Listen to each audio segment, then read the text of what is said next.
Well, I'm seeing that president president of Venezuela, Maduro is requesting of these giant militaries to also join alliance with him. But there was a Russian aircraft that landed in Venezuela recently. Yes. Nobody knows what it carries. You know. And you see, while we're talking about the shutdown in the United States, it's very important that within the Caribbean that we come to have a greater understanding of what the shutdown means and what it has done to Donald Trump's popularity. And I read, it says, as of early November 2025, President Donald Trump approval rating in the United States is approximately 39% to 43%, with disapproval rating around 49% to 57%, reflecting a decline in popularity. His approval among his 2024 election supporters remain higher, but has slipped down from around 7.74 to 70 to 70. It speaks of what is actually happening to Donald Trump. I'd like to see in his midterm period, that they normally go through this popularity check. I'd like to see what his midterm check would be. Especially now that he's just about 10 months in his reign. But most of the people, in terms of more or less the immigrants, have lost confidence. Quite a number of them did vote for him. And we know that the Mexicans. Can we exchange headphones? The Latinos, yeah. The Latinos, right. So it's very interesting. But what tells us, within the Caribbean space, we need to really pay attention. It's a very interesting thing when you talk about geopolitics. Yes. I would just want to tell Jolly she'll be first in a little while. She's there patiently waiting for her turn. Thank you very much, Jolly. Because I heard the utterances of some of the Eastern Caribbean governments as it relates to the situation with Donald Trump and Venezuela. I heard Mayor Motley, I heard her utterance. I heard the situation in Grenada where the Americans are asking for certain devices to place at the airport. I saw recently that there was this demonstration led by Peter David. Yeah, I saw that too. And having a great number of people of the population, because stating clearly that the Caribbean is a peaceful space. And we don't need that kind of excitement. Even the Venezuelan fishermen are not venturing far out. Yeah. Because basically, what they're saying, yes, a lot of people don't like this drug thing, movements around the Caribbean. But actually, this what they call judicial killing, where, boats are just being bombed. Some of them, and some fishermen in Trinidad are missing. So, and Kamala has said that you have to be careful how far you travel by fishing boats. But you see, so it's a lot of fear in the Caribbean. I think now CARICOM needs to come together. All the leaders of CARICOM, I think it is incumbent on them now. I was listening to someone, and the person said that one of the leaders that they think that would be very bold to tell Donald Trump what he has to tell is Roosevelt Skerritt. But I'm saying that we need to get some people, some leaders of the Caribbean. Barbados, yes, we know that you're highly dependent on tourism. But you have to also understand what happened in Libya. We have seen the crisis that's happening in Libya. Libya is very unstable as we speak. We saw what happened in Egypt. Egypt is very unstable. We saw what happened in Iraq with Saddam Hussein. And so what we need to do is to have that foresight and to understand that we need to have our stability. That's our peace of mind. Right. And we want to say to the United States, try to take on board the issues that are now existing. The shutdowns. Are the Caribbean leaders? Well, basically, Caribbean leaders, especially with sanctions and someone wants to say something to us. Let's see what the other person. Jolly, you'll be first in a while. Yeah. Good evening to you, that caller. Good evening. The phone is on. Good evening. Sorry. Good evening, caller. Good evening. You're live. Oh, the person is gone. You'll call back. The person will call back. Yes. So you're saying quickly. Right, because I have not been hearing any united statements. I've been hearing statements from one or two, but I don't know where the CARICOM has met I don't know whether the OCS has met. I do not know. Because apparently, CARICOM seem not to be united because Kamala is taking a view. We don't know what the CARICOM position is, whether they have met, what is the discussion. So it's important to hear what CARICOM will be saying or OECS government saying in relation to that. I do not know whether there is a level of fear in terms of sanctions. I don't know. But at least we have always known that the Caribbean has always taken a position. What the Caribbean needs to understand, the leaders of the Caribbean need to understand, while the United States has its issues, has its resources, and so on, we too as a people, we have to safeguard our own. Let us forget about the whole internal politics that we're talking about and forget about who supports who. And let us look at the sovereignty of our countries. Here it is that we are threatened by some of the biggest warmongers of the world, the biggest fighters of the world. If you have Russia in our doorsteps, you have China in our doorsteps. If you have the United States in our doorstep, it means with one shot, right, every one of us in the region can go. Hang on, but you must understand that there's a big geopolitical discussion in terms of the Monroe Doctrine. Yes. The fact is that the Americans have always looked at other countries getting into the Caribbean and challenging. But the in terms of influence that they have made it quite clear. Well, I don't know what's happening now in terms of that policy, because obviously with the movement of China through its trade and relationship with the Caribbean, we know that with Russia as well, having friends within the Caribbean, the global politics is shifting, because even within the Chinese area, where you have Taiwan, where you have the South Pacific, the Americans are there. Even across Ukraine, you're seeing that. So the thinking is that the Russians are saying, well, if you can be challenging Ukraine, we can probably challenge you in your backyard. So the whole global politics, we need to pay attention. But the Monroe policy doesn't pertain to us. They tried this with Cuba. They never did anything with Cuba. They tried. The Soviet Union came on board. They tried to also implement it in Ukraine. We saw what has happened. And I'm saying to us that it is important that we come to have a greater understanding of the value of the region. Is it really regime change? Or, well, that's a big discussion. Well, is it really regime change? Or is it a move towards, Venezuela has the largest oil reserve in the world. So is it a grab for oil? Is it modern piracy? All this we have to look at it. Let's go back with time. Let's look at Libya. We know what they wanted with Libya. We know first Bush in that place in the Soviet in Ukraine. I'm trying to remember that name outside of until they had this bombing. Anyway, the name will come to us. Yes. We know what happened in Iraq and Iran. Well, they were looking for weapons of mass destruction. And we have know, you found it? And we know that was never true. You know what I'm saying? So we know quite a lot of where oil is placed. They still believe that oil is the giant of the world, that the United States has its reserve of oil, and they will do what it takes to really take charge of certain ways. So while you might want to think it's about change regime, they have tried this in Venezuela, it has failed. While you see that they tried it in Libya, and we see the results of Libya. We saw that they tried it in Egypt. We have seen what the Egypt result is. We know that they have tried it in Iran and Iraq. We saw what the results are. So we have to be very mindful of this thing. But we have with us Jali. Yeah, right. And Jali, I know that you are eager to be part of our discussion. Yeah. Good evening to you, Jali. Good evening.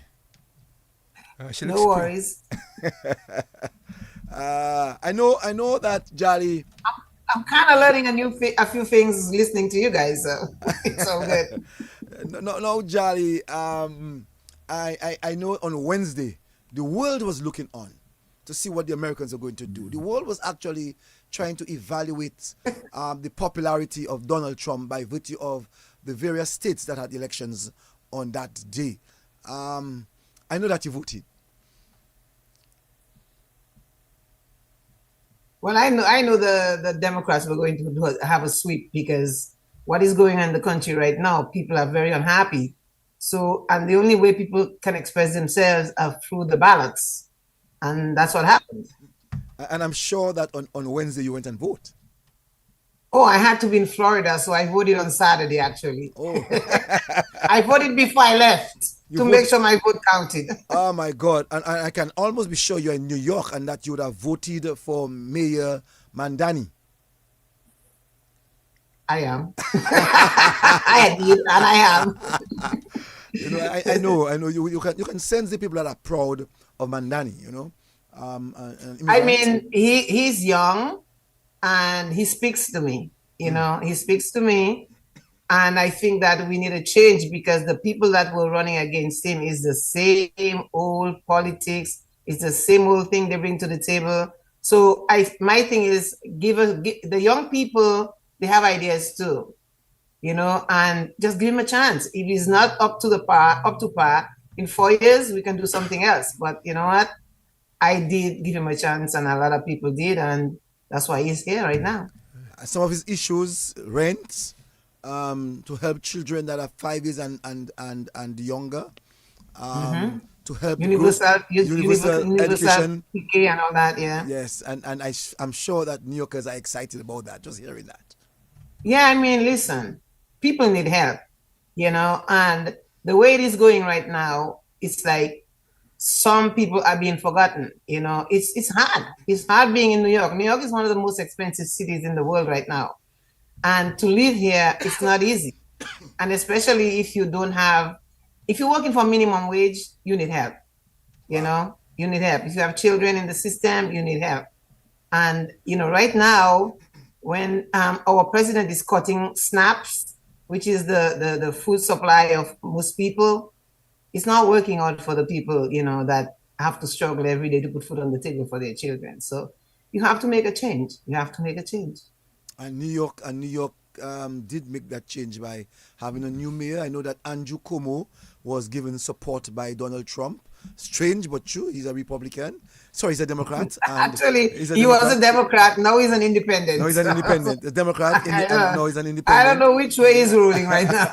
Como. And Cuomo, yes, Andrew Cuomo. And he fell out. He had fallen out with Trump. Yeah, no, he was never a Trump man. He was never a Trump. No, he didn't want Trump endorsed him. Trump and endorsed he know yes. New York is a Democratic state. Right. So majority of New York is a Democrat. So if he accepts that endorsement, there goes his head. Yes, so he had to play like he doesn't want it. Okay. And Donald Trump did not support his own. Donald Trump did not support his Republican candidate. Curtis Lewa is a joke. Curtis wasn't ready. Joke, right? Even in the debate, I saw Curtis wasn't ready. Okay. And Donald Trump sent his support behind that of Andrew Cuomo, hoping that I remember when Curtis Lewa was the head of the Red Berry people. They used to call themselves whatever. Anyway, the angels, the something angels. And he used to harass young black men. That whole group used to harass young black men. I remember that. I've been in this country long enough, and I know. He wasn't taken seriously in New York. So before we start our program, someone wants to say something to us. Let's hear what that person has to say quickly. Good evening to you, caller. Yes, good evening. The bottom line is, my brother, America days are being numbered. Trust me. The Bible talk about Babylon is falling. Yes. And this is America, and nothing you save them now. I know, and I know you even. Let me give you a little hint. But he down there, the man down there. Huh? Remember, this is Maglo, Mr. Maglo. Your neighbor. Yes. Mm-hmm. Let me tell you, I'm 62 years old, right? Mm-hmm. I remember I was 12 years old, and that man told me that once upon a time, it used to be England. Everybody used to run to England. Then everybody started running to America. He tell me if you didn't get to go to China. Bro, remember until I was 12. I'm 62 now. And the man tell me if I can get to go to China, that's who's going to run the world in time to come. And I'm telling you right now, nobody's afraid of America. Look at the joker we have in power. I have to say we because we live there. I live there. You check, that's a joker. You live there, boy. You live in there. A drowning man is desperate. That's where America is now. And Daddy knows that America is desperate and nothing can save them. When you're on your way down, That's it. I'm listening. You pay the money. I hope he wasn't voting. Boy, sir. Jolly, sorry about that, but you know, but we had to check It's all right, listen, I'm here. we It's all we good. had to do something about that. Yeah. Oh, Jolly, Grand Bay woman. We're going to talk about the backyard of Backyard. the backyard. No, that's Jamaican, my brother. Yeah, backyard. No, But that's, she's the that's Jamaican. It's Jamaican. Lakou, man, Lakou. The Grand Bay person would say, must out there Lakou. Okay, Whatever Lakou it is. What Lakou you came from, Jolly? Well, my Lakou, South City girl, proud of that. My Lakou, my mom's from Dubic, so I spent a lot of years in Dubic. I was born in Mabouché, the lower part of Lade, you know. So Grand Bay is mine. I went to school in Bagatelle, you know, some years, and then finished my primary in Grand Bay. So a Grand Bay woman all the way. Man, listen, you're all about in the south. You went to you Yes, you sir. born in Bambouche, you live in Dubic, you went to school in Bacatel, you finished school in Grand Bay. Man, you're a South woman. I'm a South woman. You are pure breed South woman. No apologies. I like that. Magdalene Williams said that she's watching from Guadeloupe. Rosalind Sevre McLean is watching, and she said good evening. She's listening from New York. And Arnold Grant, good evening to you, sir. And Yolan Keppel is also said that she's watching. Randy Turner says that good evening to you, bro. He said who he is. And Curtis Matthew is also watching. Now, Jolly, you as a Grand Bay woman, I want to go back as far back as a small girl in Grand Bay. But before we do that, about that small girl in Grand Bay, tell us who your mother, your father, both of them, tell us who they are. Well, listen, if I tell you how Dominican I am, you wouldn't believe me. My grandmother on my father's side was straight out of the Car Reserve. Hold on, no. My Hold on. My, Your grandmother from your my father's grandmother side. on my father's side, Yes. my father's side, Yes. was straight out of the reserve. Grandmother or great grandmother, straight out of the Car Reserves. My grandfather on my mother's side, that's Fontaine from Bagatel's side up there. My father was born in Marigot. What? And so, yeah. So when I tell you I'm a Dominican, So hold on. I'm all over. So let me ask you. Who was the magnet? Who carry who where? Your grandmother. Your grandmother. I don't know who carry who where, but Your grandmother would get your father somewhere in Marigot?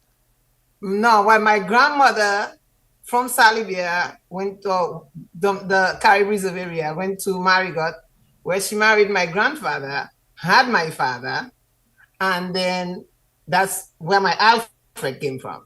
Okay. My grandmother was, I believe, she was no, I'm not Valma. She was a Valma Okay. on my father's side. Okay. My grandfather on my mother's side was from a Fontaine from Bagatelle area up there. C'est La Fontaine. So yeah. So you know, it's a whole mix up. So your father left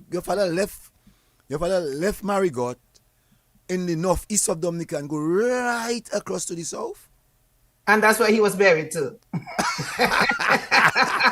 C'est là il jeune maman. Well, if I just mama more, you know how it is in Dominica. I have many brothers and sisters. So me say was like a boatman. Sailing away. Okay, good. But you know that song. On lie comme moi. You know the rest. I don't think your father also.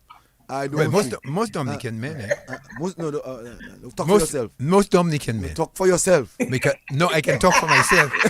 Because my father has 6 of us with 4 women, and my brother, whose Ras Al Ghul passed, had 10 children with 9 women. So welcome to my world. I wonder what is mine. I only have one child, though. I only have one child. So Jolly, you have a good roots, strong roots. Strong roots, yeah. Kalinago, Marigot, then Bacatel, Grand Bay, Dubic, again Bacatel. You know, just name it. So you're really a pure Dominican woman. I am a Dominican, proud of it. Yeah. So you tell us about your father and what's your father's name? What we call him, Roberto Alfred But he's died when I was like 17. So Okay, he died a long time ago. yeah. Cause of death? Well, he was asthmatic, and I think he suffered a severe asthma attack, and I think that was it. But Okay. in this day and age, people don't die from asthma. Yeah. If Yeah. it's, I'm happy. yes, Happy. technology has advanced so much as Right, far as yeah. medicine goes. And There's a lot we didn't know back then about asthma. so So a lot of you people mean your mother didn't give succumb them to your it. mother didn't give them an abolo and rice to eat then? All Well, right, leave that one alone. It was said in those days, if you have asthma, you have to privately do the abolo, kill the abolo, clean that nice, people still do and that. and if you like rice and red beans. They still do it. So that's why I don't go at people when I go at people who might do it rice and red beans. Well, they still I do don't know it. if you have Well, abolo. lo and behold, what I learned a lot being in this country, because as a child, I suffered severely from asthma, and my mom used to say I got it on my father's side. But then when I came to this country, I realized my asthma was an allergic reaction to the many cats and dogs that I had in my house. I did not know that I was allergic to fur. And from the time I realized and learned that I was allergic to fur, I haven't had an asthma attack, and that's many, many years. Okay. So if asthma is, and I also learned that asthma is an allergy, and anything can Aggravated. give you an attack. So Yeah. And then tell us about your mom. Tell us her name. I know that you said that she's from Dibik. Is that what you said? yeah, my mother was. People call my mom Carmen, but my mother's name was Catherine Fontaine, and yeah, she was born in Dubic. She spent most of her life, in the south, and then yeah, when I was about maybe 13, she went to like Lakou Valley, Lakou Park area, and she worked there for many, many years until she retired from all this work, and then she moved to Antigua, where my siblings they still there. And she died in Antigua, but I brought her home because she wanted to be buried in Dominica. Wow, that's a beautiful story. Yeah, that's good. At 14 years, she left you, went and worked in Lakou Antigua. Park. No, in Lakou Lakou Park. Park. And I had to grow up really quickly because I had 3 younger siblings I had to take care of. at age 14, Yes. in that Lakou. Yes, sir. So tell us how you did it then at that age. with Well, them. I had my aunts. I was surrounded by aunts. My aunties were alive. They live next door. Back in the days, everybody lived in your auntie over there, your uncle there. You live in the neighborhood. So my mom it was a hard choice for her to make, but she had to make it because she needed to take care of. She was a single mother with 5 kids because her husband became mentally ill, and so she had to put food on the table and clothes on our backs. And that's she had that's to not go your father. That's not your father. My dad, no, my dad was her husband Okay. became mentally ill. Yeah. So I was the eldest daughter, not the oldest child, but the eldest daughter. So I had to apply myself and all the things that she taught me. I had to be grown up, take care of the small ones, go to school, come back home, make sure we have breakfast, we have lunch, come over here, go to school, come back, do the dinner, go to bed, wake up the next morning and do it over again, go to school. Wow. So it wasn't easy, but you know what? It made me who I am. Just want to say that Marvelyn Breed is watching from Opened me up. Marvelyn Breed is watching from the United States. Edwina London is also watching from the US. She says, "Good evening, gentlemen." And Queen Jolly watching and listening from Houston, Texas. And Shirley Renault, evening. she says, "Good evening, good night," and she's watching from St. Martin. Yes, Jolly. Now, having to see about your sisters, you say. Well, on my father's side, I have siblings. My mother's side, there were 3 girls and 2 boys. Okay, so there were 5 of you all. So when she Yeah. when she left, you had to see about the 4 others, or you had to see about how many? No, my brother was older, so he was, boys will be boys. But my 2 sibling sisters younger than me and my brother younger than me, I had to, my mom taught me well. I was always with her. She always spoke to me and tell me what I should do in life, what life is about. And I did everything with my mom. I went to the garden with her. I went weeding with her. From a little girl, I did everything. So I really learned hands-on, Okay. how to be a hustler, how to take care of myself and to do what I have to do. because if it wasn't her, I was the eldest daughter. It fell on me. And she was the best mom, I can say that without any hesitation. Okay, I just want to say good evening to Tina Bell de Romaine. She said that she's here, and Josephine Charles. She said that she's looking. Look it. She said, "Look it." I'm not so sure why she said "look it" for, but I just want to say good evening to you, Josephine Charles. Now, Jolly, seeing about your siblings, what it taught you in the yard? How tough it made you in the yard? Well, it taught me how to be, how to be strong. I mean, my character, I built character, of course.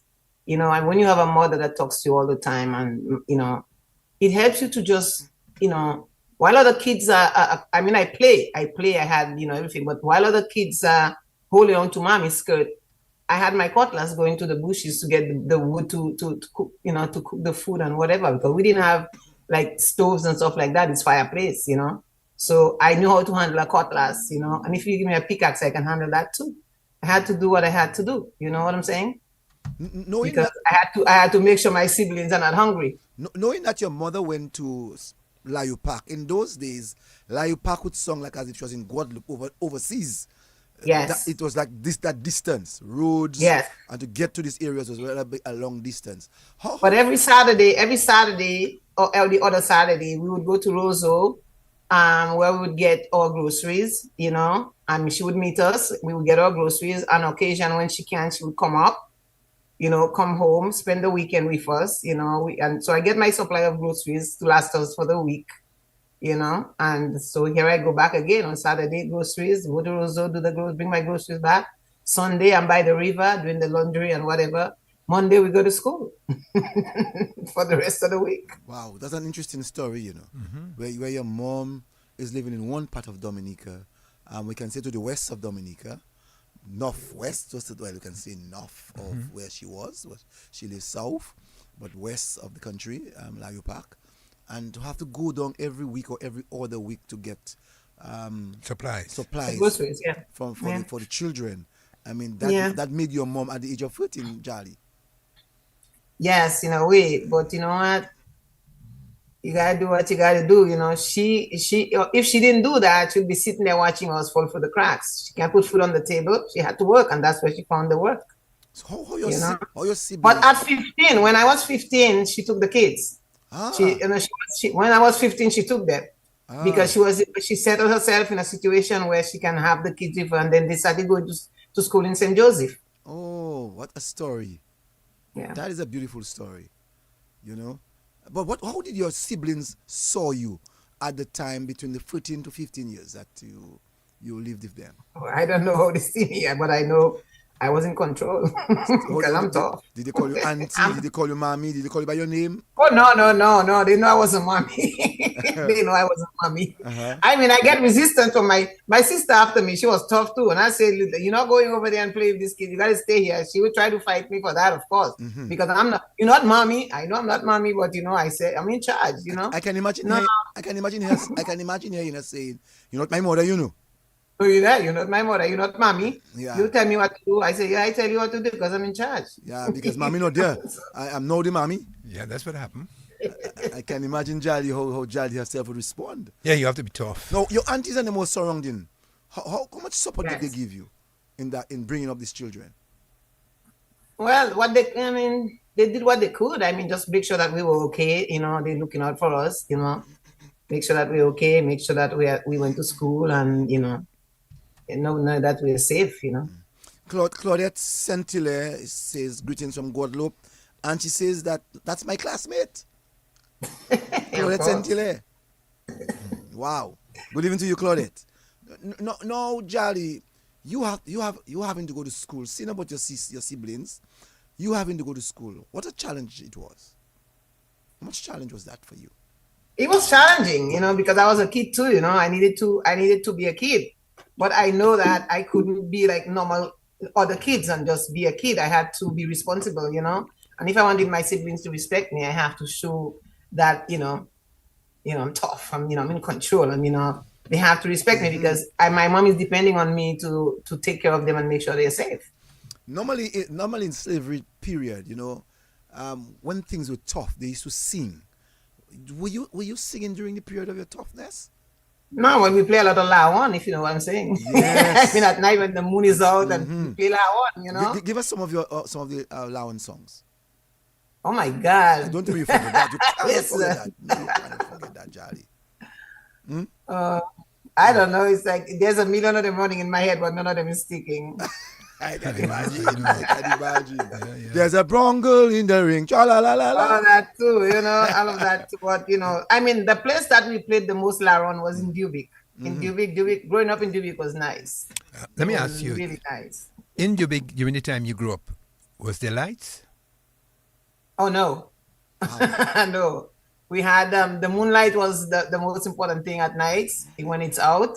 But it was people with the hurricane lamps that the bright ones you put there were no lights at the time. There was not even the pipes. The pipes eventually, like running water from the taps, it eventually came, but it was not there for a long time. Where did you take water? In the river or the Sus? Yes, the rivers. The rivers. We had a river that we considered the drinking water river. And we had another one where people wash their clothes and everything. So in Dubic, there were two rivers, one on each side. So yeah, there was one for drinking and one for people. You keep that one clean. Nobody do anything in that one. That one is like for drinking. So where the Sus was then? Outside the river, where the Sus was? To bring the water to the river. Oh, you mean the sauce? No. We go in the river for the water. We have the basin that we call the bassin. You have the bassin, you go with your bucket and you fill your bucket in the bassin. Okay. And that bassin has to be clean because that's where people drink the water. Okay. Now, Juliet Dover says good evening. She's watching. Teresa Regis, she married a grandbaby man, Mr. Frigis. IL Frigis. Good evening to you, IL. I hope that all is going well with you tonight. We have also Claudette Dangaben Uzeb. She's also watching. Hi, Claudette. Nadiet Karam. Good evening, Cecil and Brain. And everyone. Elsa Proctor is also watching. Let me ask you a question. That's my ride or die in Dominica. Let me ask you, did you all have the labels, the firefly, the one that have lighting in the night? Oh yes. Boy, the fireflies, we chase those things down, we put them in bottles. Did you and put that them? was kind of a light for us too. Monsieur. Real? Yes, they have the big one. I know the big ones. You chase them down, you put them in bottles, and you have all these fireflies in the bottles. Growing up, I can't remember doing that. Oh boy! I remember seeing this fireflies. Fireflies. You know, I remember seeing them. You know, those labels. You put them in a and bottle. sometimes when you see them from a distance, you think. Yeah, we put them. You put them in bottles. No, hold on. You never see firefly and you think there's a sukuya? Sukuya. Yeah. Man, let me tell you. Give us, yes. Let me tell you something. I want to tell you a story. Yes. My mom told me if I went one morning, I was maybe about 10. She said to me that she used to wake up early to go to work. And about 4 o'clock in the morning, she used to wake up. And she used to tell me, every morning she wake up, there's a sukuya coming in. The sukuya is going home. And she said to me, if I want to see the sukuya, she'll wake me up. I said, no, don't wake me. I don't want to see it. Why? I can remember in the early days, coming out from vehicles in the shop by my cousin Julie, and you walking down like 1 o'clock, 1 o'clock, we so like to stay and play dominoes and talk nonsense and stuff. Myself, Nick, and my cousin John Honoré, we used to stay back and every time we see label from a distance, we say Sukuya. It's after growing up, we realized, because we always were so stupid, my brother. It wasn't Sukuya, it was label. Label. So yes, Jali. So in your growing up, your mommy told you about Sukuya, and you were afraid of Sukuyas. Yep. And they said that Granby was the home of Sukuya. I can't say that. No, I never said that. I never said that. I never said you said that to me. I don't even know if I actually believe in Sukuya because I never seen one. I remembered as a boy growing up, they said the places that you could get more Sukuya. One, they said because you have more Sukuya. Yeah. 2, Granby, you get plenty Sukuya in Granby. Yeah. Mm-hmm. And there was a third place I can't remember. Plain. Was it La Plaine? Yeah, boy. Maybe La Plaine. But there were free places you could get. Listen, people said so many things. Remember, $5 were fighting around in London Street? Remember that story? I mean, the amount of things people say is what is true. So $5 was fighting on the road. So in that's larger bless. Yeah. In the lally. In the lally. Well, I hear it was a fella. Can you imagine? I would grab them and go and buy something with them. Really. C'est ça ou quoi? C'est ça ou quoi? Dis. Attends,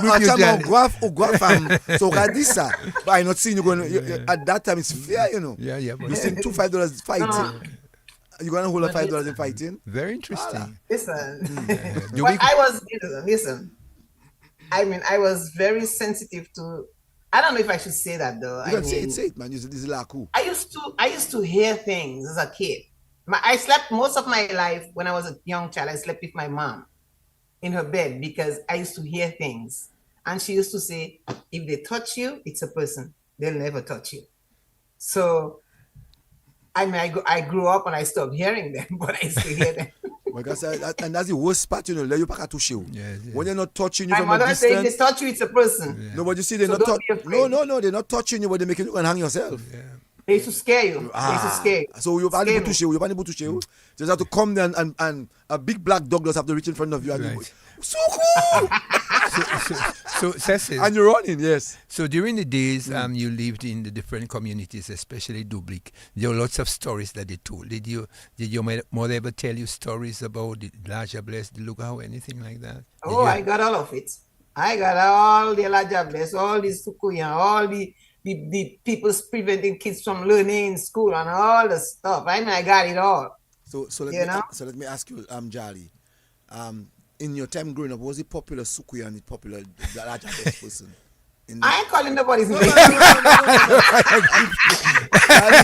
Nicely. No, you don't call people and some of them still alive. You in America, you pass up from here. You want them to come after me? I agree with you.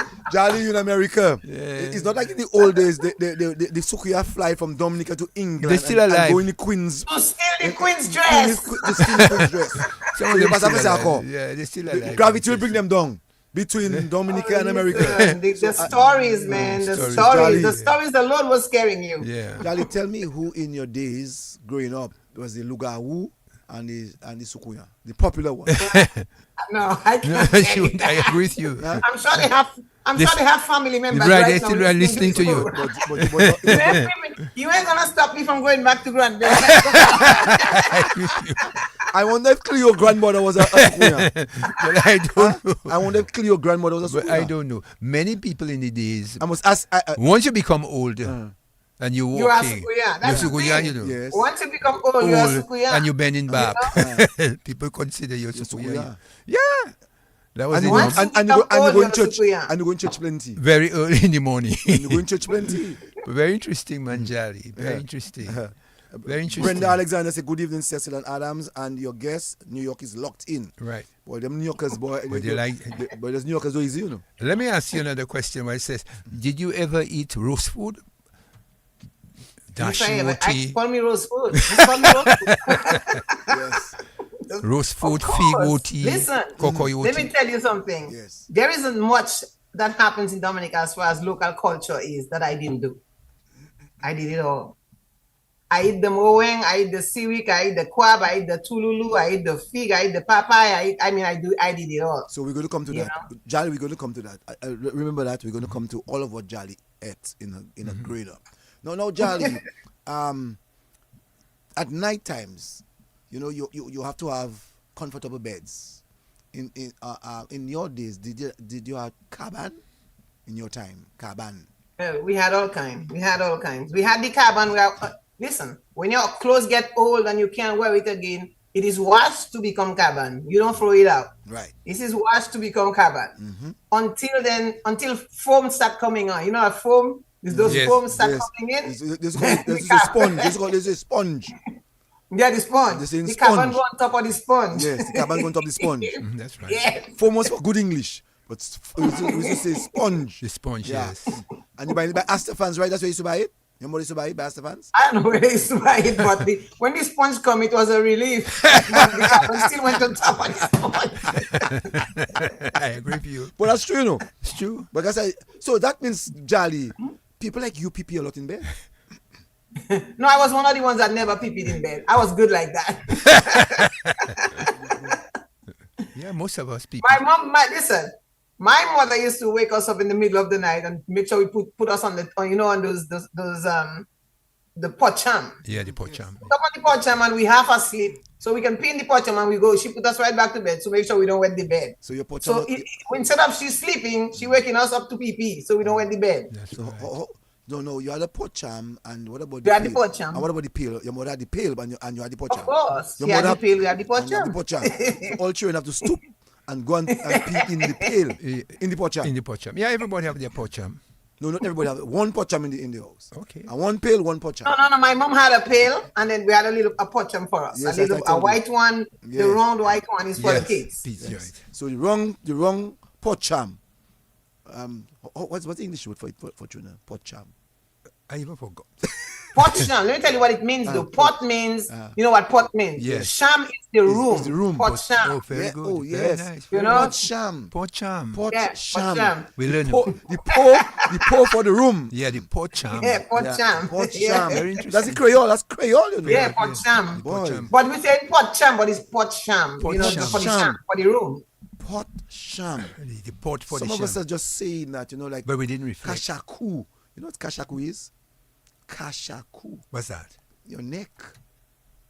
Oh, there's so hungry people there, man. In Sufria, you look in Scottsdale, you look kashaku. Kashaku. I must ask someone else help me with that one. Kashaku.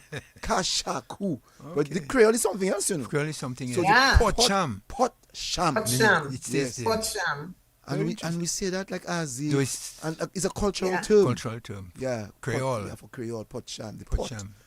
the potty. There is no language as expressive as Creole. Yes, I'm telling you. So I'm still learning things I used to say back then, and I'm still learning when I say it now. I'm learning what they mean. For example, actuelma, right? Actuelma is actuelma, actuelma. oh, You see what I'm actual saying? yes, actual ma. It's not actual ma. It's not We cut actual- it then. Actuelma, but we say actuelma. Actual ma is now. You know? actual ma. Yes, it is Actual. the actual ma.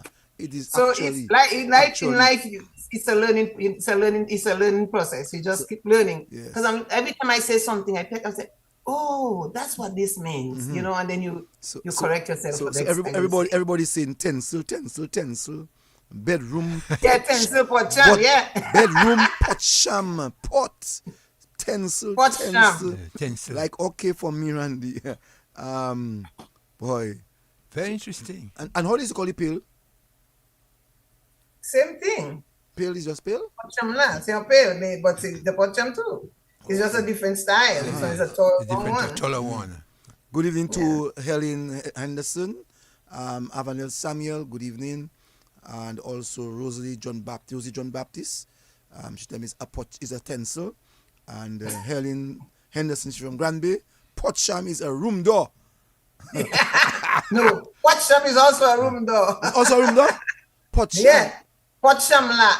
No, but not pocham is la pot. La pot. La pot, la We don't pot. say pocham, we say la pocham la. La La pocham. pocham. La Pocham is more of a French thing, Yes, you know? la pocham la. La pot. Nou ka di la pocham la.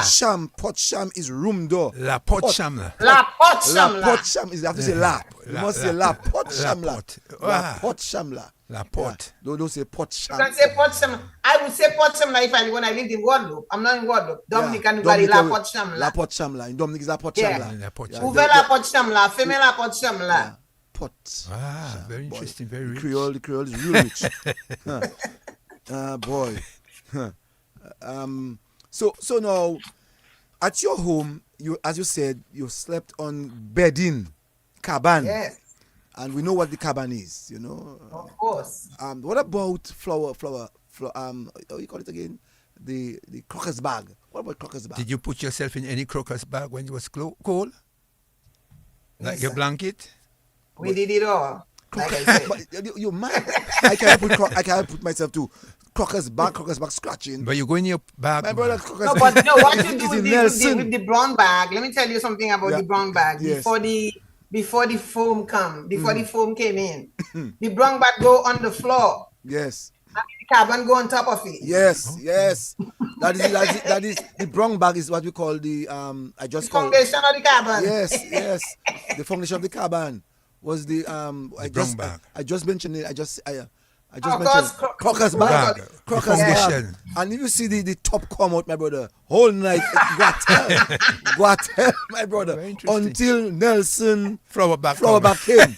When Nelson flower came, they make panty, they make pad what do you call it? Pad. Sanitary napkins. They used to call it Yeah. more. They used to call it Diaper for the babies. diaper for the babies. You know what I'm saying? Very interesting. That's the upgrades. That's what we call the upgrades. The Can upgrade. you imagine if those letters upgrade? that you used to people used to vary when people buy 100 flour bag of flour, Nelson bag. Nelson bag. People used to vary that. And you Well, go- the way my mom used to do it when she would get her bags, we used to bleach it, take out the writing, use the Clorox to take out the writing, and then you bleach the bag. And that bag is so beautifully white and everything. You know, at this point, it's like white cloth. You know what I'm saying? So what your mother used to do with it now? Everything. Sheets. Skirts, panties. She buy high elastic and make her own panties. Show us how to. She taught me how to make panties with cloth. Okay? And she how to cut it, how to sew it, and everything. Put the elastic in it. Are you kidding me? I lived well. Someone told me. Anybody else? Someone told me the bucket was what is it? No, the pail was bucket. They call the pail bucket. Well, they had no. The bucket. The bucket was the gray one with the handle. Yes, the gray. Right. I say is it bucket gray? glass. They are the gray Yeah, ones. That's what was it? animal. It was steel or some Yeah, it some was kind of thing, and right. it had a handle. It's a gray one. Yes, yes. We used to go to the river with them to get the water. They were stronger. That was stronger. Yes, they were gray and they were Yeah. solid. Solid, And they right. had the handle. Yes, I think we used to buy that by Nasi. Well, you live the life, you know the Lakou. Yeah, Oh yes, I did. so you had Gollip then too. You had Gollip. I don't know what they used to call it, but say, my mother would say, Julie, put a bucket like here, Yes. plain, you know, whatever. Bring a bucket of water. That's the bucket. So let's it's go- a whole gray round thing with the it had the rim. It had a cover. No? It I told you it had a a cover. design around it. Yes, it had a cover. I can't remember it had a cover. You know. It didn't have cover. It had This cover. doesn't. This the didn't white, have cover. the white one used to have cover. The white pails at the bucket that you buy the gel cushion and stuff have Yes, covers. had cover. Cover. Yeah. But that bucket was specially for water. You had that bucket on your table, covered with a towel, and that's where you drink water from. Johnny, That's your water bucket. Also, well from Lakou. So from so what about in those days, Jolly? Peace, your sisters and them maybe were peeping, not you? Don't pardon me, If no. they go pee, Peeping in bed. well, I mean, your kids pee in bed, but when they pee in bed, we have to wash the bed. So we have. That's why my mom tried to wake us up in the middle of the night, make sure nobody pee in the bed, because once you pee in the bed, they better have to be washed. Yes. And right. you know the soap. You know you have to buy the soap. Soap is expensive. So and what Grease is expensive. what was mad? What was getting us mad as children? I went through that too. Your mother waking you up by 10 o'clock because at 7 o'clock you're sleeping. Bed Yes. at 7 o'clock. And at 10 o'clock you in meet somewhere. Say, pap, beating on your foot, on your boom, boom. Levy. Pap, leve, pisse. Yeah, but when you pee, you still sleeping. Yeah, you pee anyway, but you're still Still sleeping. sleeping, you know.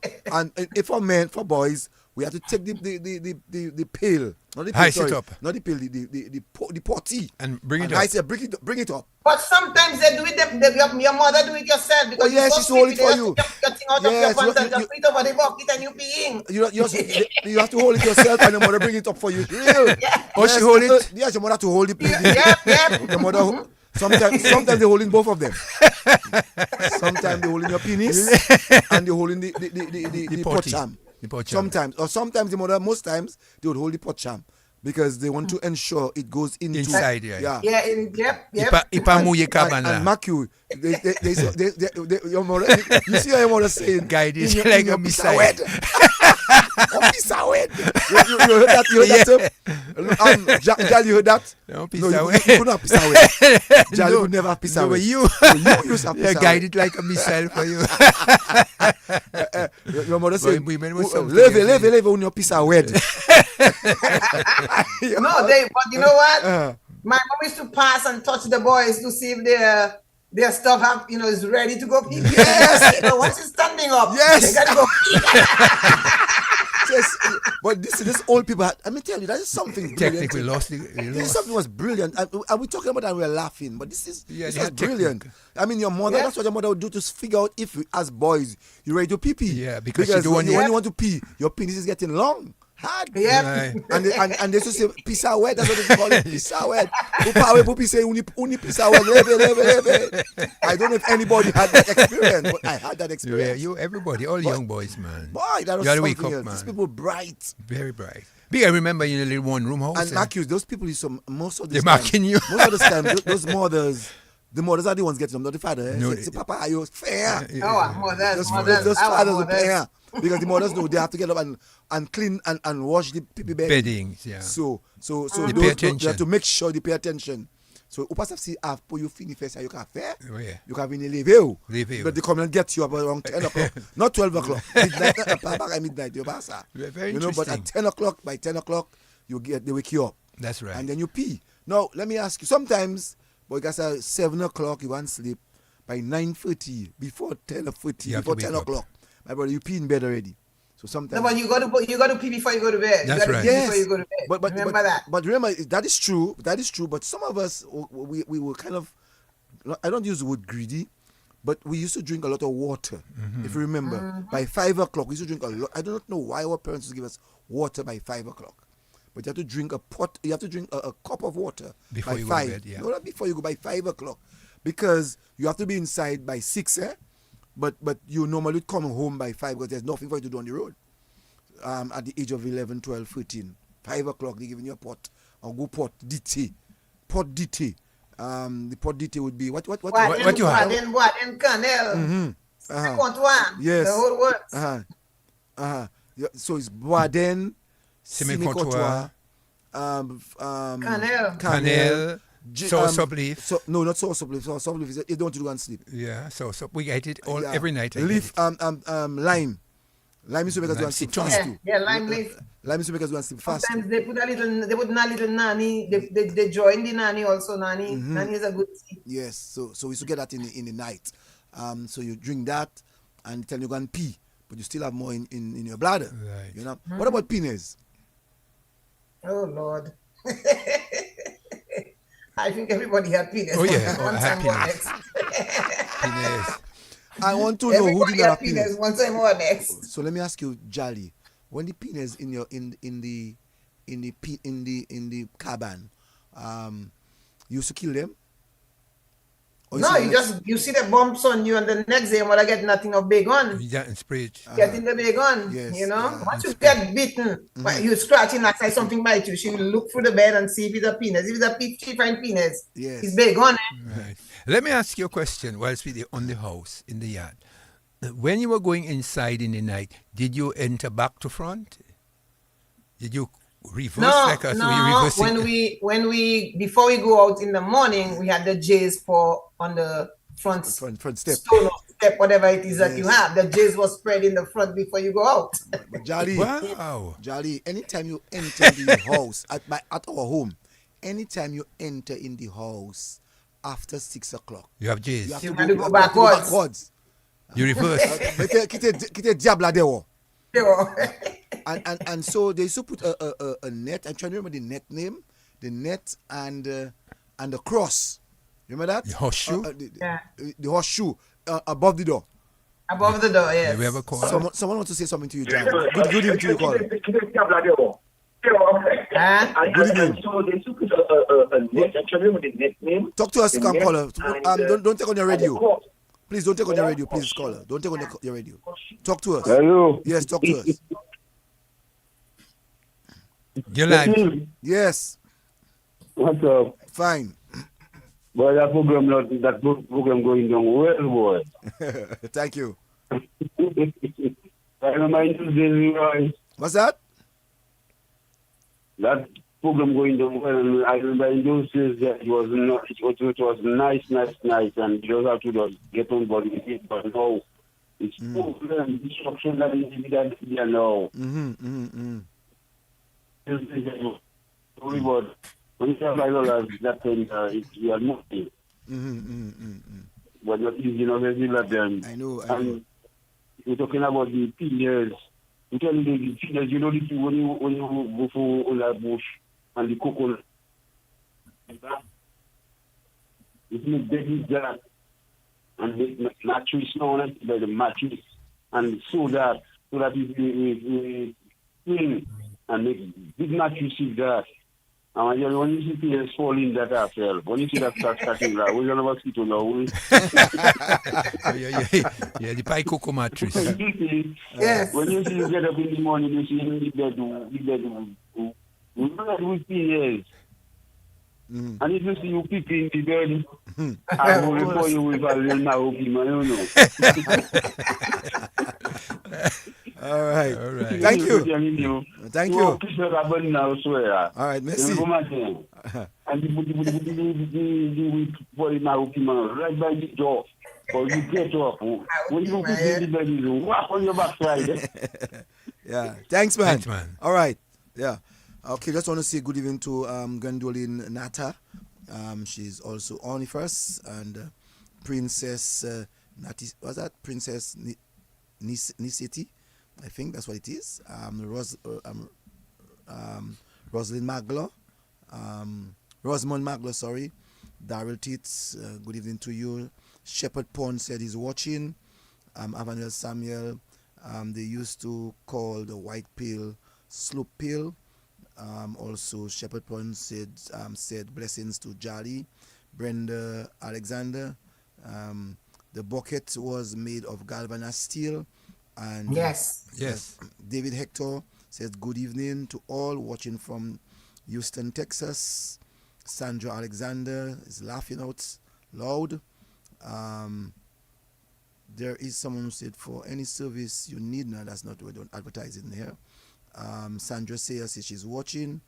Teresa Frigi says I was peeing in bed and was pulling my sister in my space, and I am going in her space because I don't want to wash the bed in the morning before I go to school.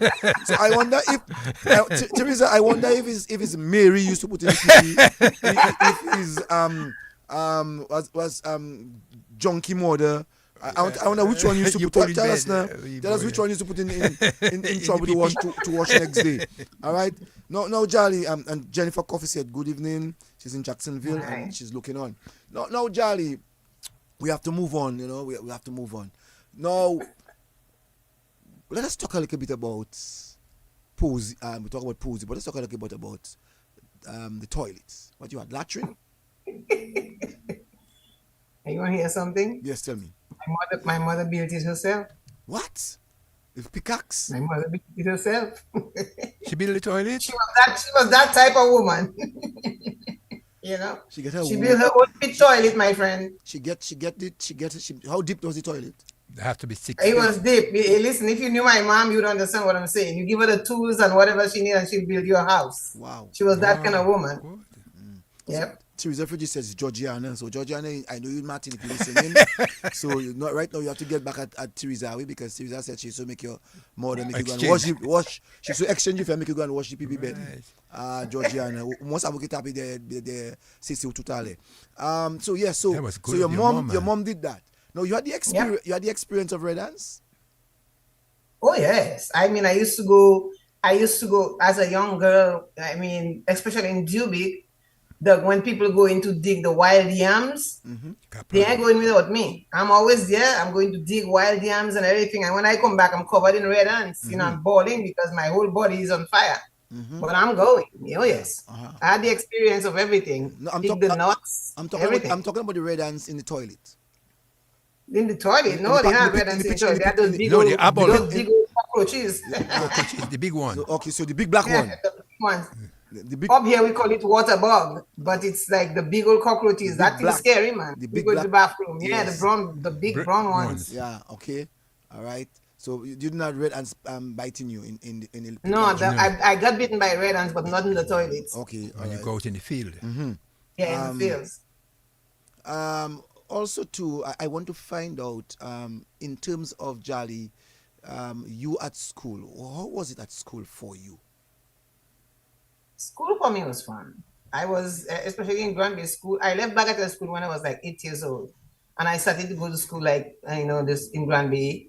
I started my school in Lally. I started school at like 2 when I was 2 years old. And if I tell you I remember it, don't doubt me. And then when my mom moved back to Dubig, then I started going to Bagatelle school. And then when we go back to Mabouche, I started going back to Granby school.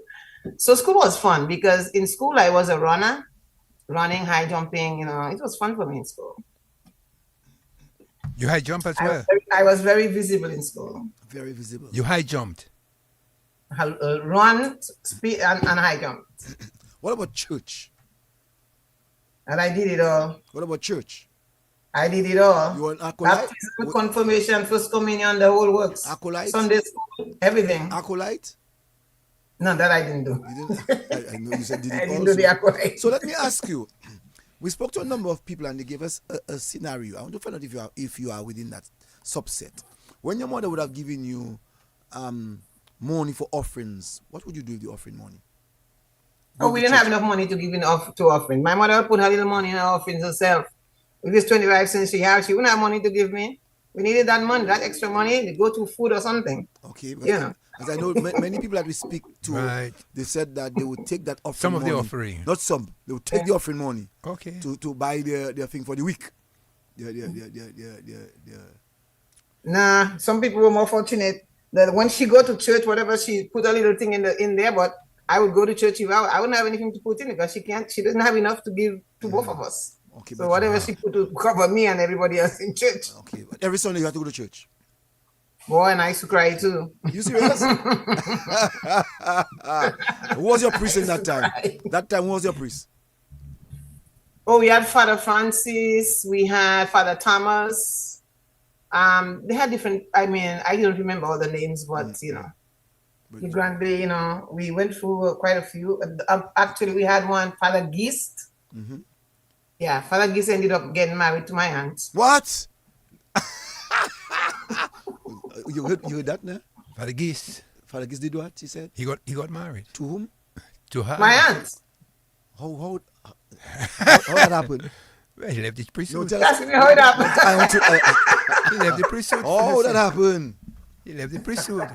He's not the only one. Father Alexander got married. So Listen, yes, I'm listening. I think my aunt. Listen, my aunt was the most beautiful woman I ever saw. Mm-hmm. She was from the Bagatelle area, beautiful, long hair, beautiful. And I used to say, when I grow up, I want to be just like Auntie Ellen. Mm-hmm. And yeah, one day my mom told me the priest and her went away and they get married. That was it. They went away, so they had a little secret thing all the time. The man I think they went to Canada and never returned. So all the time that Mr. Plain priest. Well, Oh, he's not the only one. As I said before, Father Alexander got married. Your good friend, Brother Jermaine, left the priesthood. He left the brotherhood. He left the brotherhood. Got married. We know of Lawrence Lawyer. Yeah, Father Lawrence. It was Father Lawrence from Portsmouth. Yeah, he got married. Yeah. Yeah. So he's not the first. My pretty auntie turned the priest away from his priesthood. Oh, that is something, boy. Yeah, those things happen. So let me ask you, Jolly.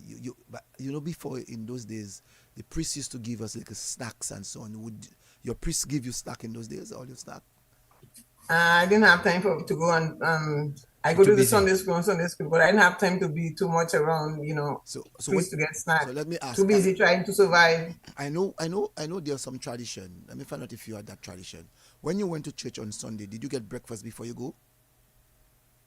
At my house, yeah. Yes. You get breakfast first before you go to church? But at my house, But I didn't get any breakfast from church, and I had to have like at least a penny or 2 pennies to buy my tablet from My yellow is a lady by the way that always every Sunday she gave her tablet, Right. So 1 penny, whatever. so that's the point I was trying to make earlier on, that when your mother gives you the little change, for communion, for the Holy Communion no, no, for no, for the yeah, I know. offering, you For have the offering, you have to buy yeah. your little tablet, yeah. No, she give me my little penny for my tablet, and it ain't going in no priest thing.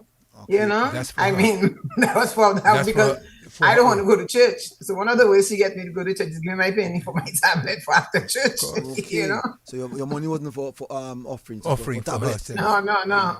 When Okay. she's there, she put her money in her offering. She But got money to but give me for I offering, know some but she people. give me when she's not there, and she want me to go. She got to give me my money for my tablets. I know when I went to church that I had to go to church first, and then after, when I get home, I'll get breakfast. Well, In your different. turn, in your period, you have to get your breakfast first. No, I eat at home. We eat at home, you know. And when we come back, you know, Sunday we either play or. But after my mom left, there was no going to church or anything like that. After my mom moved to Live Park, there was no going to church for me. I wonder, Helen Henderson said, Helen married Alexander. I don't know what she Yeah, married. oh yes, Miss Monel. Oh, I don't know. Yeah. She lives in Petita. No, where is that? She lives in the Good Hope area. Oh, okay. All right. No, Jolly. So we move. We move in gradually, and we're coming a little closer to home. Now, you went to school. You're a pretty girl, very pretty Who lady. said I was pretty? Yeah, she's pretty. Still Ula pretty. makakadu ula Yeah, still ubel. a pretty woman. Ula makakadu ubel. Kadimo who say you're pretty. Ever uni bata carry body down. Huh? So oblige bel usa. Yeah, she's a good-looking woman. Boys must like you. Well, boys was afraid of me. I was a bully. You're a bully. You're fighting with them. Yeah. Boys, no. What was Boys, but I was kind of a tomboy, so I was one of the boys, you know. So what was your contribution like in Granby, growing up as a girl? What was your contribution like in Granby? Well, I was I was into sports, rounders. I was into and in school I run. I like I said I did sports, high jumping, running. They had a cross country thing. I won it, and I got a radio for my prize, a small radio, transistor radio. So And I what? ran in Windsor Park too, you know, Okay. for Granby School, but you know Okay. that was ages. I was like maybe 13, 14. Okay, that's a long time ago. Long time. Yeah. No, Jolly. Your contribution in Granby in culture, because you said earlier on that you were very much involved in culture. What was your first form of culture that you get yourself involved? Ballet, singing, Well, dancing. I was a member of SLD. I don't know if you remember SLD. Sovereign Liberation Dancers. The SLD, we were dancing the ballets, the different dances. You don't remember SLD? No, I can't. There was a group in Granby, a cultural group in Granby. I was a member of that for some time. Would you remember some of the know, members? Would you remember some of the members? Huh? Would you remember some of the members? Yeah, they had Holdy Johnson, his brother. They had one of the wives. There was a girl named Penny. There was Lonnie Layton, Bernadette Matthew. There was like Abio. Abio used to be part of that. The Abio is, I think he drums for right now for Charlie Bell. So there was, you know, a whole host of us. And yeah, I mean, I was always involved. And in Dubic now, I was very much part of whatever was happening there. So as every food November, and so we used to have like competition, community competition. They have to have the people from Dubic, the people from maybe Tetmore and Lally, you know, competing with in ballet and different things. And I was always a part of those things. You know, So Did you dance ballet? Ballet? I can still do it. Don't ask me to do it right now, but I can. I'm not going to ask you. You have to have a drummer, you know, to do it, and someone to chate. Yeah. You know, you have to have So a, you know. you dance belly as well. That's good. Yeah, Oh yeah, I mean this. I mean, if you're from Granby and you can dance better, that's a choice. yeah, that's a choice. You know what I mean? It's available. It's there. You have to. And in Yeah. and that period, everybody in the community would dance better. Would have, Yeah, everybody knows you better. have You don't different even if groups. you don't dance it for competition, but you can do it. You know. No, for independence. How did you all celebrate in your growing up independence or national Well, or national I day? mean, national. Yeah. It's the same thing. And when you come to Grand Bay, you see what you see happening right now with Sakis and always if there's carnival or anything, whatever, and Easy Door, Grand Bay always had that. I mean, they always had that. Different groups, different generation. Some of those people are passing on and everything, but Grand Bay always had that. You know what I'm saying? The drum, the tambour, the shak, the gouache, it was always part of our whatever we did in Grand Bay. It was always part of that. Very interesting. Would you have danced at some point in time with people like Addie Henderson? Or would you When dance with I when Addie and them came along, I was in Guadeloupe. I had gone to Guadeloupe, and so it was a whole other story, and that's where my whole music career started. You know, in Guadeloupe? So before you would have the Belle Queen, what was the name? The Belle Queen. Belle Queen. Yeah, there was a I queen. mean, there is one young lady that used to win a lot. What was her name? She was I think she was related to Orion. Yes, The that's right. story of Yeah. Orion in Yes. Granby. She was related to Orion. What was her name? Gwyneth or something. She used to always win. She was really good. Did you dance the quadrille as well? Well, I know how to do it, but I never do it in competition. If that's what you're asking. Okay. Very interesting, Cecil. And I just want to also find out from you, Jolly. The people in the South, they're very much cultural. Um, Chobi sang calypso. You sang calypso. Michael Henderson, another iconic name in Grand Bay. And you can go on and on. Savage sang reggae. And you have a number of different genres of music. But now we have Lobster. Lobster. I love this guy. I love him. And so, Jolly, growing up in Granby, how much in your yard, all right, that you would have seen that would encourage you to be culturally inclined? Well, in Granby, let me tell you something, and I'm going to say it like this. You didn't have a choice. When it comes to music and culture, there was so much around you. You didn't have a choice. When I was a kid in Granby, we had Honeycombs, we had Black Machine, then comes Midnight Groovers, then come Young Sword Brothers, then come Black Bees, and I mean, there was another band from Tetmon, I don't remember. There was just so much music and culture around you. You know what I'm saying? The drums were readily available every time, for every little thing that's happening. There is all this music, this taboo, there was so much happening in Granby. It's like I said, if you didn't do certain things like the ballet, it was a choice. You just wasn't interested, but it was always available to you. To the people of Granby. It was always there. You call a number of groups Artists. in Granby. I want you to take that all over again and give us a little history of those groups. Because I'm hearing some of them for the very first time. Yeah, like we had for example, the Honeycombs I think was one of the oldest ones, and there was, I think, I'm not certain about it because my memory is a little not quite, but I think Kewana Fontaine's father was maybe part of that band, if I'm not mistaken. I mean, they were like the first like band I can remember, when I was really young. That was there in Granby, the Honeycombs. Then we had the Black Machine with Jamala, Zairo brother, Perez, Zairo, and Eddie, and the guys. Then we had Here Comes Groovers. Then we had Black Bees, which one of my brothers was the vocalist. And then we had Young South Brothers, which was another of my brothers who were vocalists. And it was just, there's a lot of music. There was just music all over the place. And you didn't have a choice. You had to, you were influenced one way or the next because it's there. There's so much happening in Granby, always. And then you have the cultural aspect of things, like the Bele people, the quadrille people, the tambour is always there, it was just a lot. No, Jolly, you said that your two brothers, two different groups, but they were vocalists. Would they have been in the same yard with you growing up as a girl? Of course. I mean, my two of my brothers lived. I wasn't living with them though. I lived with my mom. But one of them was my brother. We call him. He was a Calypsonian in Grand Bay School. He was. I'm gonna make you laugh. He was Mighty Tiger in Grand Bay School. Now he's in Paris. We were playing in Guadeloupe together. Now he became Dread and he became Lion. So he went from Tiger to Lion.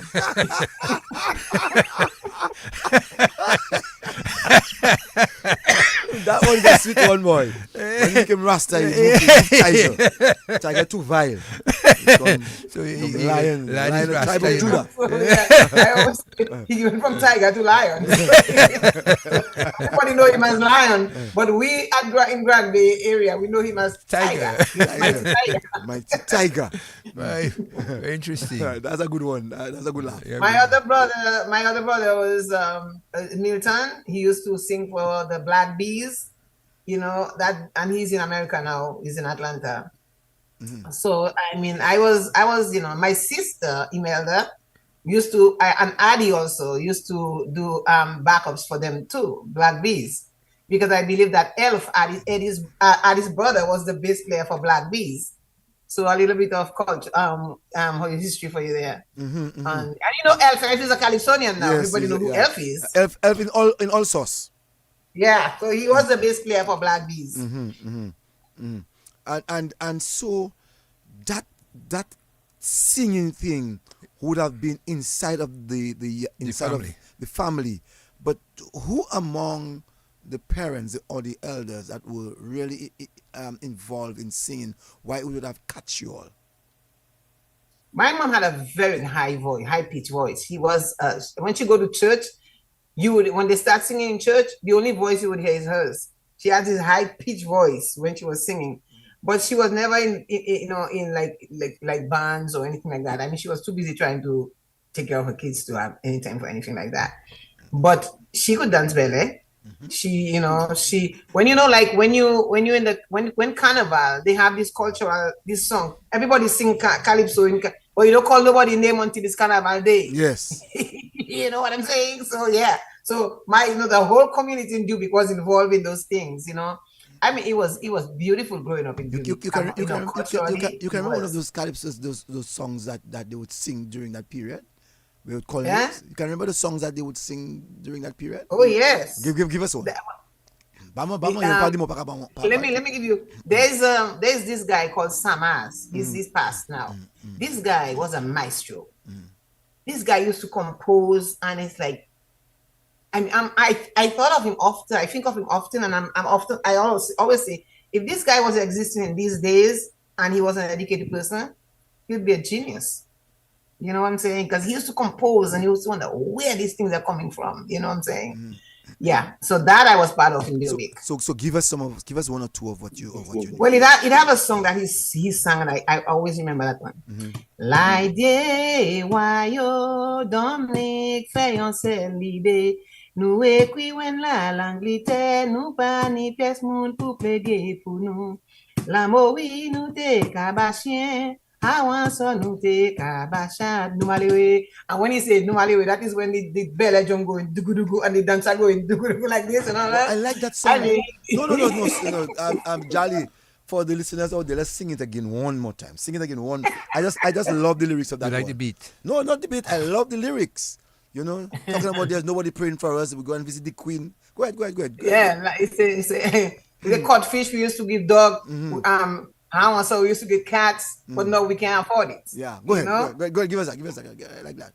L'idée wayo Dominique fayon l'idée nous écrivons l'Angleterre nous pas ni pièce moun pour plaider pour nous la moui nous te kabachien awan so nous te kabapou nous malé la moui nous te kabachien.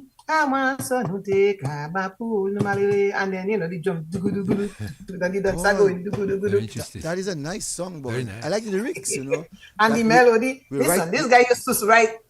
Listen, don't do anything in the community for Carnival because Carnival is coming. You're gonna get a song. Mm-hmm. Which other one? Which other one you remember? You have one. This guy. Uh, I was just singing it the other day. There is this guy. He wrote a song about this man. He say, "Ou ale sen Thomas ouviye tou ni, ou ale sen koy ouviye tou ni."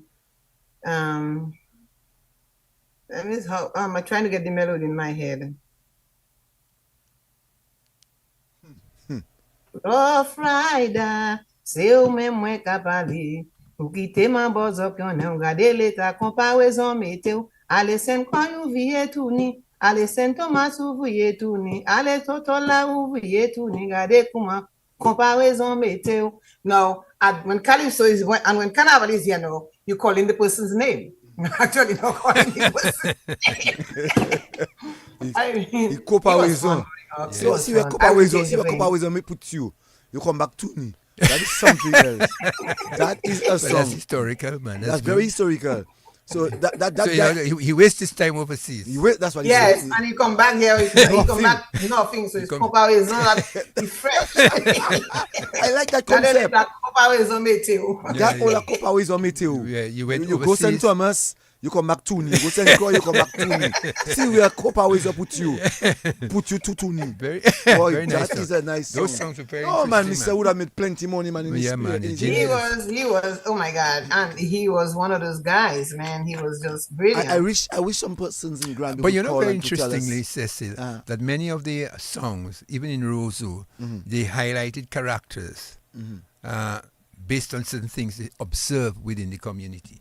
So those were very historical, Yes, songs. yeah. Very needs to be recorded. Yeah, that's good. No, Charlie. So, so you heard quite a lot of that. You said that your mom sang quite a lot, in your growing up in church in particular, and your brothers would have maybe catch on to this. Your sister herself would have catch on to your. No, but the brothers that were in music were my father's kids. They were not Ah. my mother's kids.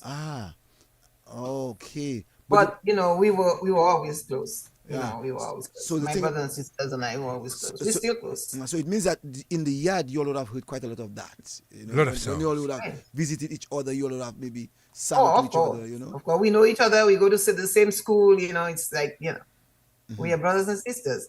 Up here they say half brother, half sister. We don't know that in Dominica. He's my brother. He's my sister. We don't. Yeah, We don't do half brother and half sister thing. Ula bagay sa half brother, half Ah, sister. brother, yeah. Masa. No pasa. Pero no pa u, no pasa. Masa. Yeah.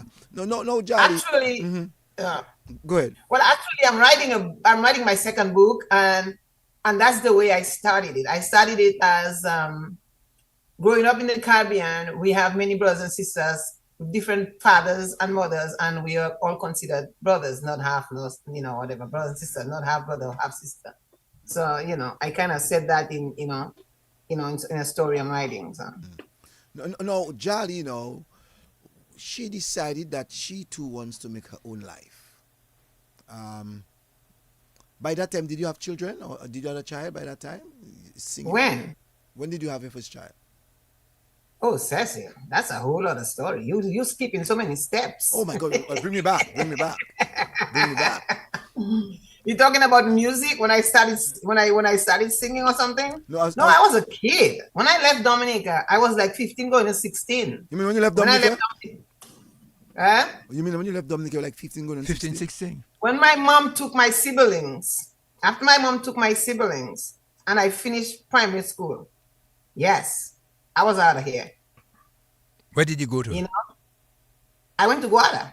I told my mom I have to go. Actually, my cousin, who is a little older than me, was going. She had a sister over there. And I told my mom, she told me, let's go. I told my mom, I want to go. I had a little job in Dominica. So my mom spoke to me and everything. And she told me, well, she's pretty much taught me everything she can. So the rest is up to me. If I go with what she taught me, with my head up high, keep my values and everything, I should be okay. Just remember what she taught me. And I went with that. So And everybody thought she was crazy to let me go. So hold But on. listen to me, that's the best thing she ever did for me. Okay, so hold on. So you went on boat or you went on plane? Oh my God. Tikanoa. Bagay back door. Bagay back door? Tibai back door. Yes. You went on a boat? But Jolly Ubrav. But Who you cope want to with hear son? something? Let me tell you something. I have a guidance and I praise God every day because I believe that I'm totally blessed and I will never I don't take it for granted, but I do believe I have a guidance. I'm blessed. You know what I'm saying? Jolly. And But Jolly, yeah. Jolly, you fresh. You take You a take, little If boat. I you take, press, you take a same way little keep boat. song. You take a little. The man, you heard the man sang this song, and you still take your copperways on this and go. By a boat. So was you come back without clothes? He would Listen, say, Jolly, what a Guadeloupe. best thing I ever did for myself, I'm telling you. How was I it? went out into the world and find myself. So Jolly, give us was it? Give us the journey. story of the journey. How was it? Well, let me tell you something. Live Granby. It was the scariest thing I ever did. But at the time, being so young, I didn't see the danger. I only saw the danger after people that I knew didn't make it doing the same thing. You understand what I'm saying? Wow. That's when I saw the danger. And you know that song of mine, Guiding Lights? Yes. I don't know if you heard that song. That's where that song came from. Years down the line, that's where that song came from. So Searching for my guiding lights. So because when you're on that little canoe, you can see the light in the distance, and that's your hope. You are holding on to that light, that you're gonna make it there. When the wave come, you go up. When it passes, you go down. But that light, when the wave goes up, you don't see it. When it goes back down, you see it, and that's your only hope. You're holding on to that light. You got to get to that light because you know where that light is, and that's where guiding light came from. So I want to get, as if it's a beef I'm looking for. I want to get that. I want to get that beef. You take that little pipwe from Granby, or you take it in Portsmouth. Marigot, actually. You took it in Marigot, so you go by your father place. Yeah. And you start in the Atlantic part, not in the Caribbean Sea. No, in the Atlantic. Atlantic Ocean. Yes. Wow. And a little pipwe. How big was the pipwe? You know how big it was. They all Yeah, said a shallow. 40 horsepower. Yeah.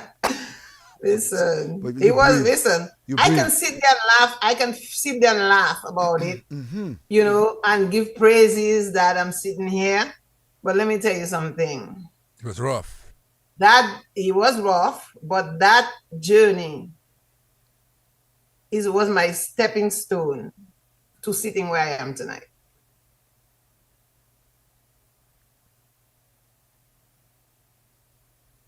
If you understand what I'm saying. I went to silence. Yeah.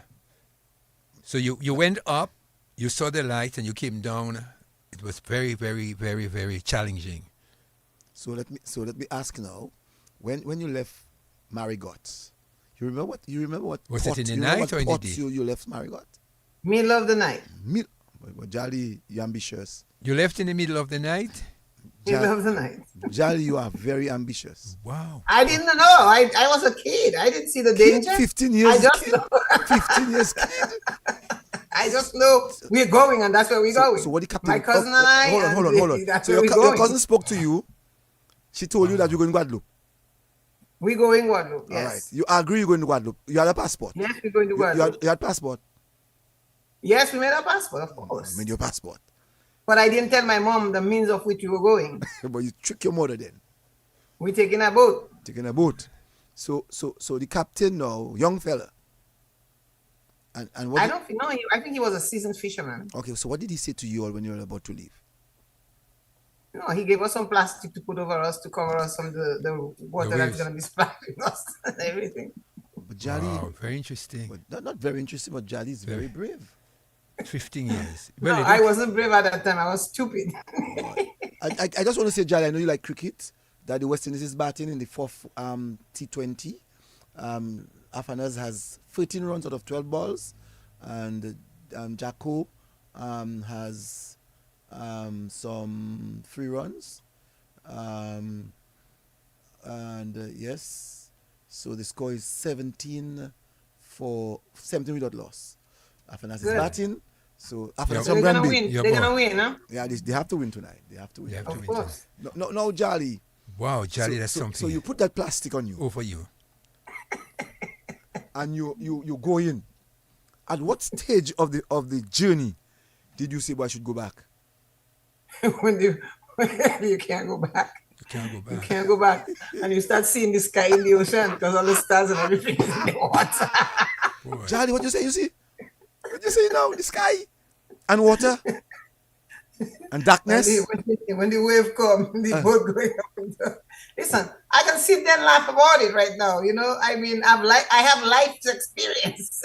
You know, I mean, listen, it is what it is, man. Let me tell you something. Survival is a must, you know. Survival is a And when you're must. in the struggle, you do what you have to do to survive, my friend.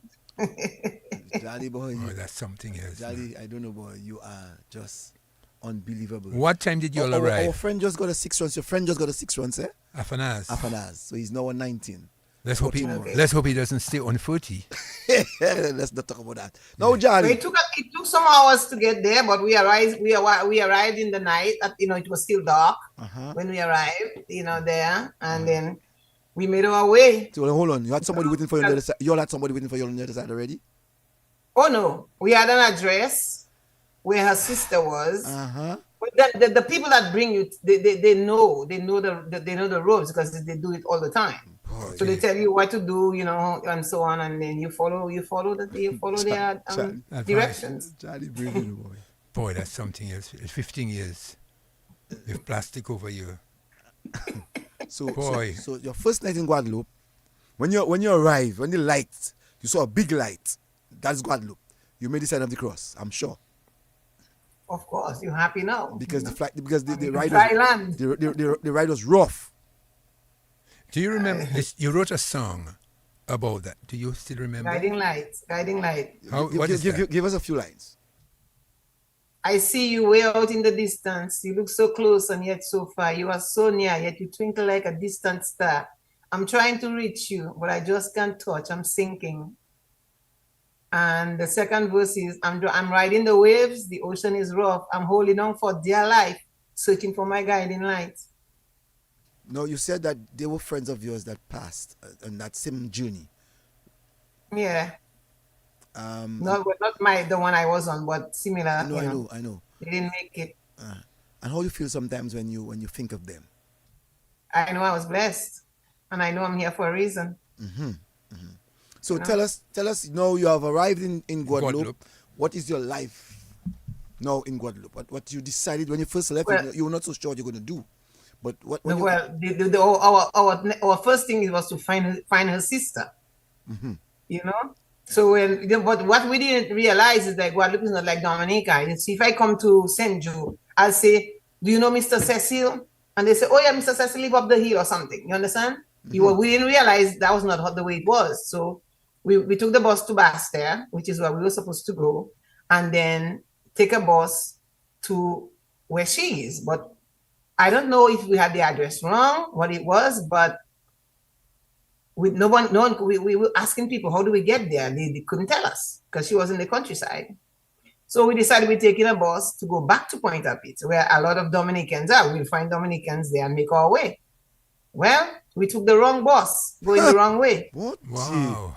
Yeah. So when we were riding for over an hour on the bus, then I said something is wrong. So I asked the lady sitting next to me, if we're going in the direction of Pointe-à-Pitre, she told me, no.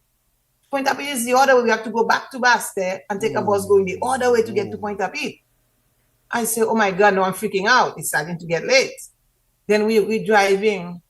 I say, well, they should put us down there. They say, no, the next village is about 10 minutes ahead. So we have to wait until we get to the village. We can't just stop there because there are no bus stops along the way till we get to the village.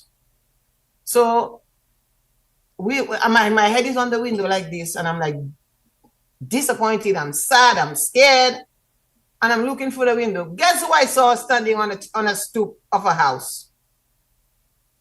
The lady, your sister. The sister. Wow. I screamed. I start screaming to put us down. Everybody in this bus looking at us like the crazy little girls. They put us down. We run back. We saw her sister standing on a stoop. And we were lost. We were going the wrong way. You want to hold that thought? So when I tell you we have I have a guidance. You want to hold that thought? That's what I meant. You want to hold that Yes, thought? Let's go. my Let's take a telephone call quickly. Good evening to you, caller. Good evening to you, Good caller. evening. Yes, good evening. Yes. Yes, Jolly, that's Marian. Hi. Hi.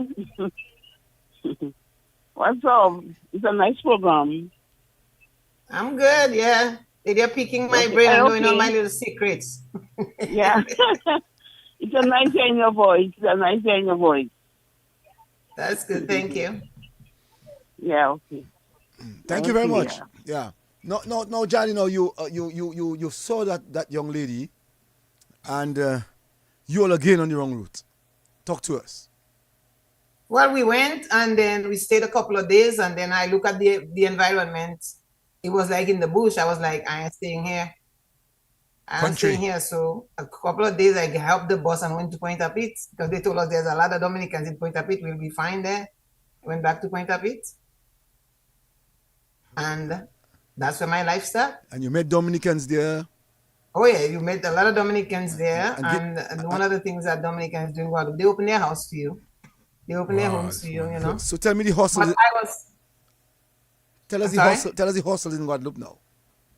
the hustle. Yeah, because no Well, one. I was fortunate though because I mean, I met some people from Dubic that I knew growing up, and I started living with them, you know, and then I finally met this lady who she had hotels and restaurants and stuff, and I started working with her and living with her, and that kind of changed my whole everything, you know. But you know, and like my life just, you know, took out its, you know, started growing from there.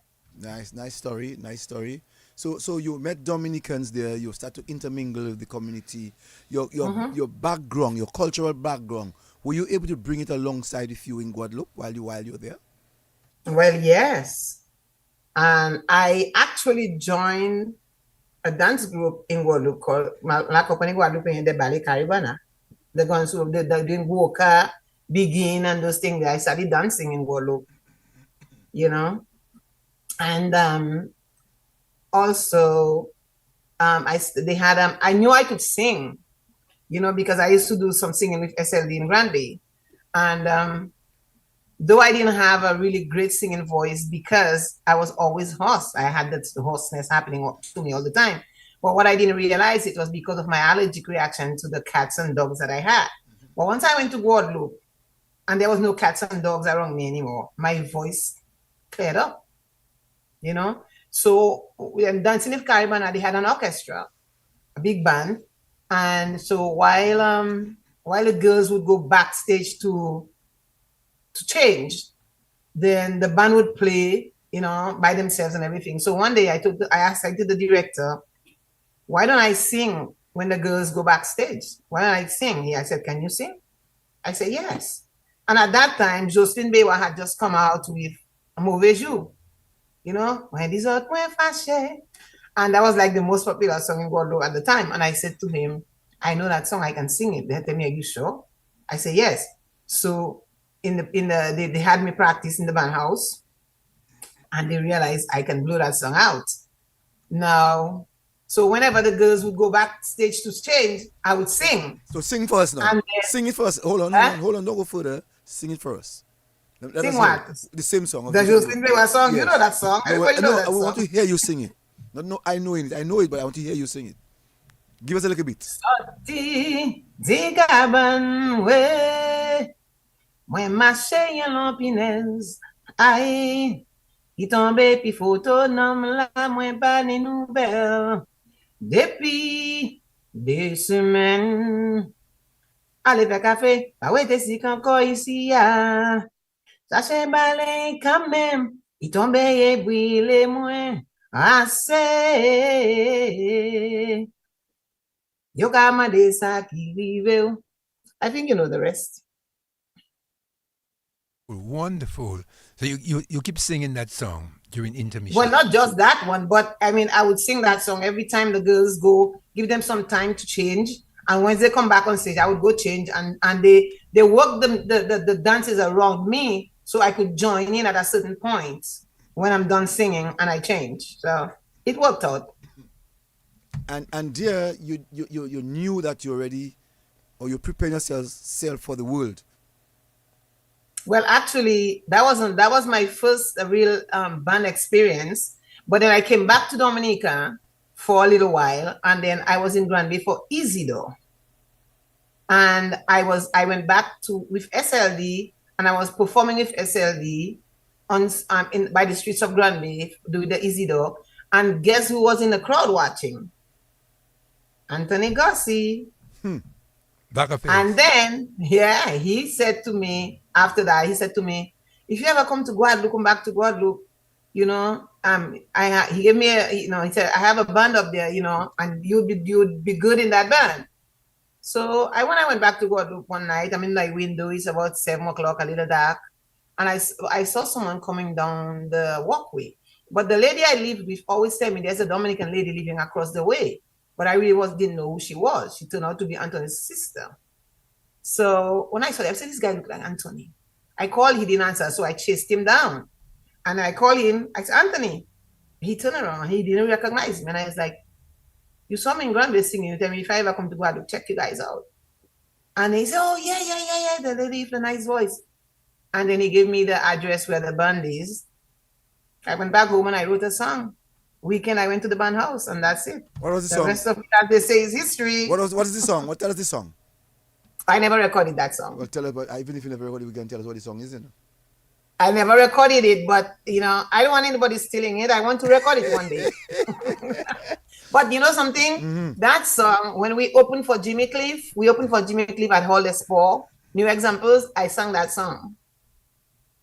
So nobody can steal it and Jolly, they know it's yours. So let's hear it. It's a capella. No, actually, it was one verse in 3 languages, in English, in French, and in Creole. Just the one verse, and I sing it in all 3. English, French, Creole. You can try that first, no? You can try that first? Fais attention à tous les menteurs, fais attention à tout faux prophètes, faut faire attention à toutes les couillons qui veulent couillonner moins pire. Jolly, that's all you're gonna get. Yeah, I know, that's fine. At least you give us something. Now, Jolly, you came back to Dominica. When you came back to Dominica from Guadeloupe, how long did you stay in Dominica? A year. 1 year. Wow. Is it because things are not really working out for you in Guadeloupe? You came back for Dominica too? No, actually, the band went to France. And at that time, I had a child. I had my son.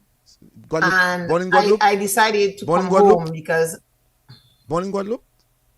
Yeah, he was born in Guadeloupe. Okay. I decided to come home because his father was the bass player in the band, and the whole band went to France, but I had my baby, so I really couldn't, So I came home to have my son meet his family, his grandparents on his father's side from Lakou, my mom, So I spent a year in Dominica.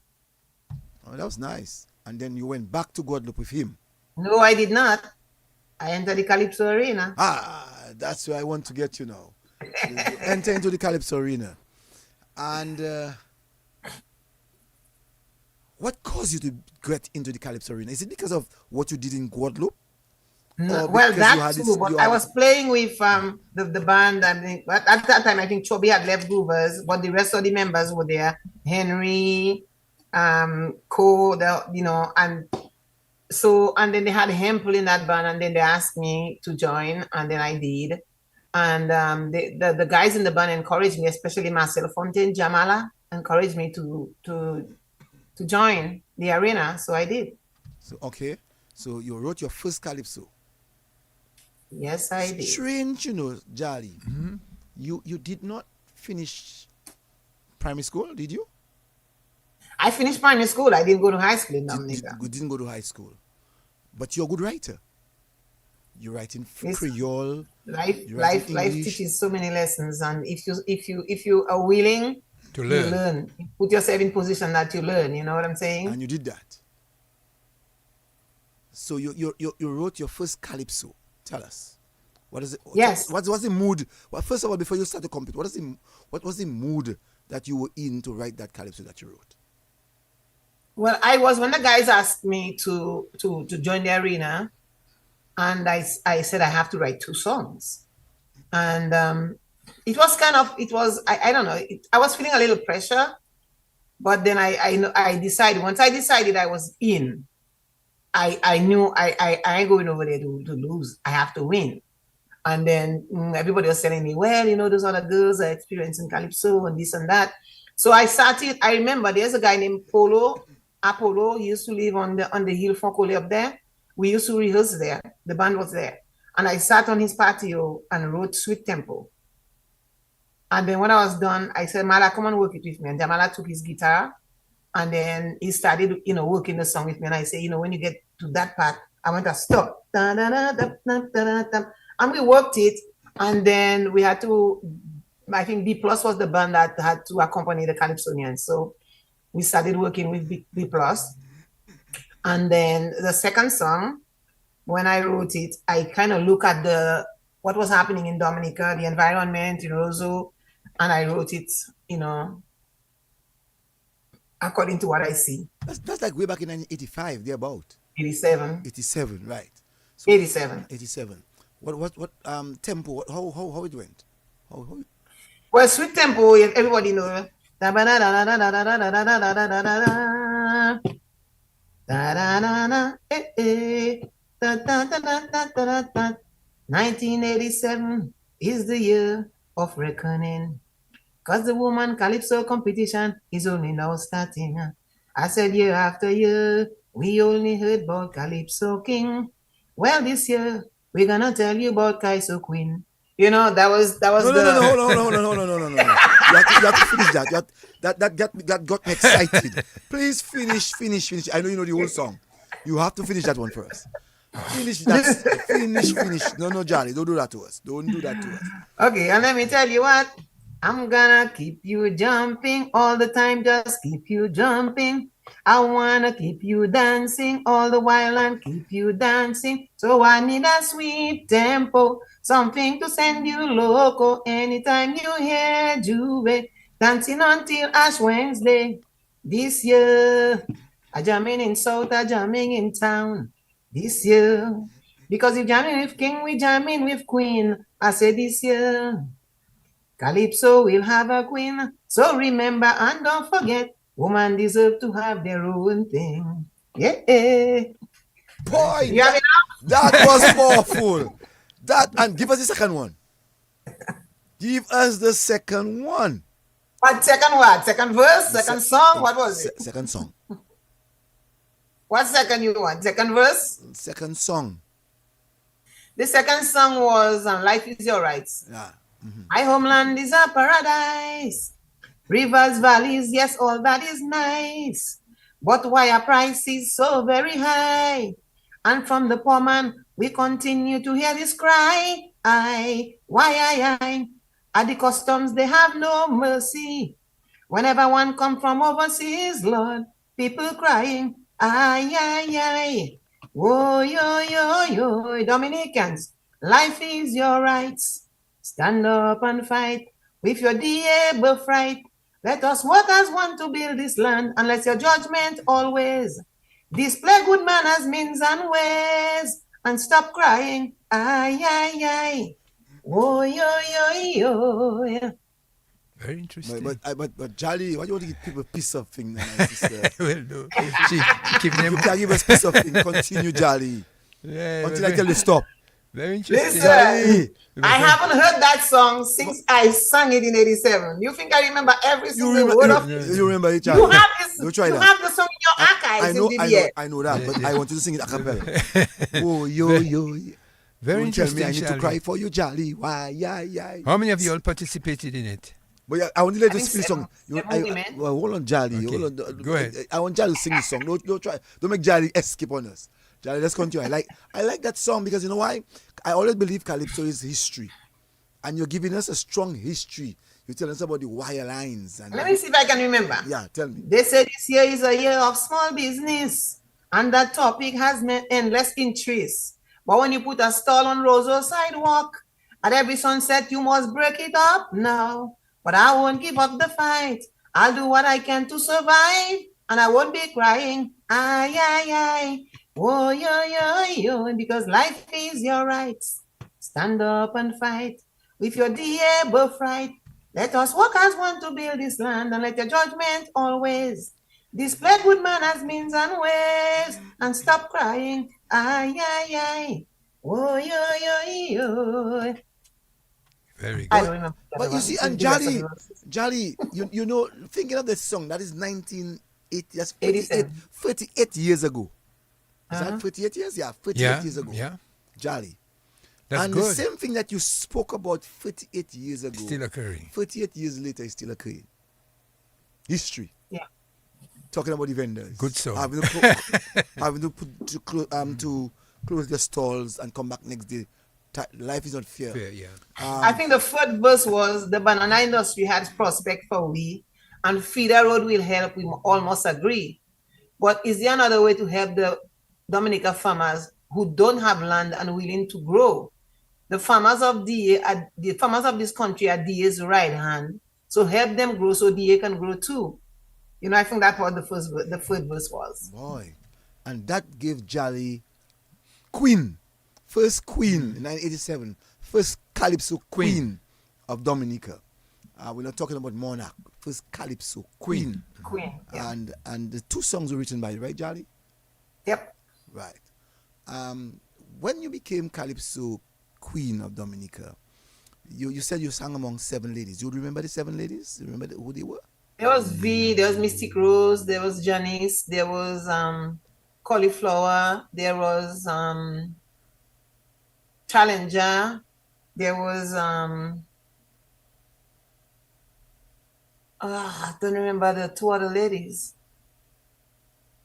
Mystic Rose, Challenger. I don't remember the other 2, but I have the cassette upstairs somewhere. And that night, I saw that it was at the basketball court. Forecourt. I remember that. Yeah, forecourt. Not forecourt. Don't call it forecourt. We call it basketball court. That's what you're Yeah. calling it.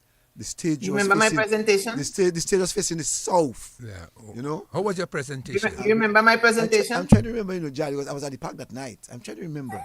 I'm trying to remember. I had the banana plants and with their bunches on stage. I had the geese boxes, the people cutting the banana, putting the banana in the geese boxes, people circling and pickaxe and the whole works. I had the whole works. And you know, Jolly, I was supporting that night. I was supporting singing Janice. Yes, most people were supporting I Janice. was supporting singing Janice. Most people were supporting What, Janice. did Elsa sing that night with you? Elsa Proctor. Did she do backups? Oh, she I did don't backup. remember. I don't remember. sure Elsa But it will was do- Beatles. I'm sure Elsa is wrong, so Elsa should be able to tell us the 2 other ladies that you're missing. For sure, it wasn't Brown Sugar because Brown Sugar never in that big league. No, Jolly. Silver Sands was one of them. Who's it? Super Silver Sands. Silver Sands. I know Silver Sands. Silver Mystic Sands. Rose, She's in Cauliflower, Antigua. V, She's Janice, in me, Antigua now. And one other person. She's in Antigua now. Silver Sands is in Antigua. Right? Yeah, well, she was one of those people. Yes, Silver Sands. As a fact, I remember Silver Sands and Janice and all of these people. They sang together at the Dominican Grammar School.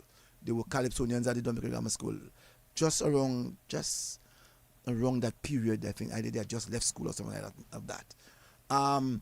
But as I said, I was supporting singing Janice that night because she was the most popular Calypsonian, female Calypsonian at the time, together with Jennifer Cauliflower. Yeah, Yes. but she stunned Jennifer them. John.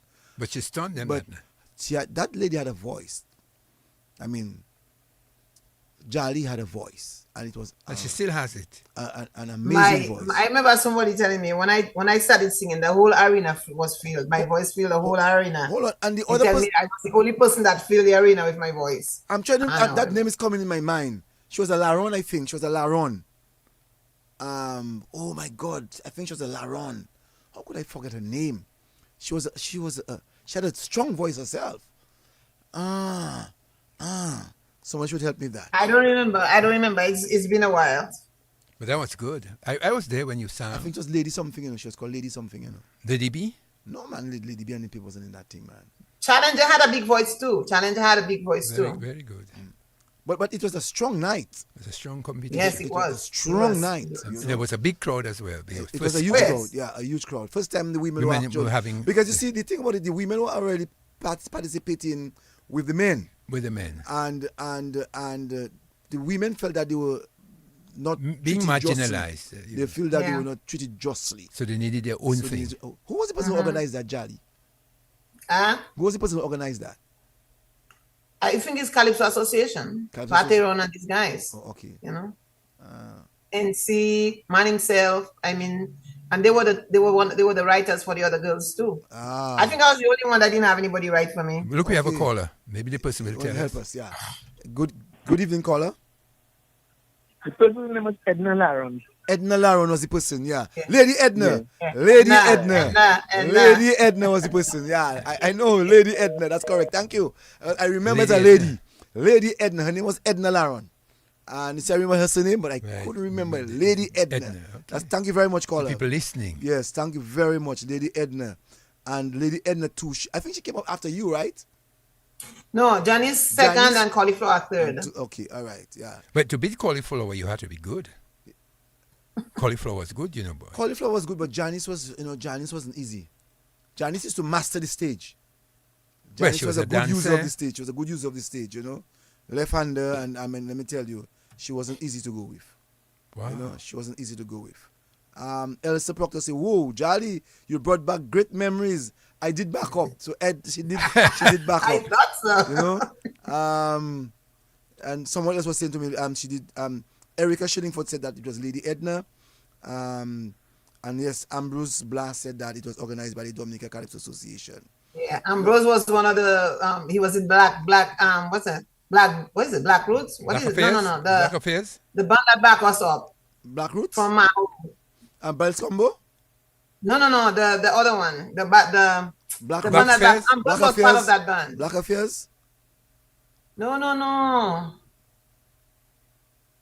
It's a kind of They used to play with Bells Combo. That's the other band in Mahu. They were the one who backed us up. I'm sure Ambrose will be able to tell us in a while. Maybe Ambrose can tell us what it was. Yeah. What was the name of them? The band that backed us up. Someone will give us. Yes. No, that night, Jolly, did you tell yourself the next year you're going to go into the big competition, the men's competition? Well, I was gonna go all the way, but when I came to America, I came up to America that same year. I came up with Groovers. The band was B plus, The band was B plus. B B plus. plus. That's why, yeah, B B plus, plus, yeah. yeah, B The band was B plus. plus. Yes. So yeah, I got a trip to go to New York. So hold on before I get Loftus, Emmanuel. Hold on. So you after that night, you became a member of the Midnight Groovers band. Is that so? No. I was with them before Calypso. I don't think Chobi was in that band at that time. So I think Okay. Chobi had left or something. Okay. I don't remember. I think Chobi wasn't there. But I was with them singing all over Dominica after I won. But then I was given the opportunity to go to America with Groovers. Chobi was there that year, that time when we went to America. Mm-hmm. And yeah, that was it. And then you went to America. You peddy shime again. They say Jolly Run. You had a song on that? Yes. She had a song? Yes. You had a song. It was, listen, Mhm. I did not go to America to stay in America because Yes. I had a 4-year-old in Dominica, and that was my whole life, my whole world, my whole heart.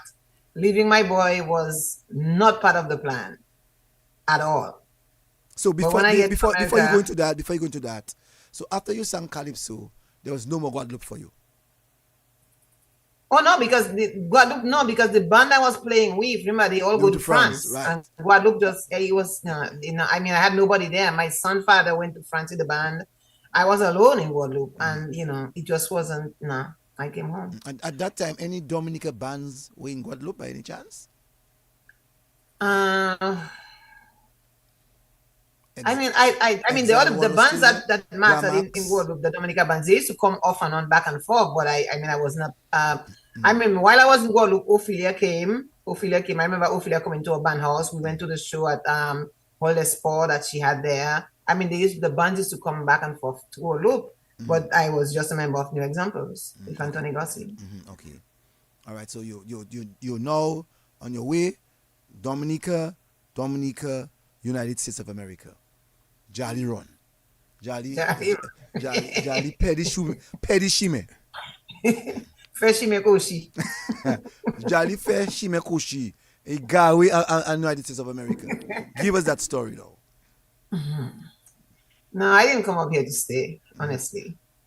But when I thought of my life in Dominica, I mean, and I had a son, I had to find a way for my son. I had to prepare a way for my son because I didn't have a job in Dominica. I mean, my mom was there, but I really had nothing there. So I figured I wanted to make a way for my son. Not even for me. My whole focus was my boy. And so I got the opportunity to stay and I stayed. Okay. And while you're there, what happened? You decide. Just imagine you're taking chances. You went on a pipui to go Guadeloupe. You first Shimekoshi on the sea. You when you arrive land, you still did a Shimekoshi lose track until you get to where you had to go to. So you are on a road of Shimekoshi. You go America. I try to wonder when you batch the plane, you say mo chebe dom ni chair, mo chebe se dom ni chair, mo kale la America pa returner. You said that when you get on the plane? No, I didn't say that. I didn't say that. I couldn't leave my boy behind. Okay. My whole focus was I go in over there, do whatever I had to do, and then come back home for my boy, to my boy. That's was my plan. That's your plan. But then reality set in while I was here. When the band was ready to come back to Dominica, and most of the members were going back. My reality set in. What am I going back for? What do I have? How long? And then I met a very good lady, Anfia Proctor, and she was part of the association that brought us up, and she introduced me to this Caucasian couple that needed somebody to work for them. And she introduced me to them. I went to them, and then they asked me to give them 1 year, and they'll give my papers, and that's what I did. They gave my papers. Wow. So you stayed 1 year. I should first ask. No, that was my deal with them, to stay a year. Yeah. But I stayed more than a year with them because they became my family. No. How long the band stayed in the United States of America at that time? About I think 2 months. Wow. I'm not sure. I'm not really sure. Some people stayed 2 months, and I think some went back after the tour was done. When whatever gigs we had to play was done, some people returned, and a few of them stayed. I only found out that not too long ago that there are other members that did not go back. I didn't know. You know? No. So you stayed up in America. So you stayed in America. You met. I stayed in America, and they did well for themselves too. And you met a Caucasian family. Yeah, I met a Caucasian family. And the deal was, you will be a maid. What? No, I would. They had a child, and they asked me to, take care of the child for a year, and they'll set me up. And from the day I started, they started the paperwork. Wow, that was. So they kept their word, and so that enabled me to be able to file for my son also, because once you have a child, the child goes on the same paperwork that you are, preparing for yourself. So that was in New York. Yes. Okay, so while in New York, seeing about that child for that Caucasian family, what was running through your mind? Dominica was crying every night for my son, crying every night for my boy, talking to him every day, make sure that he's okay, trying to explain to him what I'm doing and why I'm doing it. That was pretty much it. That was my whole life, And in those days, it didn't have didn't have direct calls yet, so you had to always. No, I was using phone cards. They had phone cards, and before the phone cards, I used to use the people's phone. But when they knew that, so when the bill comes at the end of the month, they would underline all my bill, and I would add it up and pay them. That was good. Yeah, they were fabulous. I mean, they were fabulous. You still meet these people? They treated me well. It was my home. My friends came to visit me. My friends, I have friends that came and stayed there for weekends, whatever. It was my home. They really treated me well. So these people are still around? Oh yeah, but they're not in New York anymore. Oh, they're in Florida. Okay, and I still talk to them. The kids, they see me as their other mother. Wow, that's beautiful. And so while you are there, you got your papers. Your child is in Dominica. what your first inclination is as I get my papers I want to bring back my to No, no, Dominica. no. My child, I got my papers. My child was right there with the papers. My child papers was there too.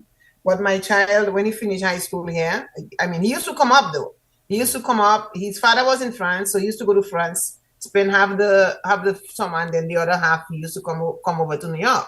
So we saw him, during the summers. Oh, that was nice. And when it was time for him to come up here, he had just finished high school. He told me, Mom, I want a year. I want a year off from school. So I said, okay, take a year. He took a year and then come up the next year to go to college. Okay, so as soon as you got your papers, you ensure that your son was right there with you, and you said Yeah. that he came to school. He went to school, yeah. Yes.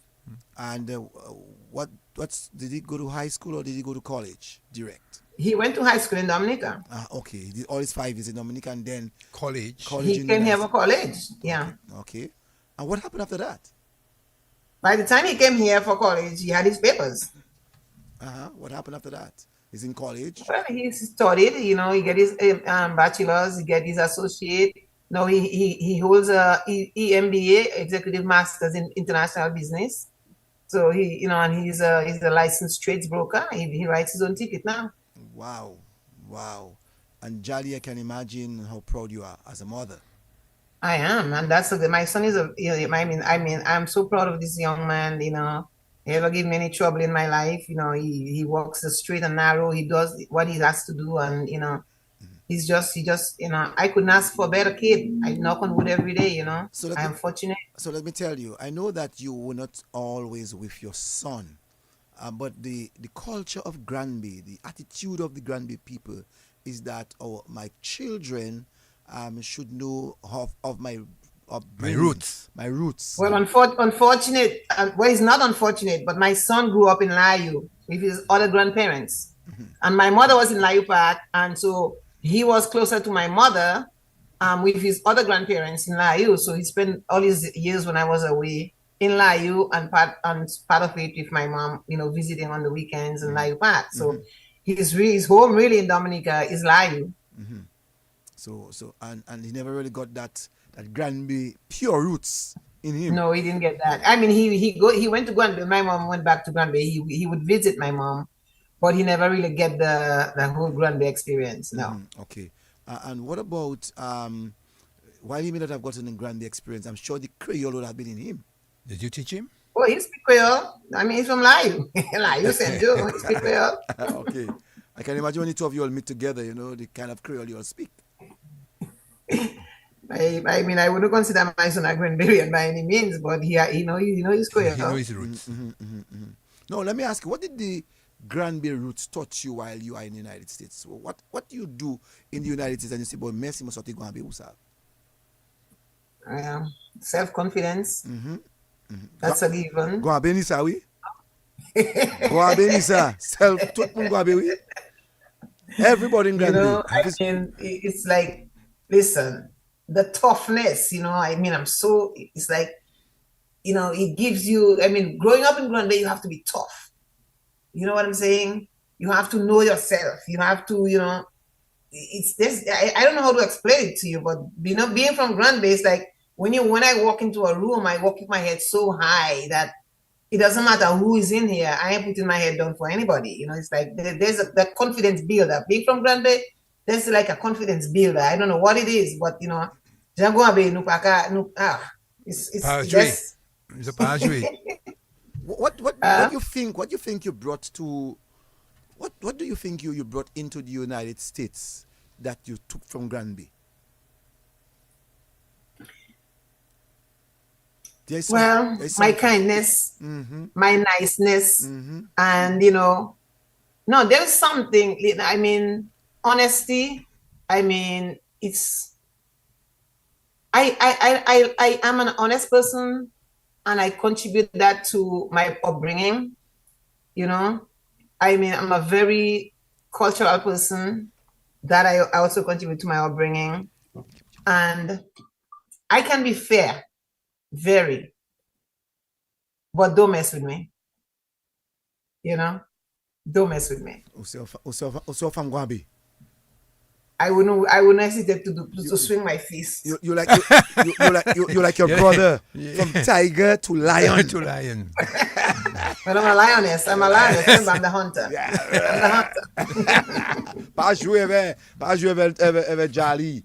No, Jolly. I meant to ask you that early on. Where did you get that name, Jolly? Oh, I got that name when I was in SLD. There were three of us. There was Lonnie Layton, there was Peony, Peony was Bernadette Matthews, and that was me. So my name, everybody called me Julie. So we decided we're gonna take Roots name because we're in that cultural roots group, you know. So I took the name Jolly, and my name stuck. I don't know if the others. I don't think the others stayed with their Roots name as we had before to giving ourselves Roots name, but mine stayed, and I love it. Boy, let me tell you something, Jolly. Before you go, we have to do something at Afanas. 2 balls after a bad, there's rain, and you come in there and you're not even watching the pitch. You come and you swing in your bat. I mean, the man gone for 21 runs. He didn't score at least 1 run after the break. I mean, come on, Jolly, we have to now start to talk to Afanas. Yeah, you have to talk So to him. we have to talk to Afanas. He didn't even score the 42 that he scored so far. Talk to him. I mean, anyway, let's get back to our program. Weston is 30 for 1. For 1. Jolly, Granby. So yeah, I want to know, as I said to you, that what you took from Granby, you brought it into the United States. Also, what did you bring to the family that you lived in the United States during that period of that 1 year? What did you bring to them? One thing I can tell you is, the young man comes to my house. Whenever he comes to my house, he call me Didi. Didi, can you make some bakes? he came with his girlfriend, another Caucasian lady, and he told her, listen, man, she used to make this thing. She's called it bakes, Johnny Cake. I've never tasted anything like it. So anytime they come here, I got to make them bakes. Yeah, I listen. Listen. When you come to my house, you're gonna eat your green fig. You're gonna eat your dancing. You're gonna eat your codfish. That's how I cook at home. You did that for them. Okay? You did that for them while you were still about that child. Oh yes. They cook. They eat anything I cook. You serious? Yeah, and they eat everything I cook, and I used to make everything for them. Everything, you know, even breadfruits. I used to cook the breadfruit and then fry it. They love this. So what they thought about our Dominican meal then, or Caribbean meal? Oh, they love it. I mean, it's something different because they used to having their lasagna, this or that, macaroni, whatever. It's different. Even mac and cheese, when I make it, is different because when they make mac and cheese, you buy a box of macaroni and this little cheese thing in it, and you mix it up, and that's their mac and cheese. No, I make it the way we make it in Dominica. It's totally different, and they love that. They would always say, when you make mac and cheese, can you make it the way you make it in Dominica? Yeah. And I can imagine when you give them codfish. I always tell them whenever they get the codfish, whenever they're going to have codfish, they always have they get some floss. And keep the floss close because they have the codfish on their teeth so they can floss it out. So have you done sandwich for them? Did you for that when I make my sandwich, because I don't eat any meat. So when I make my sandwich, they eat my sandwich too. Wow. So the son loved the bakes. They love the bakes. I get them eating cornmeal the way I do it in Dominica. When I get my farine, I make my farine for them. They eat their farine. I had them on heavy manners, man. No, Jolly. I remembered, Jolly, that I saw a video of yours recently. Because I take it from the point of where you said that you're being an honest person. Doing the right thing? Doing the right thing. Where you got someone person, I saw it on Facebook this week, where you got someone's wallet. You opened the wallet, you saw the person's name and the address, but there was no telephone number. And you said that you had to give that wallet to the owner. You had another lady, you all both spoke Creole. She's from St. Lucia. Right, so I could sense that because you all spoke Creole. When I heard those things, I said, either Jaguabe or St. Lucian. No. Yeah, Lucian. All right. No, give us that story. of that honesty of that day? Well, I was driving, and when I get to the red light, I saw I just happened to look across the street, and I saw this wallet, but it looked really bulky. But it's a nice looking wallet, so this couldn't be something somebody thrown out. So I just pulled up my handbrakes, and I went out, I grabbed it, and I came back and went back to work. But after I get to the job, I opened it and realized the amount of money that was in there. There was these hundreds. They were all arranged in very nicely. Then there's the 20s, the 50, very nicely arranged. And I was like, oh my God, that's somebody's wallet. Somebody lost everything. There was an ID with an address. There was a credit card, Metro card, Omni card, but there was no phone number. And so I had to find the person to give them their wallets. So it took me a little while and a little bit of effort, but at the end he got his wallet and he was very happy. Give us the story. Give us the story. Because I saw the video where when you got that wallet, you decided that you're going a distance away from where you were. You drove to the person's home. You knocked the door. You're brave Dominican because you're from Granby, confident. That's why I documented it, because I was worried if something happened, at least I have a video camera, they can see what happened. So yeah, I knocked the door. The person was somebody's. They were not there, but then a man came out and he said something like they're praying or something. So I think they're Muslim family. Yes. So I waited, but the lady came out. She said she's the aunt. I said, well, I don't know you, and I'm not gonna give it to you. I need to give it to him, because if I give it to you, and next thing, a couple of hundred is missing, and he might just say an empty employee take his money or whatever. Anyway, she called him, and then I asked him to meet me close to my job. And what was nice too in that video I saw was the auntie was able to call him on video. Yes. And the problem that he could not even speak English properly. He don't speak proper English, and I found out after the fact that he was he was only in this country 6 months. And so that's why he maybe didn't have a bank card in there, and his English is not up to par. But he's a person and he's doing deliveries, so which means this guy is working every day, on the bicycle with all the traffic in New York and everything. It's a hazard for him, and for him to lose his whole life savings. Listen, he's lucky I found it, and I am so happy I did, because can you imagine? That's good. And he came, he said to me, I'll never forget you. So I said, don't lose it again, because the next person may not be me who found it. Yes. And I know that some people... a lot of people at my job, a lot of people said to me, just throw out just take the money, throw that thing out. Why it took a little effort, because I went through Facebook, Instagram, looking to see if I will see his name and maybe send a message to him. Nothing. So I had to physically drove to his address. He was under the radar. Yeah. And I would imagine, that when you went knocking at the door, the people would have wondered, but are we legal? They thought I was cops. Yeah, because they might be... Because our uniform is the blue and everything, and then the badge on my shoulder. I don't know if they misread it. They thought I was, because she said the police. I said, no, we are MTA workers. Yes. Because you could sense the fear in communicating with you. You know what I'm saying? And then when you met the boy, some people made the statement that he did not even shake your hand, he didn't hug you, he didn't do anything of that nature. No, but in that religion, I don't know if they're allowed to touch another person that's not their wives or something. That's Muslim. That was kind of religion, and the customs, so. Yeah. I didn't feel any way about it. People, he didn't even give you a tip. I would not have accepted it had he given me any money. What I'm saying? I'm doing well. I work. I'm not. This guy works hard for his money. I would not have taken his money. And that is a good gesture. That's a good gesture. Yeah, that was a good one. It's honesty. You have to be complimented, and I felt I would have mentioned it to you on this live, so people need to know that you did that, Jolly. To get a wallet I'm sure over $800, because it looked like a thick. That's a lot of money, yeah. It looked like a thick wallet, and that was good. And when the guy received it, he could see the smiles all over his face, I had that wallet for 3 days, so I'm sure he thought he lost that money. He lost everything, because I was looking for him. Facebook, trying to figure it out to see if I could be. When I put it in Google, when I Google map him, he was like 25 minutes away from my job. So to go there and to come back, and then it's a lot of time. But I did it, so I'm happy that because I was worried that I'm not gonna find him, and I really did not want to take his money. I see you enter in the coupe.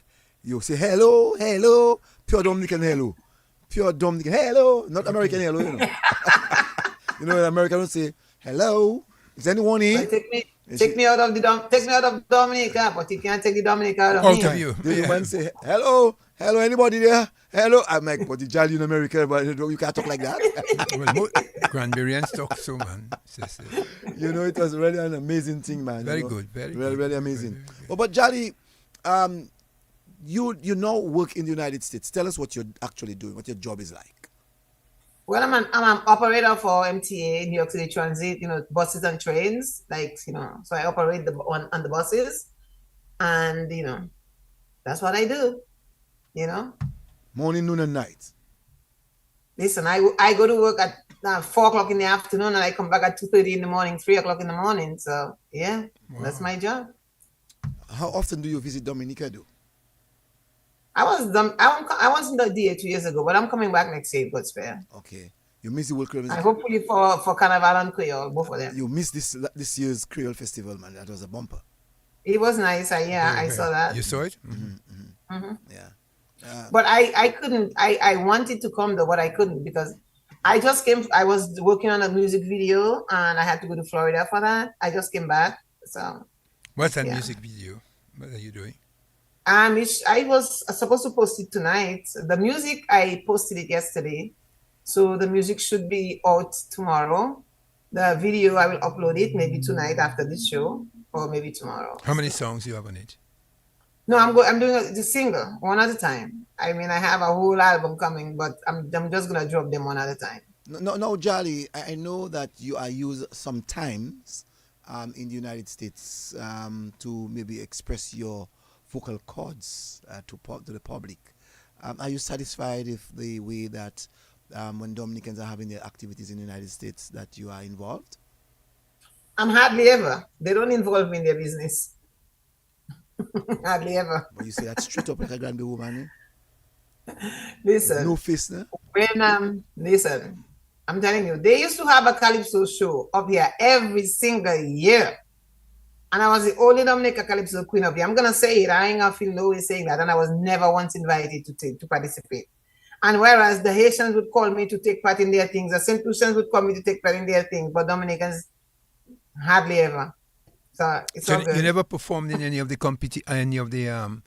Never. When the Calypso they never Kings? had any of their Calypso shows, nothing. And I was the only Calypso queen of Dominica in America, in New York. Wow. And that's what I'm saying. Whereas the Haitians would call me, the St. Lucians would call me. The only place I performed for Dominicans was when the Mann brothers are having the flag raising in Bridgeport. Mm-hmm. They always invite me to perform, and I always support. And the only other time I performed was when they had a show with me, Mikel, Ophelia, and Jeanette. That was it. But most of my performances are for other Caribbean people, other Caribbean activities. Never, hardly Dominicans. So wow, it is what it is. That is very bad. It's terrible. Man. I'm sure they're hearing this, and I'm sure that someone is going to give them that message. And I can guarantee you next year you're going to see a difference. Listen, music is what I do. Okay, I have a full-time job in America, but music is my passion. And music. Listen, I'm gonna sing no matter where I sing. As a matter of fact, I'm doing a charity event for the Haitians next month, and I do my thing. I don't worry about it. I write my songs. I put it out there. I don't have to depend on people to write for me. I'm an excellent writer. I write my song. I know how to put the music out. I have musicians that I'm surrounded by that will work with me, so I don't worry about it. There's a saying. Profit. Me puis ka corriger. Me puis ka corriger. So you give them the me puis tonight, so they will hear you. Listen, I heard there was one Dominican that said that when somebody called them out and said, "Why you putting Jolly on your show?" and the Dominican person said, "I'm trying to promote Dominica, and she's trying to be Whitney Houston." I don't know how I'm trying to be Whitney Houston. Oh my God! So so listen. So you know what? I'm going to challenge you there now. Sing me this song where you are going with Dominica, when you leave Dominica. Which one? The one when you left for Granby. Jolly Kui? Jolly Run. Jolly Run. Yeah, but this is what they don't understand. Sometimes in life, we make decisions against our hearts when we have no choice. We left Dominica, adventure into the world. In search of opportunities we can't find at home. An education, people, we know it's a must. But after primary school, my mom just could not afford. I went away to better my life. An educated Dominican makes for a better Dominica. No matter where I roam, this country is my home. No matter where I go, Dominica, she is my soul. They say Jolly run, yo Marty. She ain't coming back, yo Marty. Jolly sold her flag. Now she's sporting red, white, and blue. Tell them I say, yo Marty. Oh, you know, Jolly, that's a strong song. Very strong, very strong. Especially, strong. especially With the music will But be- the second verse of that song is really emotional to me because I said, I left my heart when I left this land. I left my home when I left this place. How can I go and never return when everything I love is upon this rock? You taught me to love Dominica. You taught me about life. You gave me my strength. You gave me my pride. I left my son to be schooled by you. Your culture, your way of life, everything I am, I owe to this land. So no matter where I go, this country is my soul. No matter where I roam, Dominica, she is my home. Jolly, that is so emotional. Very, Just very. listening to that song, The Jolly. lyrics. Yeah. I mean, how did you pen that? How did you pen those lines? Tell me, What I was feeling. what were you feeling? It's all about feeling, you know. Mm-hmm.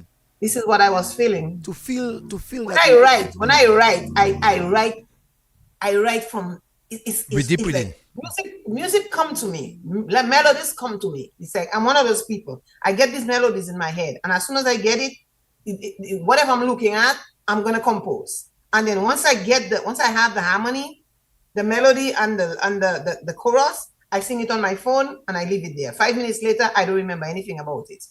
I have to go back to the phone to get it.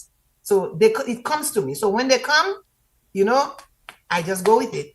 You know, and once I started going with it just flows. Wow, You know? wow.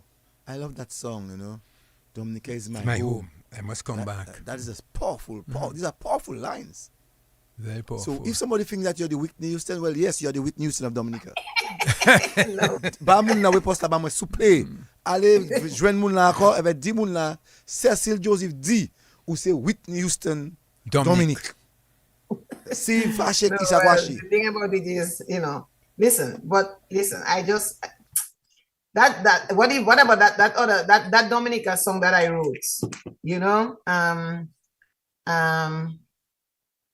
the one that have the video, you know, the one that the Man Brothers did that video for me. If you love Dominica, da, da, da, da, da, da, da, da, da. That was a conscious effort. I was like, okay, I'm gonna write a song for Dominica, and then I wrote a song for Dominica. You understand? Mm-hmm. But most of my songs is just emotions. You know, I'm thinking of something, and like my mom, I'm thinking of my writing song. If only I could, I'd give you the world with everything in it, and you would be right here with me. You know, it's just, you know, I run on emotions. I like that. Very good. Yeah. No, Jolly, we have some stalwarts in Dominica. We have Ophelia, a big stalwart. How do you classify yourself when you are on the side of Ophelia? Because you just said that you sang Perform with her. or performed with her once. No, I didn't perform it, but I was at the show. Oh, you were at the show. I Okay. performed. Yeah. Oh, you mean in New York? Yeah, of course. Yeah, the one in New York, yeah. Yeah. No, Ophelia is much respect for Ophelia. Because I remember the very first time I heard Ophelia where I was. Very first time I heard Ophelia, I was in Dubica in a shop. And then was it doing Independence? I don't remember exactly what it was. But that was the very first time I heard Ophelia. And at that time, I was going through the period of where I had no voice because I was always hoarse because of the cats and nose. Like I told you, I was allergic to them and I didn't know. But in my head, I could always sing. I could always sing in my head. You know, I would write when I was about 7 or 8. I wrote a song. Oh Dominica, oh Dominica, oh Dominica, I'm going on but a plane, going on but a plane, I'm going on. I was about 8 years old. When I'm riding, I'm singing a song, Dominica, I'm gonna go on but a plane. You know what I'm saying? I'm going on but a plane. I don't know where the plane coming from, but I'm going on but a plane. It was always meant No, for I you to think in roam. my head I could always sing, Mm-hmm. but I didn't have a singing voice for a long time. Mm-hmm. Once I got over the hoarseness, I figured out, what was wrong with me, and I got over it. That was it. The whole, So everything opened up. I would imagine that you just admire Ophelia. Yeah. Of course, you No, have to. no, no, I no. mean, Janet Azuz. I remember when Janet came out with "Ça c'est la vie." I was lying back by my mom, and then I remember this lady saying, "Ça c'est un femme grand bé, ça c'est un femme grand bé," and we're proud of these ladies, Mm-hmm. man. I mean, listen, Yes, you got to a lot of respect these people, a ladies. lot of people do not know that Janet Azus came from Grand Bay, because she sang for Bells Combo. I think she was Yeah, one but of. I didn't know because I'm telling you, when that song started playing, this lady was dancing, saying, "Ça c'est un femme grand bé, ça c'est un femme grand bé," and I was like, "Was she from Maho?" And then he said, "No, ça c'est un femme grand Uh-huh. bé." Yes, you know. yeah, father Syria and a mother from Granby, I think, and raising Granby herself, you know, and she was one, if not the first woman to hold a mic to sing Kadas Yeah, before best Ophelia. combo back in the days. Yes, Yeah, yes, Janet. yeah. So Janet, I know it would have been one of the ladies in your days that you would have, as a young girl, would have admired too.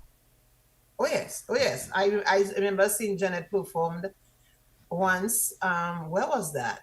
But I can actually remember what she was wearing. She was wearing a green blouse and a black pant, and she had her hair all long and nice and honest. I remember that. And you said You know? and you said one day I'm going to be on stage like her. Oh yes. One day I'm gonna do this. I don't know how, I don't know where, I don't know when, but I'm gonna do this. And no, Mikkel.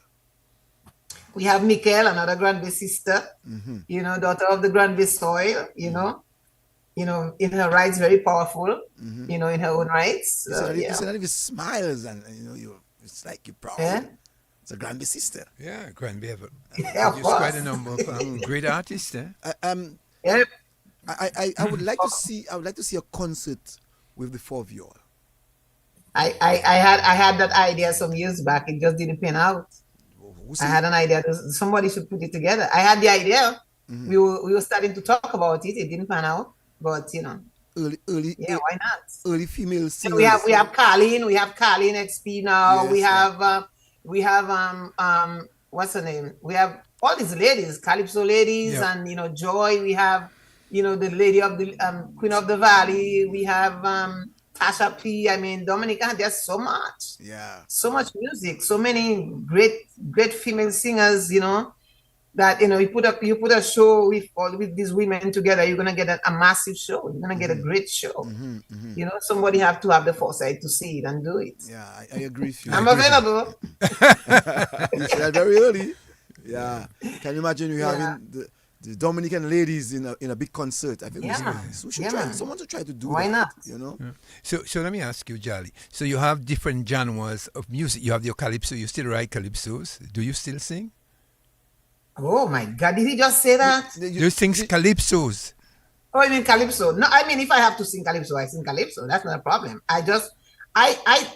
People ask me all the time, why do I do this genre? I always say them, I don't do genres, I do music.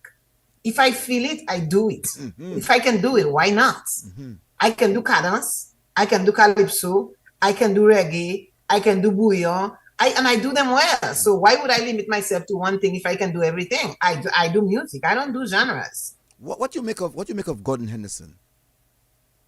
Well, Gordon's been there for a very long time. I mean, respect, to all the guys and girls that came before us and paved the way for us, with much respect to all of them.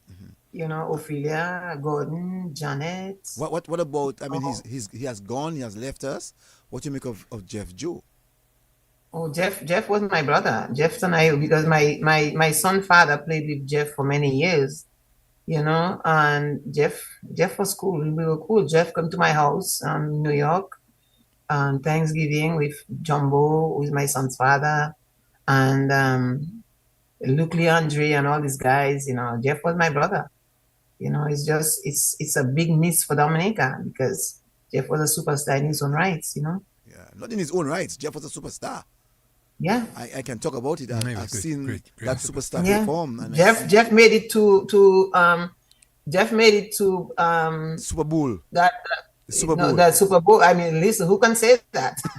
Who can say that in Dominica besides Grammars? Yeah. Jeff made it Super Bowl. This is not an easy feat. You know what I'm saying? Yeah, and, Much and, respect, and he man, much made it respect. in the early days.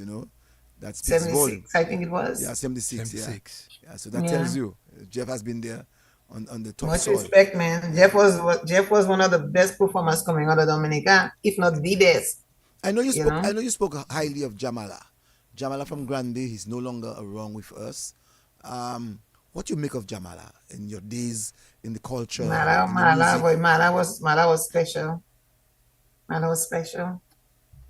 Mala was special. Was he a writer?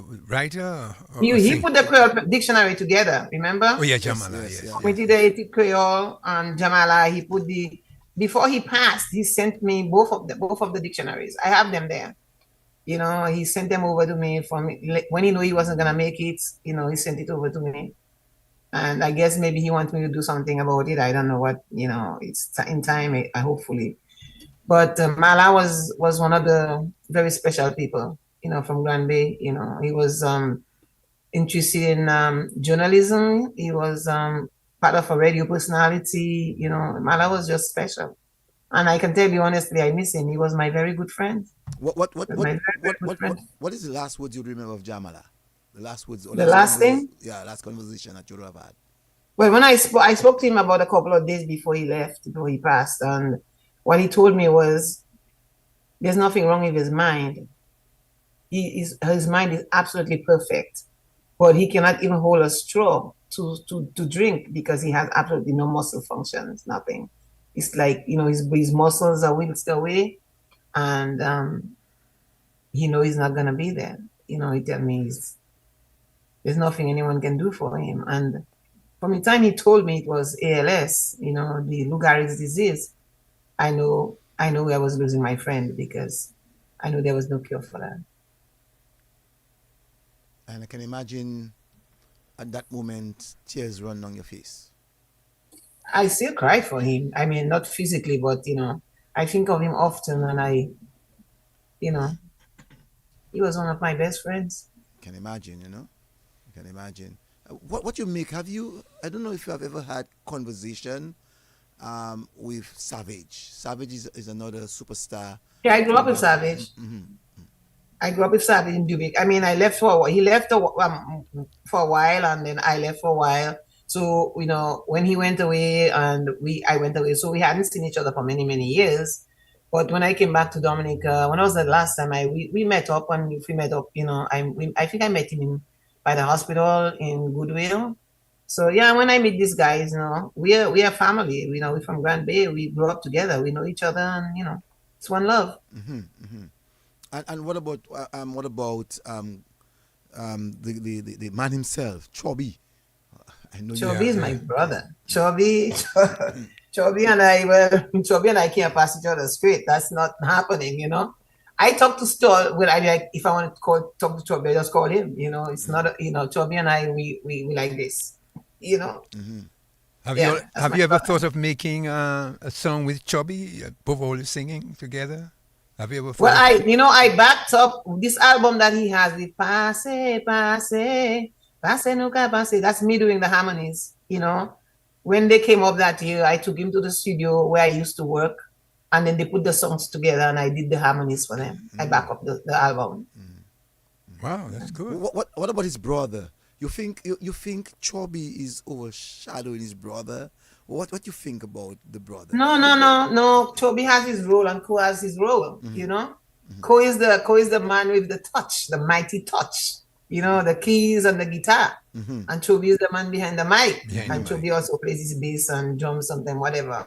But I don't think so. I think that they have their role because I don't think Toby can be Toby without Ko. Yes. And Toby is Toby. But I'm saying when it comes to the music, he and his brother, they do it together. They are one. They need each other for that special touch. So you're saying that special cat has beat you here and is basically that cool. touch. That is That cool. touch.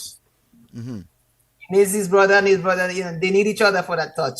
Because anybody else you put in the place of cool, no matter what Chobi is singing, it's not gonna be the same. They need each other. You know what I'm saying? To get People what can he's tantrum. getting, his brother has to be the one Part giving of it to him, him. yeah, You know what I'm yes. saying? So I see this. that's year- what I think anyway. No, Yeah, a you're lot of right. people think that way. You're very right. I saw this year that Chubby was able to bring a Caucasian or two Caucasian brothers. Yeah, I saw about that. That was yeah. amazing. Yep. Listen, And there are and so they're very many. young. They're young. Let me tell you something. There are so many. Dominica has so many musicians all over the world. Okay. For example, when you I just came from Florida, and the guys that I did the performance with for my video, they're Impulse. Impulse is Spikey Leroy, Spikey Geese, Yes. Ted Henderson. Then you have Derek Liverpool. Ted is and you Henderson have from Ted Granby. Fowler. Ted is from Granby, right? Ted Henderson from Granby. Yes, and he and his brother Yes. Russell. Derek is from Granby also. And then we have Spikey, who is Leroy. Everybody knows Spikey is. Spikey Leroy. Spikey used to be a string star for many years. So I mean, these guys are like the band in Florida. They're very well known. Everybody knows them, and these guys play. They do their thing, you know. So I mean, there's so much music coming from Dominica that is all over the place, man, spread out over the place, you know. Do you think that the yard is responsible for a lot, or we can say, let's use it with Lakou. Do you think the Lakou is responsible for all of those Of kind course. You know, if you have nothing to do, what are you gonna do? There's a guitar, there's music. Music is I have a song that says music is the poor man's choice. Music, that's the poor man's choice. You know, when you have no other means, and if you have the talent, you pick up the guitar, you get the drums, you get the shack, the tambour, whatever it is. Music, because if you listen, the amount of musicians I see that came out of Granby, and I know it's because that was what was available to them. It's the poor man's choice. Right. But you know, see, it's the sufferer's choice. very If you're well, suffering, I'm sorry? very well put together. Yeah. Music is a type of feeling I just cannot music explain. is the sufferer's choice, you know. Right? So Music is the who sufferer's wrote choice. that? Fitzroy Williams? Bob Marley. Music is no, Fitzroy. Fitzroy. Bob Marley stole it from what I hear. Well, that's an argument that we have. That's an argument that we have, you know. Yeah. Listen, I wasn't there. That's what I heard. Don't Yeah, school me. Fitzroy. That's a wonderful song. Yes. Yeah, your music is the sufferer's choice, Yeah, you know. That is it, you know. Because when you're in a suffering and you look up, you look down and everything, it's the music. I can tell you. It's music is my escape. Music is my escape. And right now, I'm not suffering. I'm doing well in my life. I am happy. You know, and things worked out. But let me tell you something. The amount of songs I wrote when I was in Manhattan at the early days in New York, I cried myself to sleep. Music was my escape. I just write songs. I wrote songs. I just couldn't stop writing songs. You know? Because I cried myself to sleep because my son is in Dominica and I'm in New York. And my escape was music. Any plan for a concert? You have one for me, I come in. Jolly hit me a reverse boy. Yeah, I agree. We call that reverse trip in cricket. Jolly hit me a reverse boy. But Jolly, now we hearing of Buyo, and Buyo is making waves in the region and some parts of the world. What do you make of Buyo? Well, I make a Buyo song. You never hear my Buyo song, Caribbean Lele? No, I've not heard that one. Well, this one, it's been over a year. It's on YouTube. No, well, listen. The bouillon is what people move to right now. Bouillon is another genre, and I'm glad it's from Dominica. And I don't care what the soca people saying, the soca people saying. Bouillon is what everybody is moving to. I mean, you drop a bouillon in a party, in a dance, in a whatever, and watch the people. You know? So there's something to bouillon. You know, and again, it's the cultural instruments. I like that. You know? It's the cultural instrument. Go back Very to good, the original. How is Buyo Yeah. in America? How is Buyo in America? Well, I mean, it's not. It hasn't gone America International, but in the New York area, the areas where the Caribbean people are, like you drop a bouillon in a party, you got it. You know what I'm saying? And I remember though years ago when WCK was in their full prime, they had this radio station WLIB, and there's this gentleman David Levy, and I remember he used to play bouillon. I'm the con that that volant that Yeah, volant blah, blah, blah, blah. He used to play that song all the time, and he's a friend of mine. He's from Barbados, and he said to me, "That's the best band from Dominica." And that was the beginning of that was the first time I really started getting into the bouillon and listening to it. They used to play that song all the time. But now bouillon has gone crazy. Everybody's dancing to bouillon. You drop a bouillon, there we go. Well, I'm seeing that the Trinidadians are taking up on the bouillon. Like they did with the soca, because the soca came from Dominica, as you know. Yeah, I said that. Your countryman, nobody responded to me. yeah, your countryman, Tokyo is very Tokyo much. told me. Yeah. Listen, Tokyo told me. They started talking about bouillon is soca, bouillon is soca. So one person said to me, "Why are you working so hard to say bouillon is not soca?" I said, "Why are you working so hard to say it is soca?" And then I gave her the story Tokyo told me. I said, "First of all, we gave all you soca. And now you want to claim bouillon. So if you want to claim bouillon soca, that's okay, because we gave all you soca too." You know what I'm saying? And now she's looking at me like, "What do you mean you gave us soca?" Then I kind of gave her the story of Udi mwe upiti shorty, Udi mwe upiti umati. And she had nothing else to say. I said, "So if you want to claim bouillon, why don't I claim soca? Because we gave it to you guys. So take what we give you and stop claiming ours." Well, you okay? see, like Calypso too, people tend to think that Calypso came from Trinidad, but Calypso came from Martinique. You know what I'm saying? As a historical truth. Yeah. That it came from Martinique. What the Trinidadians are able to do well is to evolve the music, and they have done well with Calypso, and that with But Dominicans should have never allowed them to, say that bouillon come from bouillon is soca. Bouillon is not soca. Well, we know that bouillon is not soca. We are aware that bouillon is not soca. And anyway, if it is, both of them are Dominican. Even if it is, it belongs to Dominica. Both of them. Yes, it does. It does. So, And Tokyo Tokyo and I, we were really good up here. We used to perform together, in that Dominica flag raising thing and everything. And Tokyo told me, she gave me the whole story. He gave me the story. So, let them say what they want. We know the truth, and the truth shall set you free. I like that. No, let me ask a question. You've been writing as well. You've been writing short stories or what? Or you're... No, I wrote a book called Life's Gripes, because being in New York, I used to travel the train and the buses every day, going to work back and forth, and then the things that you see. It was like, I was, because I'm things come to me. I write. I write songs, but there was so much to see. So I used to travel with a pad, and I'd be sitting on the train and I'd be laughing, and people would think I'm nuts because I'm writing and I'm laughing.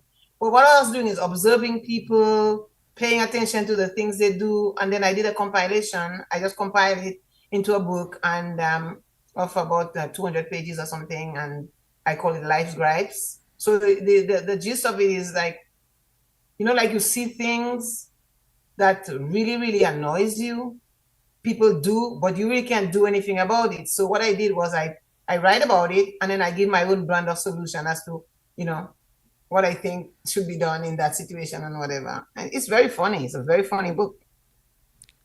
And I'm writing another one. That's a totally different one. This one is more of a novel. Why do men stray and women stay?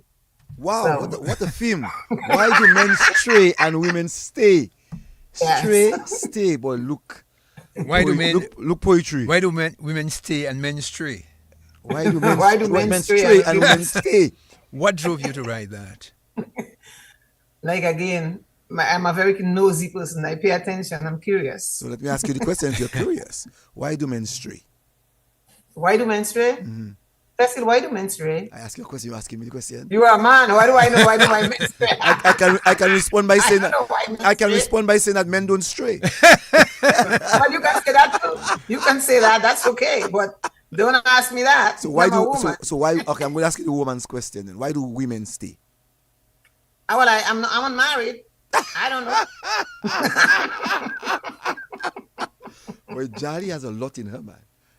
Oh, and you wrote that book, that novel, more or less based on your observation and what you noticed. Yeah, well, no, actually, it's very Or is very it personal? interesting. You know, there's a lot of twists and turns in there, but it's not done yet. I'm still working on it, but there's a lot of twists and turns in there. I think you'll like it when it's done. Tina Bell said that a program tonight of laughter, emotions, depth. I love it. Cheryl. Thank you, Tina. Cheryl Laffo said one could not ask for a better friend. She also said that Impulse. Well, Tina also said that Impulse. These are our guys in Florida. Sandra Alexander said, I am so attentive, very interested. Josephine John Lewis, very interested program. And Rosalind Sevre McLean said, I wrote about that in my book Ocean of Thoughts. Right. Book Let two. me just put it to you. My concept, briefly, I don't know whether Cecil will agree, but men tend to stray because they see so many fishes and they see so many other different things that they want But you know, one of the fishes in the sea is a shark, right? You heard that. Many of the fishes in the sea is the shark. Not all fish will be a whale. Listen. Well, okay, while you're going for the sharks, I'll go for the orcas because we know orcas kill sharks, right? Yes. Okay. Smaller, but they kill. They're more kill deadly. shark. Yeah. Yeah. Very interesting. So yeah, I'll stay with the orcas. So Cecil, be careful. that's why women don't stray. It will stay with the orcas. She'll stay with the orcas. She's not going to try to get many fishes. Okay. Just one. Fair enough. I like the concept. Well, in the scheme of things, I'm a TTV, eh? Where are you? Yeah, I'm a TTV. So which means we will make Accra with you then. We'll fry you. I'm that small. I'm a TTV. But we will fry you. Well, he said very. I'm not enough for a shark to eat. I wouldn't even feel their nostrils. But the men will eat you because we can eat you as Accra. You need many of me to make Accra. Very interesting, boy. No. Coming back to Granby. What of Granby you're proud of? Everything. What's not to be proud of? Even the $5 I was rolling on the street, I didn't see it. And I'll come back again to the question that I asked you earlier on. Can you tell me a name of a Sukuya and a name of a Lajables? Keep that secret. No, I don't have that. I don't have the name of the city. But I'm proud of Granby. You know, Granby Bay, growing up in Granby, I could not have asked for more. Granby is a very cultural place. Everybody knows that. You know your neighbors, you know everybody's. Listen, I'm living here. This is my home. I've been in this house for 17, going on 18 years. I know the lady next to me. You know, there's houses around there. I hardly know the people's names. I know everybody in Granby. Everybody I grew up with, I know their names. I know their families. We went to school together. You know your neighbors. You know your neighborhood. It's not the same. Granby was a blessing. Growing up as a Granburian was a blessing. And I'm sure everybody says that for their communities. That's true. You know, but I'm talking about Granby. I am so blessed to have been from Granby because what I gained growing up, the knowledge, the outlook on life, you know, the confidence and everything, that's what's keeping me where I am, you know, and I wouldn't change a thing. I know Granby had one prime minister in the person of Pierre Charles. What do you make of Pierre Charles? What do you know of Pierre Charles? He was my teacher. He taught you? He was my teacher. And I remember Pierre used to say, when you see he's teaching and we're not paying attention, he used to say in patois, apon samokadizo, samokamutwizo, because lemo pala, mun laki kavinia, pake mi levezo. He used to tell us, listen to what he's teaching us, because when he's gone and not there in school anymore as a teacher, the person coming next may not care as he does. So we better pay attention. And he said that in patois? In patois. We say no Creole. Creole.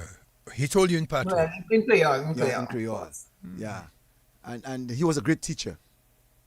He was young, but he was our teacher. Jamala was a teacher too. Crispin Gregor was a teacher. You know, these were the young group of young teachers. You know, Hardy Henderson was a teacher. My sister Imelda was a teacher. You know, Wow. we had a group of young teachers. What's his name? Anthony Larond. Well, Tony who I think Laron, he was- yeah, Tony Larond was a teacher too. in your time. So yeah, yeah. What about this fella, Jaka? Oh, James Henderson. James Oh yeah, Jacka was the tops. Tops. But he was older than these guys, a little older than these guys. Okay. Yeah, but Jacka, yeah, man. James Henderson. Good teachers. But you remember your teachers well, man. Yeah, we were fortunate, you know. I mean, these guys really they cared. They cared, you know. But I mean, I don't know about teachers right now, but you know, when these guys, yeah, they cared. what about him? You all had a choral group. James, Jaka. Les étoiles chorales, les jeunes étoiles chorales, jeunes étoiles chorales. That's true. They wrote quite a number of songs. Jacka, Emile Passa, Jacka. But you know I was going to sing that. You know I was going to say that when you see Emil Jaka, I was going to say that, you know. Emil Passa Jaka. Yeah, You remember that? That was a good What is song. Jaka? Okay. Jack, what is Jacka? I don't know. They used to call James Jacka. I don't know. No time Emil Passa Jaka. That's what I mean. Mun go sell Maki Connect then. I say Jacka, but I'm not one of them that know what is the Jacka. Who connect up bien? Emil Passa Jaka. Who? Okay. Emil Passa Jacka. Emil Jacka, Emil Passa Jacka. We say Jacka. You know. Don't ask me what Jacka is. It's a play on words. It's a play on Jaka. words. It's a Emil metaphor. Passa Jaka. Emil Passa Jacka. It's a metaphor. Achel my well, you don't tell me play words. Huh? You must say Jolly don't know. Huh? You can't Jolly pas connaître. Emil Jaka. No more connaître. Very interesting. Very, and they made a number of songs. Yes. Number of Yeah, songs. she had one choral. They were good. They were good. I mean, growing up, I was kind of envious. I wasn't part of it, So let me ask but you. I was young. I wasn't one of the. I was younger, so Let me ask you. At that time when that song was made, Emil Passa Jaka, he was a teacher. yes, he was, and I think he was. The leader of that group. You know. Yeah, he was the leader. So you mean he was I'm not gonna say I'm sure, but I think he might be one of the people with Lambert Henderson. So Lambert knows why he made that. Mika's father. Lambert knows why he know? write that song. Huh? Lambert know why he wrote that song. I don't know if he wrote it. I don't know who wrote it, Or the but I'm group. saying he was part of that group. He was part of the group. Emil had to do something. Right. But at that time, Cecil, have they ever written any more? Have there been any other group like that in Granby? I don't know. No, I think, well, right now they have Charlie Bell, but Charlie Bell is more of a dancing group. That group was more a folk group, you know, like Souffle Moutain or something like that. Yeah. You know, yeah. So No. Let me ask you. I meant to ask you earlier on about dead people. Growing up as a girl, you ever had to jump over dead bodies? jump over it for what? How for what now? I used to be one of those girls that when somebody died, I used to be making the riffs. I was very into making riffs when dead people die. Even the rosaries. They used to when they have the 7 nights of prayers and stuff. I used to lead the prayer with the rosaries. My mom taught me all that. You know, I used to lead, but no, I don't remember anything. The So. 9 nights. I don't remember any of that. But I used to be. I was very involved in those things. So you kind of remember jumping over. No, I wouldn't jump over them. I was afraid of it. I think the first dead body that I really was, when I stopped being afraid of actually being where the dead body is, was my dad. When he died, I actually sat in the van going to the cemetery. I sat on the coffin. You saw And the that was coffin? the bravest thing for me. And you were crying. That was the bravest thing for me, you know? Because I would be doing the reefs and everything, but I wouldn't mess with the dead body. I'd stay away from the dead body. And then in those days when people died, they'd have the body at the house. Yes. So your And dad, so you had to, you know that in a couple of days, that body had to be buried really quickly. That bag Moun ka meti pou nan fridge pou 2 mois, 3 mois, 4 mois, pa ni san, pa teni sa. Jody. En 2 jours, yo jamais été 3 planches là ensemble, 4 planches là, fait 5 chai là, vite pressé. Mettez en ça, 2-3 jours, allez. Après ça, yo ni ice, yo ni fridge. So tout 3-4 mois, yo ni body à la kape cold house. Rent. You can pay rent. But you remember that in those days they used to take the white basin, small white basin, ice, right. And take what is Zeb name again? There's a Zeb. You put in your mouth. No, the Zeb. There's a Zeb that they wash in and put on the ice, so the ice wouldn't melt so very quickly. I don't remember all that. I remember the name.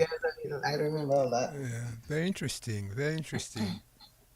Someone said I always had my opinion about Pasa Jaka. But the people trouble. See, I tell you, I'm sure everybody had an opinion about it. everybody has an opinion about Of Jaka. course. Well, let Everybody Jaka has an rest. opinion He no about it. longer there.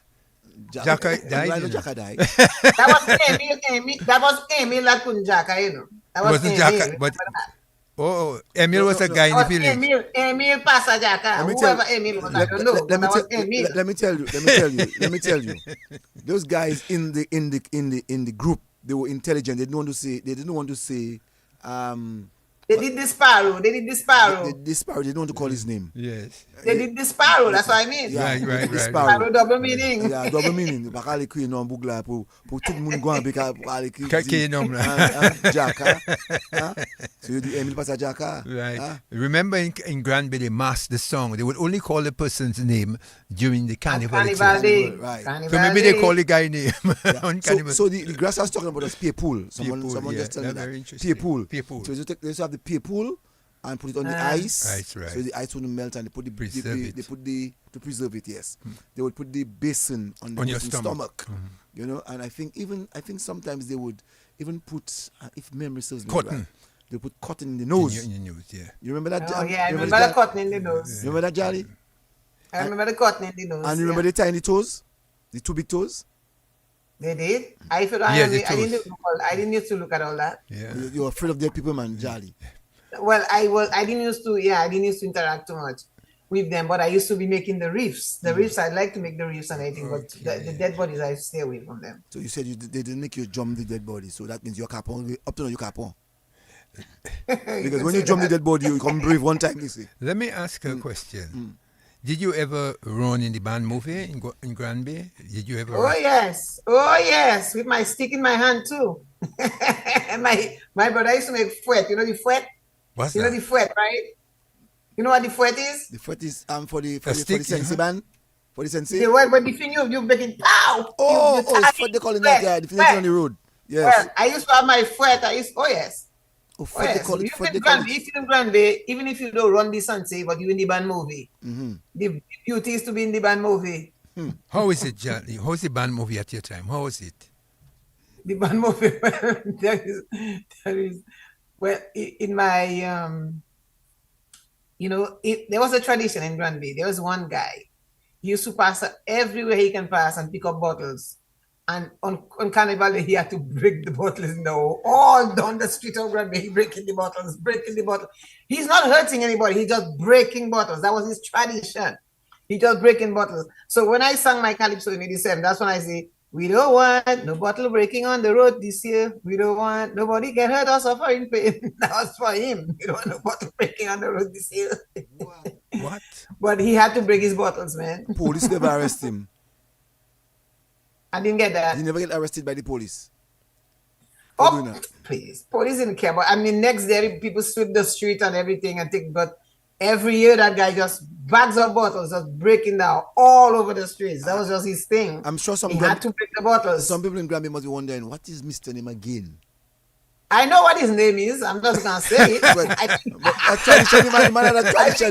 I think he's passed now. Well, call him a name, man. I think tradition. Passed, yeah. Give us his name, man.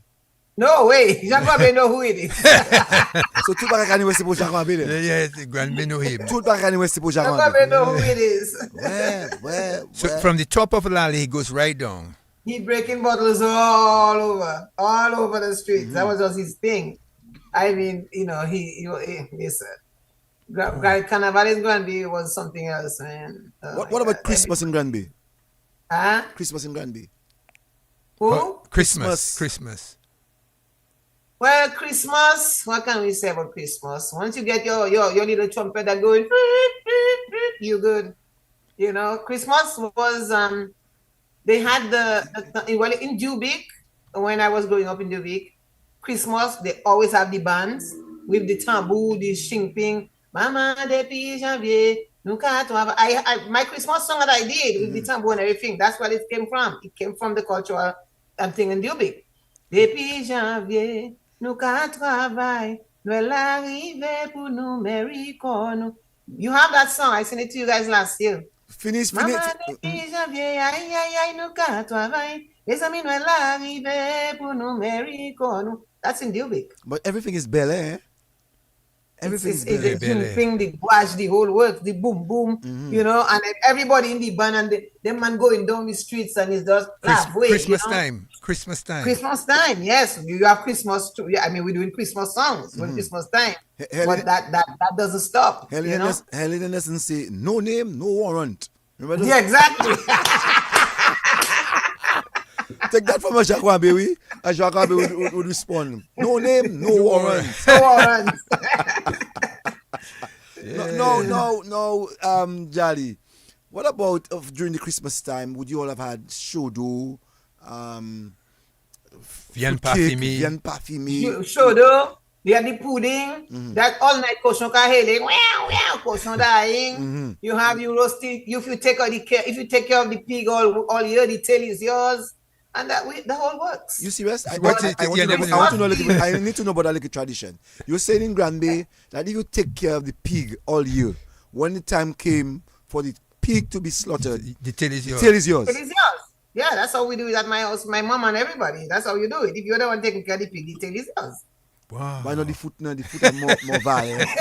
Tail like a piece, like a thing. No, but the tail is yours. So you clean your tail, you can roast that thing, and you eat in your tail. You know what I mean? You take care of the pig all year. So give us a story as to how you all were preparing to kill that pig. How you mash pillow? What all? No, I wasn't happy. I wasn't happy when they killing the pigs because I feeding that pig all year. When it come to slaughter, I'm not happy, but I still want my tail. You know that. So what they eating a mashed pillow? Every house a pig screaming. So what they was giving? They was taking the knife and putting it in the throat, or they eating a mashed pillow? I didn't used to watch now. I used to watch. I know. And then you wait for the blood pudding now, the black pudding. You wait for the black pudding. Yes. And what about fruitcake? No fruitcake? In your time at fruitcake?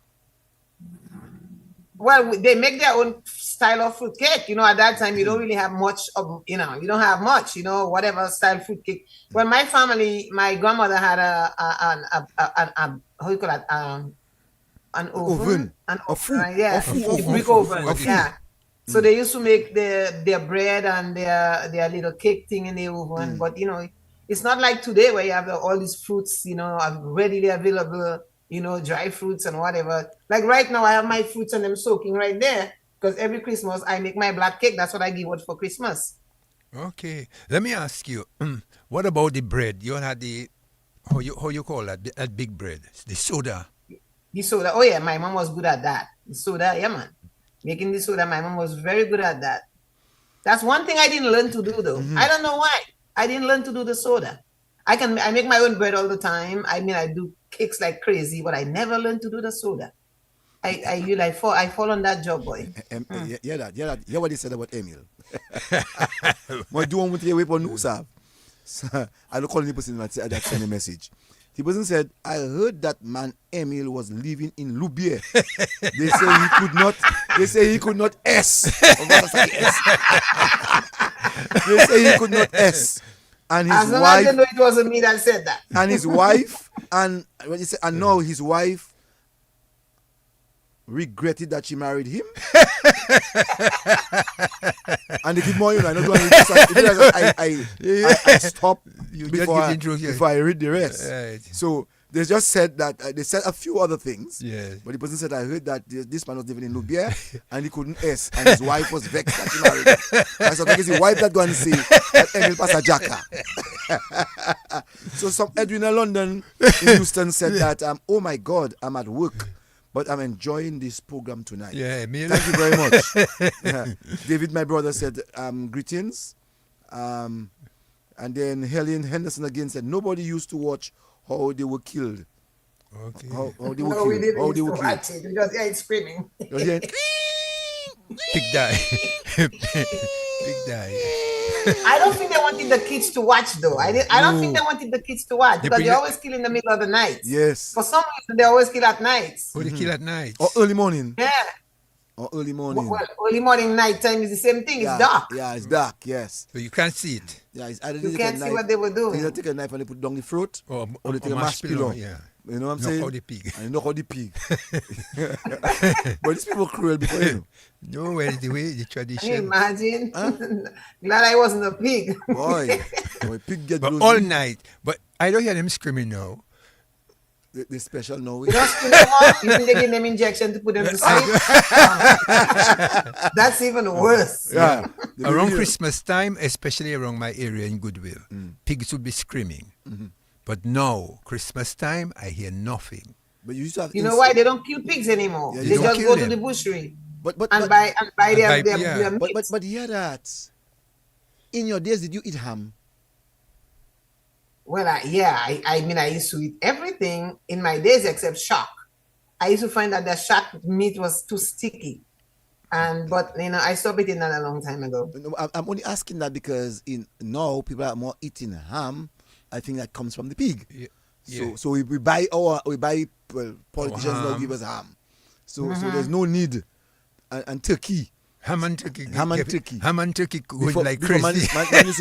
man used to kill a lot of pigs and cows and fowls. Yes. So now man getting turkey. Turkey and ham for And Christmas. so pigs have a little chance now. Pigs have a little chance. Pig have a better chance. Yeah, Better yeah, chance better to chance survive now. because you can just Yeah. wait Christmas time. Somebody will drop a ham in A your ham in your backyard. house, yeah. Someone will give you a ham. You know? Boy, see how life changed. Boy. Where science now, ham making titty know. And let me tell you something. Maybe ham They're they not already. they are not healthier for it. The hams that they take now is not healthy at all. They're better off killing their pigs, you know, Right, to eat right, their yeah. to eat their thing. Because Yeah. those hams are right now, they ain't healthy at all. They steroid ham now. You're making it no, they're steroids. Yeah. Because the pig have to grow in 5 months. 5 months. Yeah, Five you know what I'm months. saying? To get a ham To weighing maturity. 40 pounds. You know what I'm saying? So it's better, according to Jal, it's better, Jolly, raise you're your better pig. off to raise your pig. Raise your pig. Raise your Raise pig. your pig now. Raise your pig. Raise your pig. Yeah, I like that. Raise your pig. Raise your pig. Yeah. Right. It's your pig. Eat your pig. You grow. Yeah. Grow what you eat. Yeah. Because in those days, you used to have a big free stones and a big bomb. And you can make it toots Inside the hot water. in that hot water. And you scrape. Yes. And you scrape, you know, Vian parfum. Parfum. Not Vian parfum, man. The skull. Coal.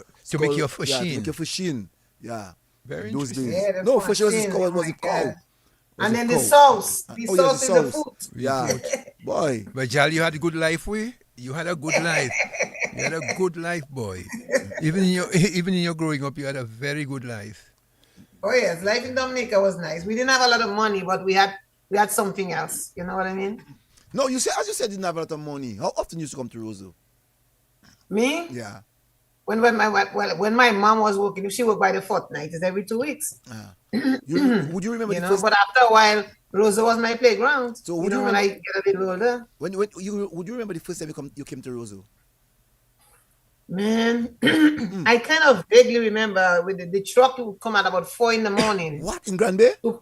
near to Dubic and to pick up the people that go into the markets.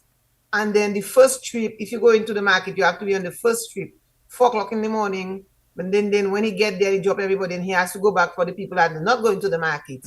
So they can go a little later. You know what I mean? And what I remember the most is like when the truck is going, you see the trees and them going too. You know what I mean? When the Boy. truck is going, like the trees and them going, you know, I remember that. Boy, let me tell you, yesterday, Jolly, I was telling a little youth man, I was asking him, when you first start to, as a boy growing up, and your parents would give you a ride on their vehicle to go to Roseau early morning, would you see the trees running? The boy Yes. tell me no. I say, my brother, I say, my brother, you don't leave my time, man. Yeah, the I truck. say, my brother, when you get up in the morning and you go on a truck, Yep. you're beating, You racing see the the trees tree. going, man. The trees going. And they Yes. go on the precipice now. I on the truck. But I holding, man. I holding. As though that stop the truck from rolling the precipice. That's holding the precipice or something. But you holding. Uh-huh. So Wow. when Yeah, you man. and when you came to And you're paying like 5 cents for a child, 5 cents for a child, and maybe 25 cents for an adult or something like that for the passage. and 5 cents. And when you came Rose, you ever go away like when you are going Guadeloupe? No. When you came to Roseau, you had your little list. Your mother telling you, go ask Stephens and buy this, go buy Bat and buy this, go buy this and Nassif and buy this. So you have your list, you buy what you need. And when you finish buying your thing, you put your thing in your bag. And then you go and wait by the Grand Bay bus stop, for you to ready to go. Where was the Grand Bay bus stop at that time? Huh? Where was the Grand Bay bus stop at that time? The Grand Bay bus stop was where the old market. I think it was the old market, By the old And I market. used to come and sell straws also to the nuns. I used to do the straws. You did that? And I used to have a big bowl of straws. I used to come and sell it to the nuns. You did the Roseau. straws. You did the straws. Oh yes. How did you get it ready? Well, we had the screw pine, and by our yard, we used to cut the screw pine, boil it, dry it, and the whole works. I knew how to do all that. Vetiver, do the vetiver and cut the vetiver, dry it, and then braid the vetiver and all that. And when you have this big bowl of thing, you come and sell it to the nuns. I was cultured, I was very cultured as a young person. Wow. Did you ever do this crochet as well? Crochet, I did crochet, but I learned crochet later on. When I was in Guadeloupe, I started crocheting. I used to make the red, green, and yellow vest for those guys, When in the New Exemplars, the band, there was another girl. We used to make the vest on them. So when we go and play, everybody has a vest on them, Rasta, everybody has a vest. Yeah. Oh, that's good. So you do crochet, and I can imagine you can still do it today. Oh yes. I mean, I don't have any need for it, but I can do it. Who said there's no need for it? So you should do your tape. What your But tape? I mean, if I want to, I mean, A I table can. mat. Listen, Table well, mat. let me rephrase this. I am very busy right now as a person, my work and my music and everything. So I have no time to crochet. But if I have to crochet something, I can crochet. I can crochet my thing. Okay, that's good. Very, very good. Very good. You ever seamstress? I only sew for myself. I don't sew for people because I'm always saying if I mess it up, it's mine. Okay. But I sew my own clothes. I do. I don't know if you saw a picture I have when I'm on the arch by the Bay in Dominique and I say Happy Independence Day and my hand is And like wide open. Yeah. I made that outfit. But Jolly Upazafa, man. I made that outfit. Yeah. I do my own thing, but I only do it for myself. I don't sew for people because I'm worried I'm gonna mess it. Because I never learned to sew anywhere. So I'm just sewing, through, If I know if I know you that stylistic, you might have a brand, What is that? You might have a brand. You're gonna give me a brand? A brand. Oh, a brand. I have a brand. I know that. Jolly's music. You're too stylistic, boy. For you not to have a brand. Very interesting. No, Jolly. You see what I'm wearing though? You see what I'm wearing? Yes. Where is it? Let me show you. Yeah, I've seen it. That gold. You see my Dominica. Yeah, you see my earrings? Dominica. Wow. You see my chain? Oh, who's from Dominic? Dominica. Oh, beautiful. That's the DA collection and Bon Dominica. DA collection. Yes. They are the ones doing this. Oh. So, when you see me, I'm all Dominica, honey. No, coming back to the United States, where in the United States have you performed? Besides Bridgeport, Connecticut? I performed in Houston some years back, New York, Connecticut. We performed in Brooklyn. I'm in Queens now, living in Queens. I did in Florida. Moving around. Yeah. And where would you have performed for you the best? What can I say? Where have I did my well? I like the performance I did in Florida because the guys I performed with, I trust them. I know them. I trust them, and I don't have to rehearse with them. They know my music, and I can always take the mic and jump on stage. I mean, Impulse, yeah. And I performed in Jersey last year. We had the Dominica Expo. I performed with Impulse also there. So Okay. yeah. Well, what would you consider yourself, a musician or what? No, I'm a singer performer. I'm a performer, singer, songwriter, performer. Songwriter, performer. Okay. I know the keys, but I'm not. I wouldn't call myself a keyboard player. If I have to go and then do my thing, look at the a piece of paper and try to play a song or something, I can do that. Like I know the keys, but I'm not. I'm not a keyboard player. I wouldn't call myself a keyboard player. And you haven't had a band yet. You have not had a band ever. Well, if you look, you see this? Yes. That's my mixer. That's my recording mic right here. Yes. I got my everything over here. This is the keyboard right here. Over there, this huge thing over there. So I can pretty much do most of my last set of music you heard me do, Kuro. I sing it right here in my space right here. You know, I did it right here in my house. So again, I just want to welcome all of the Lakou people on the program. I'm looking at the program and listening. I know every Sunday there are a number of people who actually listen and watch.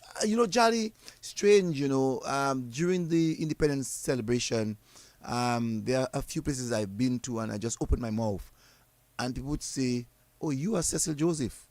But we love that Lakou program. It was amazing, and then it forced me now in my mind, in my heart, to ensure that I continue having the Lakou program. Because I could not believe the amount of people, in the diaspora that are actually saying to me waiting for it every Sunday that they actually wait for the program. Yeah, well, that's when I told a few people that I was going to do the program, they told me, "Oh my God, it's such a nice program." They told me they love it and they listen all the time and everything. So it's good. And what it does, some people said to me. One lady said to me that she has American children, and she herself and the children always listen to the program. And they normally say to her, "Mommy, you're not lying, man." Because some of the things that she would have said, they would have always said to her, "That cannot be true. That's not real. That cannot be." And then when everybody's speaking of the same experience that they have had, she said her children just fell in love with That's the Dominica experience. Yeah. And trust me, it's not about Grand Bay. It's a Dominican experience. Yeah. And it's not just a Dominican experience. I realized this week, I saw St. Lucia adopting that kind of attitude of getting people to speak of things long ago. Well, they have a similar experience as we do. But when we Dominicans speak, we speak about our Dominica experience. But the other Caribbean islands, they have similar experiences. Yes. Because the whole Caribbean, if you look in like Jamaica, they have the same experience. They might call it something different, and it might, but they have the same experience. The pit toilet, the cultural, whatever they have, it's just different experiences, but it's pretty much the same thing. Yes. I was listening to a program. I actually saved it, from a gentleman who was talking about he born in a particular area in St. Lucia, and that he fought and he didn't know castries until in his old age. He's was so in tune to his area, and that speaks volume. Well, my best girl, my best friend here, we work together. She's the lady on the video with me that was holding the camera for me when I was going to return the wallet to the gentleman. Yes. She's from St. Lucia, and we pretty much do things the same way. Wow. The way we cook our green bananas, or this, or that, the breadfruit, the codfish, and everything, the bakes, pretty much the same thing. Okay. So our experiences are very, very similar. Very interesting. Let me ask you a question, Jolly. In terms of, did you say you're almost like a boy, a man? Did you ever use the tomboy? Have you used the catapult? Oh my God! You want me to kill some birds for you? Watch me. Of course, my brother used to build them. We used to go and get we used to like to do the boaden. The boaden. Right. Very good. The boaden was stronger, and the tires. We used to use the tires, the cut of the pieces of the tires, No, and the we tube, use the the rubber tube, bands. the tube, the And tube. then for the part where you put in the rock, we used to use some kind of little piece of leather. Man, I was max. I was max, man. I used to max. I used to hit max. The birds. You heard the Lakou term? You heard the She Lakou was term? Max. Wow. Max. She was Max. Oh, you used to go with the boys to hunt birds. I used to go everywhere the boys go. Climb trees, hunt bird, go for wood, catch seaweed, go for book, go fishing. I do everything the boys did. So let me ask you. You catch doves too? You made dove traps? Oh yes, my brother was good at that with these lime seeds. Yeah. Wow. We used to make the dove trap with the lime seeds. Wait, you did? By the way, Yeah, man. when you go to the river, your brothers, did you ever observe your brothers and them catching tita? I catch data. Ask your brothers, not you. boys were in the groove of catching tita. Did you observe your brothers catching tita, not you? I didn't have time to observe them because I was too busy catching my own tata. What were you doing with the tita? What were you doing with the tita? Cut off the under in there, take off. Oh, wait a minute. The girls used to put the tata on their tete. Achel Mokapali. Jolly Achel Mokapali. No, but I didn't put it. I used to cut it and eat it roasted. But the tradition to put the tete on your tete to make it grow. But as a tomboy, I didn't really want big tete. Johnny. Tradition. And what the boys, you said you was not observing the boys. You never observed the boys. You said you never observed the boys. No, I was too busy trying to guess my own taste. It wasn't for the purpose of what you think. Because as a tomboy, what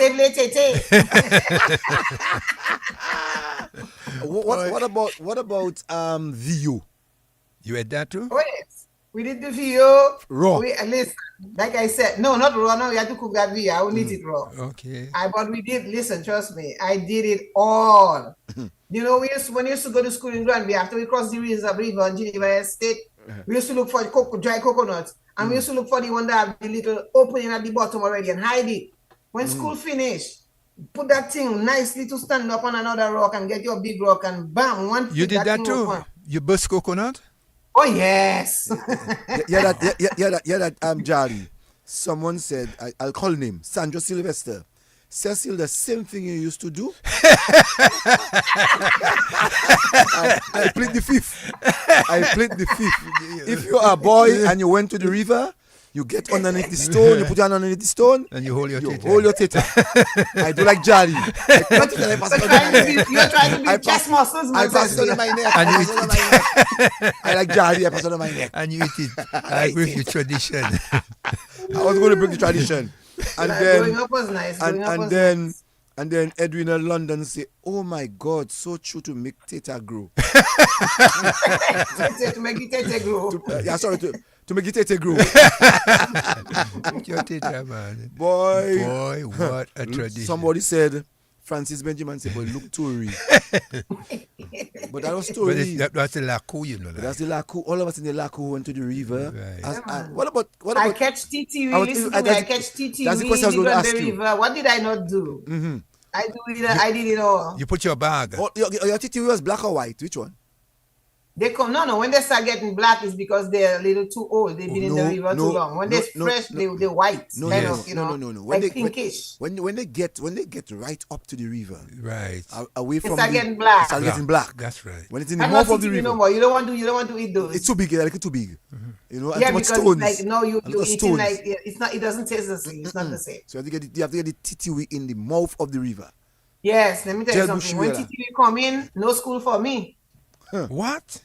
When TTV come in, no school for me because so where are you catching your TTV? I go and check my TTV and sell my TTV. No school for me. So let me ask you another question, Jali. In Granby, they have a lot of superstition in Granby. Is that correct? In your growing up? Yeah, everybody, everywhere, I think. Right. So let me ask you: did your mother ever try to get a male river to bring you and bathe? A male river? Mm-hmm. What is that? Calling it the male river. No, they don't have They that mean in they Granby. bring on Devin the Bushwi. No, it have They male bring river. on Devin the Bushwi. Remember, it have male river, and it have female river. Really? Yes, a male river is where you have no distributaries. It's just a straight flow of water. Okay. So you have a few of them in Dominica. So your mother would look for the male river and bring you to bathe. When school going and open or you pass your common entrance, they bring you to bathe and they bring you to gel bushy at around 11 o'clock. I know about the Bushwi. I know about the Male River. Yeah. I know about the Bushwi. Bushwi. What time did you bring in the bush and bathe now? You bathing. But I don't even remember if I ever go. I mean, I used to bathe in the Bushwi in Granby all the time. But that's a very, very, very, very. When you're in the bush in Granby, the sea always rough there. Eh? The sea coming. The sea coming, you're in the Bushwi, the sea coming and come up the river too. You know, from the Bushwi, the sea coming in. Right. And sometimes you see the fishes like kawang and stuff in the river. Yeah. You know, from the Bushwi. But those persons who raised in Roseau area would tell you that the mother would bring them by gel bushy, especially by where Cicero Hotel. Oh yeah, you mean Live Economy? Live Economy. And they'll bring you there. Your head would face the ocean. Your feet would face the upper river. And they had a bush they used to use too. They had a bush they used to use to scrub you with. You know the bush. you know the bush. So they used to have a bush. Is it 12 or something? They used to 12. It's something like that. Yes. And they should get the blue soap and red lavender. That the blue soap, And the red lavender. Well, yes. Yes, but it's a tradition. Bellevue the 12th, Lord the red lavender, and the blue soap. The blue soap, Well, it's tradition. and you have to take that bath naked. Let me tell you something. Them think they're doing nothing. Them think they're doing nothing. C'est ça ou quoi? You take it out bless. Your mother never tell you take it out. But another thing is, if you ever fall and you get hurt and they tell you are blessed. Yes, bless. So, I mean, oh my God. And they give you a kind of drink. They give you something to You drink. can't keep up, man. You can't keep up. So Granby had a lot of that. Why you saying Granby had a lot of that? All over the place had a lot of that. But that's what I do. You can't parler about Granby, so Granby. Everyone of had that. You know? Yes. But Jal, you had a life of a Lakou. Trust me, my sister. You did everything. And I'm proud of it. You ever? By the way, let me Hold on. And you see what somebody said? That's so common. I'll call his name. Francis Benjamin say you do that when going to school, when school going to open. Oh yes. So you see? They still do that? You see? No, he's saying that in those days they were doing that when school was going to open. Right. So Let me ask you, whilst you're on that same tradition, you took your sene, your mother gave you sene? I just took Sene 2 weeks ago. What? You still taking that? I just took my Sene 2 weeks ago. So I suspect you're in America and you still throwing J's in front of your door. You still throwing J's. I have a pack of Sene right there in my kitchen. And I telling you still throwing J's in front of your door. If you're taking Sene today, you're taking. No, I don't have J's. You don't have J's, and you have Sene. Sene? Well, that's good. I don't have J's. In America, it's different. Somebody will not. So if somebody gonna hurt you, you know what means they're gonna hurt you. If they're not gonna do it, if send, they will those kind of things. You know what means they're gonna use. A gun then. So you don't need that. But you still have your sene. That's good. Yeah, I do. I take my Sene. I just took it 2 weeks ago. So someone was saying that the bath was for people not to mess with your children. So you see. Yep. So everybody did that. Mary God did it. Like I said, Territory do that. Yep. All over Granby do that. Roseau do that. Yep. Everywhere did that. Everywhere did it. Let me ask her. Jal, did you ever eat your things in terms of eating? Did you ever eat your cas? Your guglu? Guglu. Kaskaka. You remember kaskaka? See, Guglu. I had a prickle in my Google prickle in my head. In New York, they take it out. And you know what? We know how old I was when I got it. I was maybe about 14. I go Friday. We make two back. You make two back? No, I say Google like we have. We have to Google and go over. So you know when I see the Google on the ground, I went under the thing and pick it up. But when I stand up, the one's Google was above my head. So the prickles and them went in. So and that stay in your head until big woman. My mom took most of them out, but then I had this spot in my head that was always very sore and it's like very tender. So when I went to the doctor once, and then they do whatever they did, looked at it and they said there's something in there, and they had me go and have it removed, and then they pull out the picango glue. You know how many years that stayed in my head? Boy, you lucky. Who says that Yep. one day? So I had a go glue prickle in my head from 14 till I was like in my 30s or something. So let me tell you, you said you make two back. That means you're making two back. Two back. You're always doing two back on Every a Friday. Friday we're making two back. We're going for go and go glue, mangoes, whatever we can find. Boy, see, everywhere you see. I didn't realize on a Friday, Granby would be making two back. No, What you children. talking about Friday? Of course we're making two back. Everybody making two back. Yes, I know, but like in Roseau on a Friday was making two back. Eh? Right, Friday was the day to make the two back, you know. right. But that's what I tell you. Friday we making two back. So Friday afternoon we go making two back. After lunch we back have you they call two back. Boy. J'allais faire tout le bagay qu'on a, oui. That should tell she was a tomboy. Eh? You did it. You roll But sec. I'm not I You- get over the tomboy face. You roll. You used to roll your sec too. What is that? The Marbles? thing, no, the Sec, bicycle, sec. the sec. The rim Oh of the bicycle. no, the scooter. My brother used to build those scooters. You know, my knee still have bruises from scooters. My brother used to build those scooters, and we going down the Geneva little road there, full speed. And if you can't hold it, you know what happens. Yep. You did everything. What's Kubari? I did everything. Kubari. What's We Kubari? build those Kubari little cast. truck. We build those little truck. We build those little truck and buzz wheel and stuff. You know, we did everything. So when you get bad stomach, what is happening to you? Bad stomach. Well, if you get bad stomach, They used to give you bread and guava, young guava leaf to take. well, they used to give you everything. But you know, the one I didn't like was the Antifa. Oh my God. You like me. You like me. And No one like Antipa. a lot of children today don't know Antipa. Eh? I didn't like the Antifa. Wow. You know what's happening with the Antifa. Yeah, boy. If you tell a young child about Antipa, they laugh at you. Eh? But they The won't drink worms Antipa. coming out. don't know what The it is. worms Who going to drink coming out. Antipa? I said, when you drink Antipa, minutes later, you feel in your anus tickling. The worms coming out. tickling. And when you do check, some of us just take our hands and pull it. You know. Jal, you ever take your hand to pull it?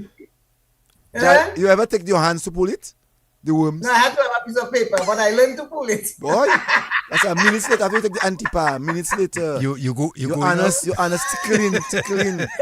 You wonder what is The worms those days. coming out. Those days, it haven't got that train and got You worms. mad boy. Give them Nope. Antipa. No boy. Train and got worms They have again. all these pills and stuff All they the give you pills that. taking. Yes, train and got worms again. So you did Medicine. everything. You did Yeah. everything. I mean, Chulaku life she had, man. because imagine when we fell, most times they used to give us sugar water to drink to take out the bless. Yes.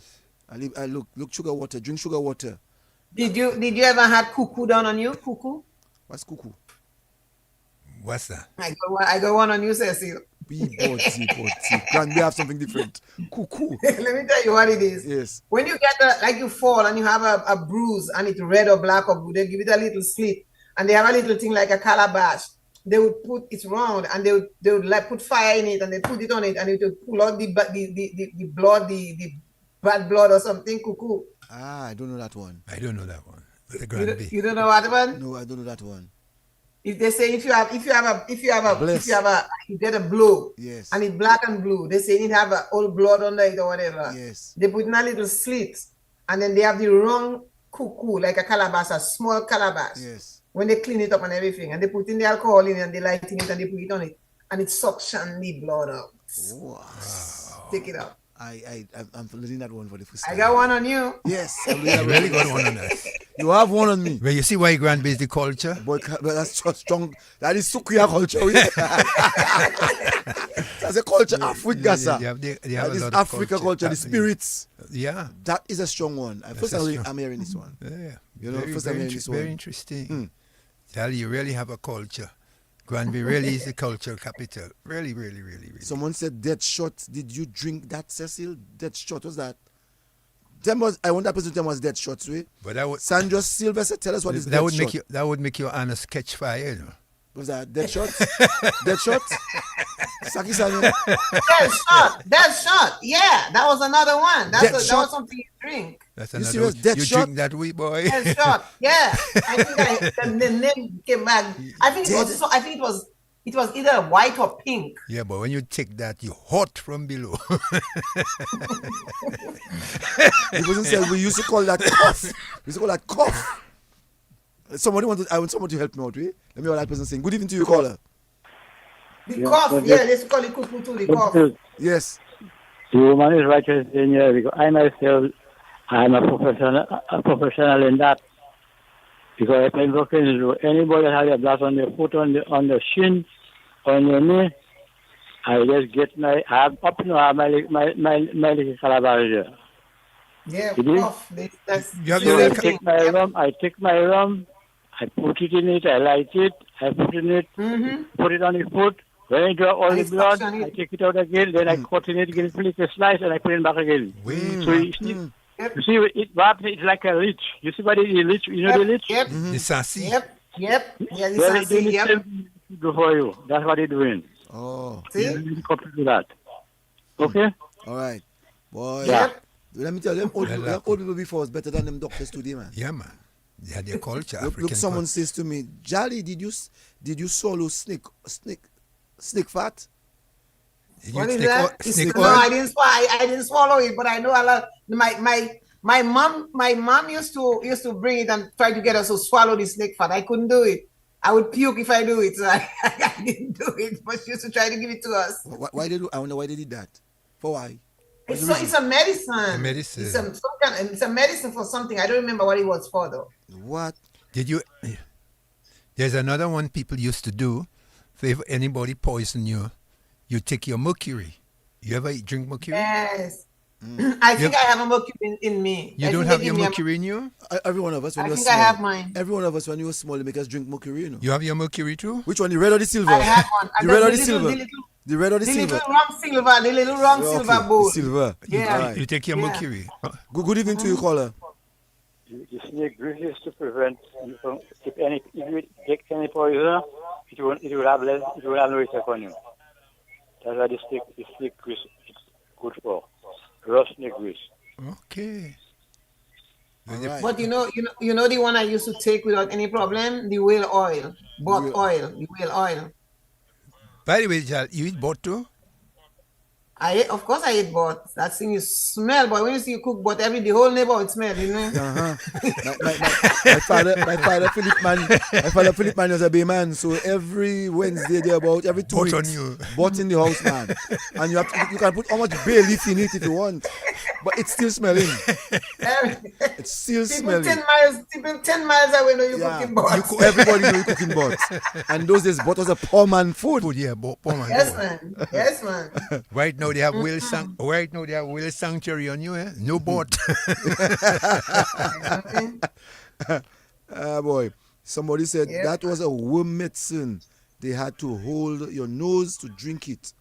Wow, we Yeah, learning. you remember? No. Every time they gave us worm medicine, you always have to do that. So you, So you can get no taste. No, not the antipa. The antipa was sweet No, and nice. no, not the antibiotic. The other one. The antibiotic had a nice taste.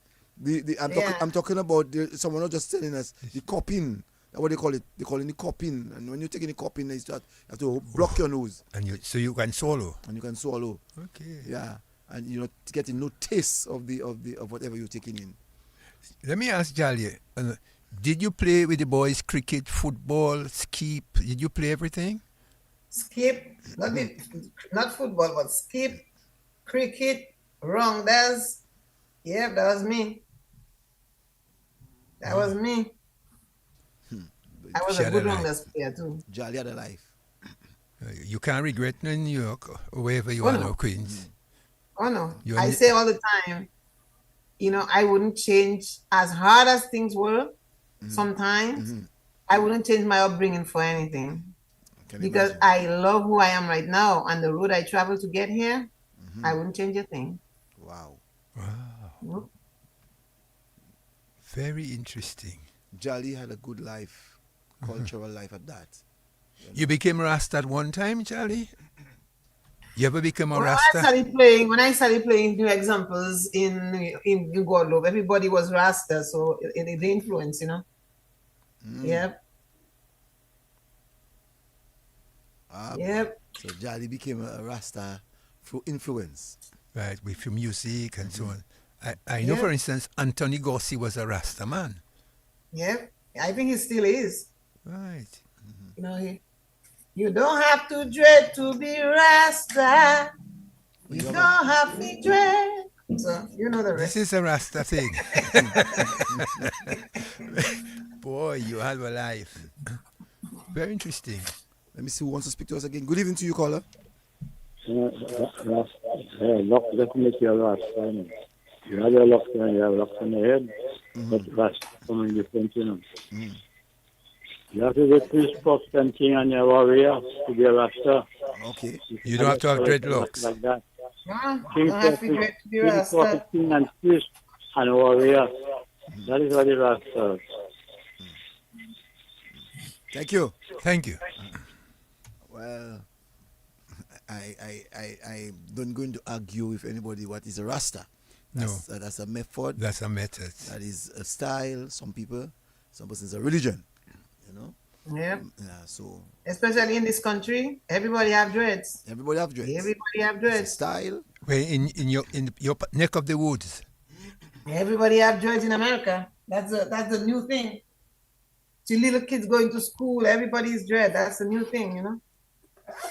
What you ain't had, not because somebody have dread, you ain't Rasta. But you see, Jolly, talking about the things that we took for our better health, or when we got sick, you know, our parents were sharp doctors. Today, people talking about what you must take for your body to be immunized. I mean, I cannot understand how our foreparents knew that before the present doctors and science. But the doctors and the science and everything, they had to go to the bush doctor because everything that they're creating, all the pills and everything is from some kind of herb, something, you know. They had to get the knowledge from the herbalists, so people that deal with the herbs. You know, so I'm saying, so the herbs was always there, you know, and so the people knew of the different medicines, the different herbs that they needed to for different things. You know what I'm saying? But now that everything is a quick pill, is a pill. You take a pill, you know, and that's it. But the pills are a product of the herbs, you know, Yeah, correct. and with some chemicals, of course. Yeah. But it's just amazing how these elders in the past. Right. What they did was they transferred the knowledge from one generation to the next. So now we get a headache, we rush into the hospital. Yeah, we go and get a Tylenol quick. We get a Whereas back in the days, you get a bush tea or something put on your forehead. Yes. They would pound some herb and then put it on your head. You remember or when you fall and you get when you fall on your forehead, your forehead get big. They used to put a penny and the brown yellow cooking butter. They put in the yellow cooking butter and the brown and the penny. The salt in the butter. Yes. And you know whatever. Yeah, but and in less than no time your forehead. These cultures are lost cultures unless people make an effort. Unless because the knowledge, I mean, right now, most of the people that had this knowledge, they're gone. And if they didn't pass it down. No, they did. I don't agree with you. They did. We as the generation did not accept it. We didn't learn it. That is true. We didn't accept it. We learned it, you know. You know, every summer I grow smekotoa in my yard. I have my whole thing of smekotoa, my basilic, my thing, and I mean before the winter comes, I cut it down, dry it out, and then I have it here. Wow. For instance, Jolly, as you're saying that, when we were growing up as children, there was this. We call it they have a fancy name, but we call it cemetery flower. You remember saying they cemetery flower? They have it, yeah. The pink plants you would see in the cemetery. Every cemetery. Yeah, every cemetery you go. Yeah. That pink. Yeah. When you get cold, my brother, and you put and you take that pink thing and you draw it with sugar. That was always amazing. It was really, really amazing. When you take that, it was really sweet, and within an hour, you know, that cold of yours, the mucus will just come down from your fruit, from your nose. I mean, these things were amazing. Someone, yes. Good evening to you, caller. You know, the flowers called Rita. Colorita. Colorita, yes. I know growing up we used to call it cemetery flower. But Colorita. Because I was in the cemetery, but the particular name for it. Right? Yeah. Jolly, you know that flower? You know that flower? I know the flower. I never really know the name though. Yeah, but I never know the name. All I know it is when they send you for it, they tell you go and get the cemetery flower. You go for the pink one. Yeah. And you remember the white one that they used to use for your eyes? When you those days you have a lot of red eyes and lassie in your eyes, you know. You remember that white flower? I'm trying to remember that name. I think that color can help we us. call it evening flower, I know. The white one, they used to get it by Blanchard. Yes, we used to get it by Blanchard. On King George V Street. Right. It was both by Blanchard and by the Nichols, where the Leah used to have his office. Leah used to have the office, and also they used to have it at on Independence Street. Right. They used to have that house of the Nicholses, and also that house of the Nicholses on Virgin Lane. Virgin Lane. So the Nicholses used to have that plant. And there's another one you use, the platin. The plateau, yes. That big leaf, you warm it. Yes, Jolly. There is a small just a flower. You used to take a little pulp from the flower, a little thing like a grain, and they used to drop it in your eyes. I don't remember what that was. And they used to say that when you sleep, it go around your eyes and it collects any dirt, anything that get into your eye. And in the morning, you can just take it away from the corner of your eye. Yes, it used to bring a big lassie. Lassie we used to call it. They used to have but they used to drop a thing in your eye. Yes. And then in the morning, they say while you're sleeping, it goes around and collect all the dirt and everything in your eye. Yeah. And in the morning, you can just take it away from the corner of your eyes. Right. I don't remember the name of it. Someone just said to me that jasmine flower was the one for the eyes. Jasmine, yes. Was the one for the eyes. And what's that? Coralita for the cold. For the cold. Well, that's what the guy just told us. Someone maybe help us in reference to that one. I'm sure Jolly. But it was amazing, you know. Let's see if that person's going to help us. Good evening. Good evening. Yes, good evening, Cecil. Yes, good evening. Good evening. Yeah, the bush that you just talked about, it is called four-bazin. Four-bazin? Yes. That's a little seed. Mm-hmm. Yes. There's a little seed in it, and when you put it in your eye, you put it in your eye, anything that in your eye, it shift it at the corner of your eye. That's the white lassie we used to see in the corner of our eyes. Anything could be a piece of wood, it could be lassie, anything that fall in your eye. Mm-hmm. Once you put that seed in your eye, it will shift it on the side there, you can take it out easier. What's the name you said? Four-bazin. When last you saw that? When last you saw it? Oh no, so I have the seed at my home. My brother, bring that for me, my brother. My brother, bring that at DBS for me tomorrow. I have the seed dry in a cup in my home there. My brother, bring that. Where you living? La Plaine. My brother, when you come to Roseau, Minister Bamon. I'll get to Kent for you. You get to Kent for me? Yeah. Okay, back Kent South because moke the Kent who by the which Kent? Kent Edwards. Kent's my partner. Yeah, so good. Give that to Kent for me when he come ministry. He just call me. I'll go for it. You hear that? So all I do is how do I function it again? You say? What's that? Four-bazin. How do I use it? You just look for the little seed that's inside it, and you put the little seed in your eye. Just drop it in your eye. Boy, at night time I put that on him. When I put it, when I sleep. You close your eye for it to remain in your eye, and then it just shift everything on the corner. So I'm saying when you go and sleep, you're doing that. Well, it is more important to do it when you go and sleep. Okay. Okay, thanks for that. So Jolly, you gave a lot of information. So my brother, have a good night. I waiting for that. I waiting for that.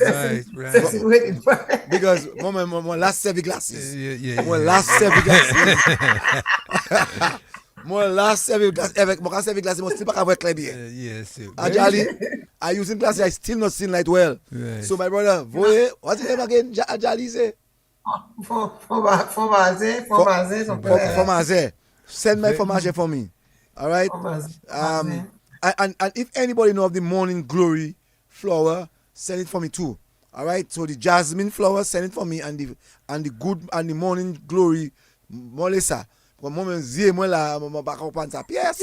Moi quand servir glace Jolly avec c'est chama pas avec clair. Hein? Money cat pay we on chaque sac. Wow. Boy. Very interesting. Yeah, I mean, I'm happy that we are able to talk about those things for people, especially the generation of today, that if they understand who we are and the things that we grew up knowing, you know, our health is totally different from the children of today.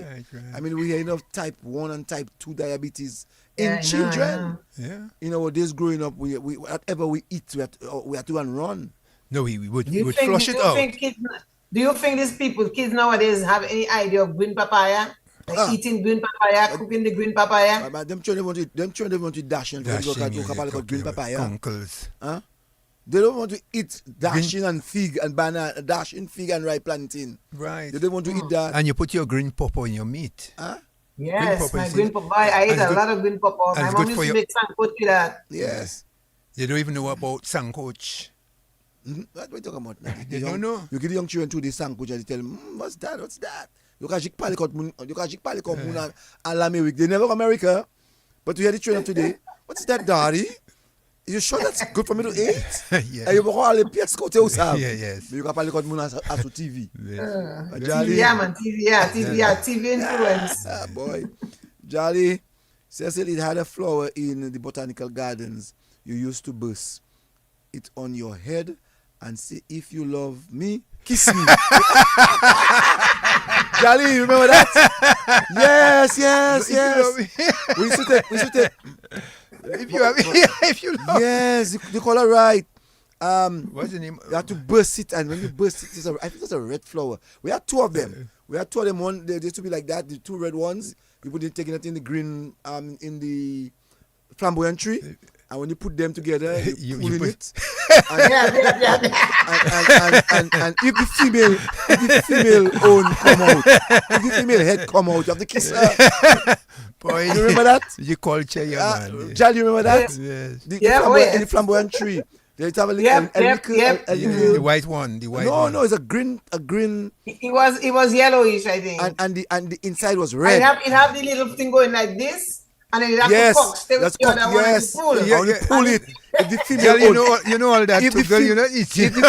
if the female head Kiss me. comes out, kiss me. You have to kiss me. Jolly, You can't do that. Two man can't do that. It's a man and a woman. But Jolly, you not easy, So, you know. so the partners we used to be smart. We used to take our head, Your hand. our head, and put it below in the middle, and pull it in the middle, and when you pull it for the up. strong one, Oh, not the yeah. one that almost No, shaking we you. don't- You look for the strong one. We don't know the strong from But the you weak. fake it. We had a technique. To fake. The technique we used to set up Just to get your kids. Yeah. And when you go in the middle, you go Boy, in the up fella's crooks, and you boy. pull it. So the stronger side of the Yeah. our head never hitting the head. I It's know. the middle. Fake. You And yes, we you pull fake. that, and the girl head coming out. Kiss me. The other one fly out. You have to kiss me. Boy, Jolly. Kiss Oh my me. God, growing up was Cecil, nice. Boy, Boy, Cecil, boy. Ah. You're not easy. boy. Boy, what a show. Yeah, it was good. Jolly, we have made it. We've made it too. We've made it. It's 3 We're minutes about to 5 We 11. made minutes. it? Yeah, we're Yes, about we 3 made minutes. it. It's 3 minutes to Between- 10. I should 3 say minutes to say 11. to you next week we having Seraphine Cognet. She has an African surname. I don't want to even attempt it. Next week we're going to have a Dominican from Portsmouth who was a nurse in Dominica, nurse in America, but has found herself going to different parts of Africa. So next week is another humongous program. Tonight we had Jolly, Oh, that was a fantastic. splendid cultural Icon. Jaguar icon. She gives some people mépris. She tell them, she tell them, I didn't know anybody made ou ba yo mépris, pas choix ça, Jolly. Ou ba yo mépris. Ou di yo ko sa, Cecil. Haiti, mo kata. Haiti, call her. Before you go, tell the people that my song is dropping this week. By tomorrow, that song should be available. You say that yourself. Yeah, say that. Yeah, tomorrow. Love is a hot thing. Dropping. It's already on the internet. It should be live tomorrow. So you guys should check it out. You know, subscribe, like, you know, support the girl. Salt City daughter of the soil. Someone told me the flower I'm talking about was coquicine. Coquicine. You hear the name? Coquicine. I don't remember the name. Coquicine. Coquicine. Well, that's history, botanics. But Boy, but you got to, Botany boy, Botany. let me see that person not easy. The person give me that name not easy. Munsapa easy. You checking it out? I have to As check a it. Fagadi. Look, somebody calling you to give it to you. Cookie Sin. Good evening to you, caller. Good evening. Good evening to you, caller. I tell you, Coxikin. Oh, Coxikin. Oh, Yeah. Oh, Ekwi Coxikin. So it's Coxikin. It's Coxikin. Coxikin. You play it. You play it. Yeah, turns out Coxikin. Coxikin. Right. Very interesting. Playing Coxikin. So Jolly, your song is coming out tomorrow. Could you just repeat Well, it's again? already out there, but because of the weekend, I guess tomorrow it will be live on the different streaming platforms.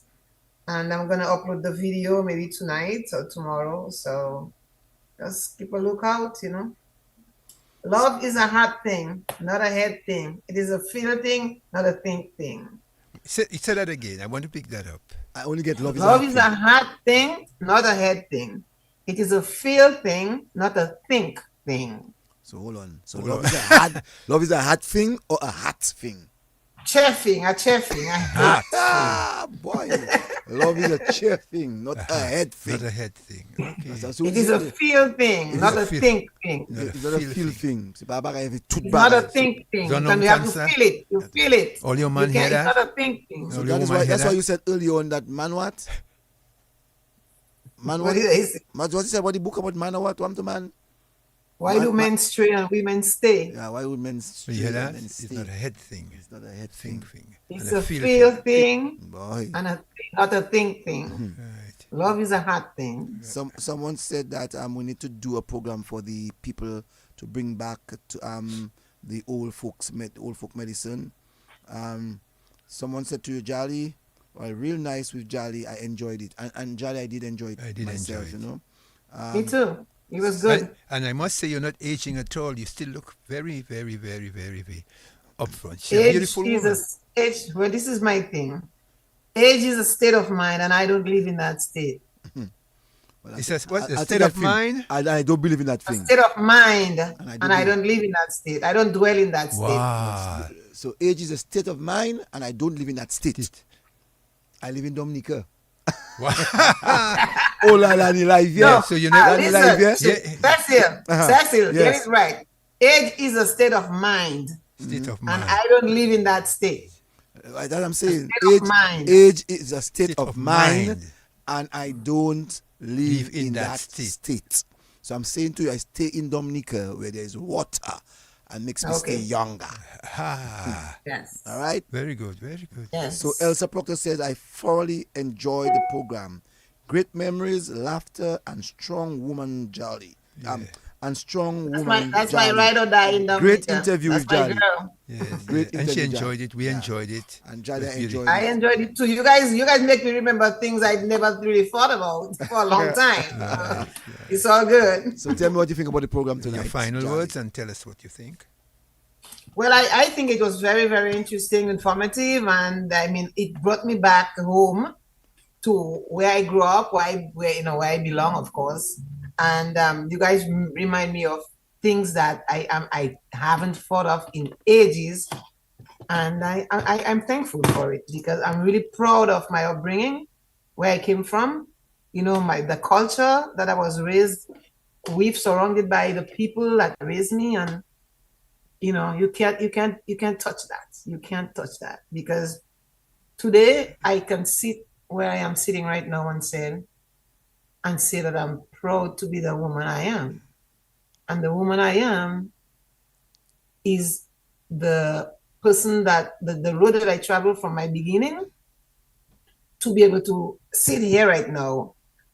And if I'm happy and proud of who I am as a person right now, I have to embrace and cherish the path I walked to get here. Amen. It's all That's so sweet. so sweet. Someone said, Helen Henderson said, Cecil, get one of the seniors from Granby. Edwina London said, great program. Avanel Samuel said, the womb medicine is center. You're not seeing the womb.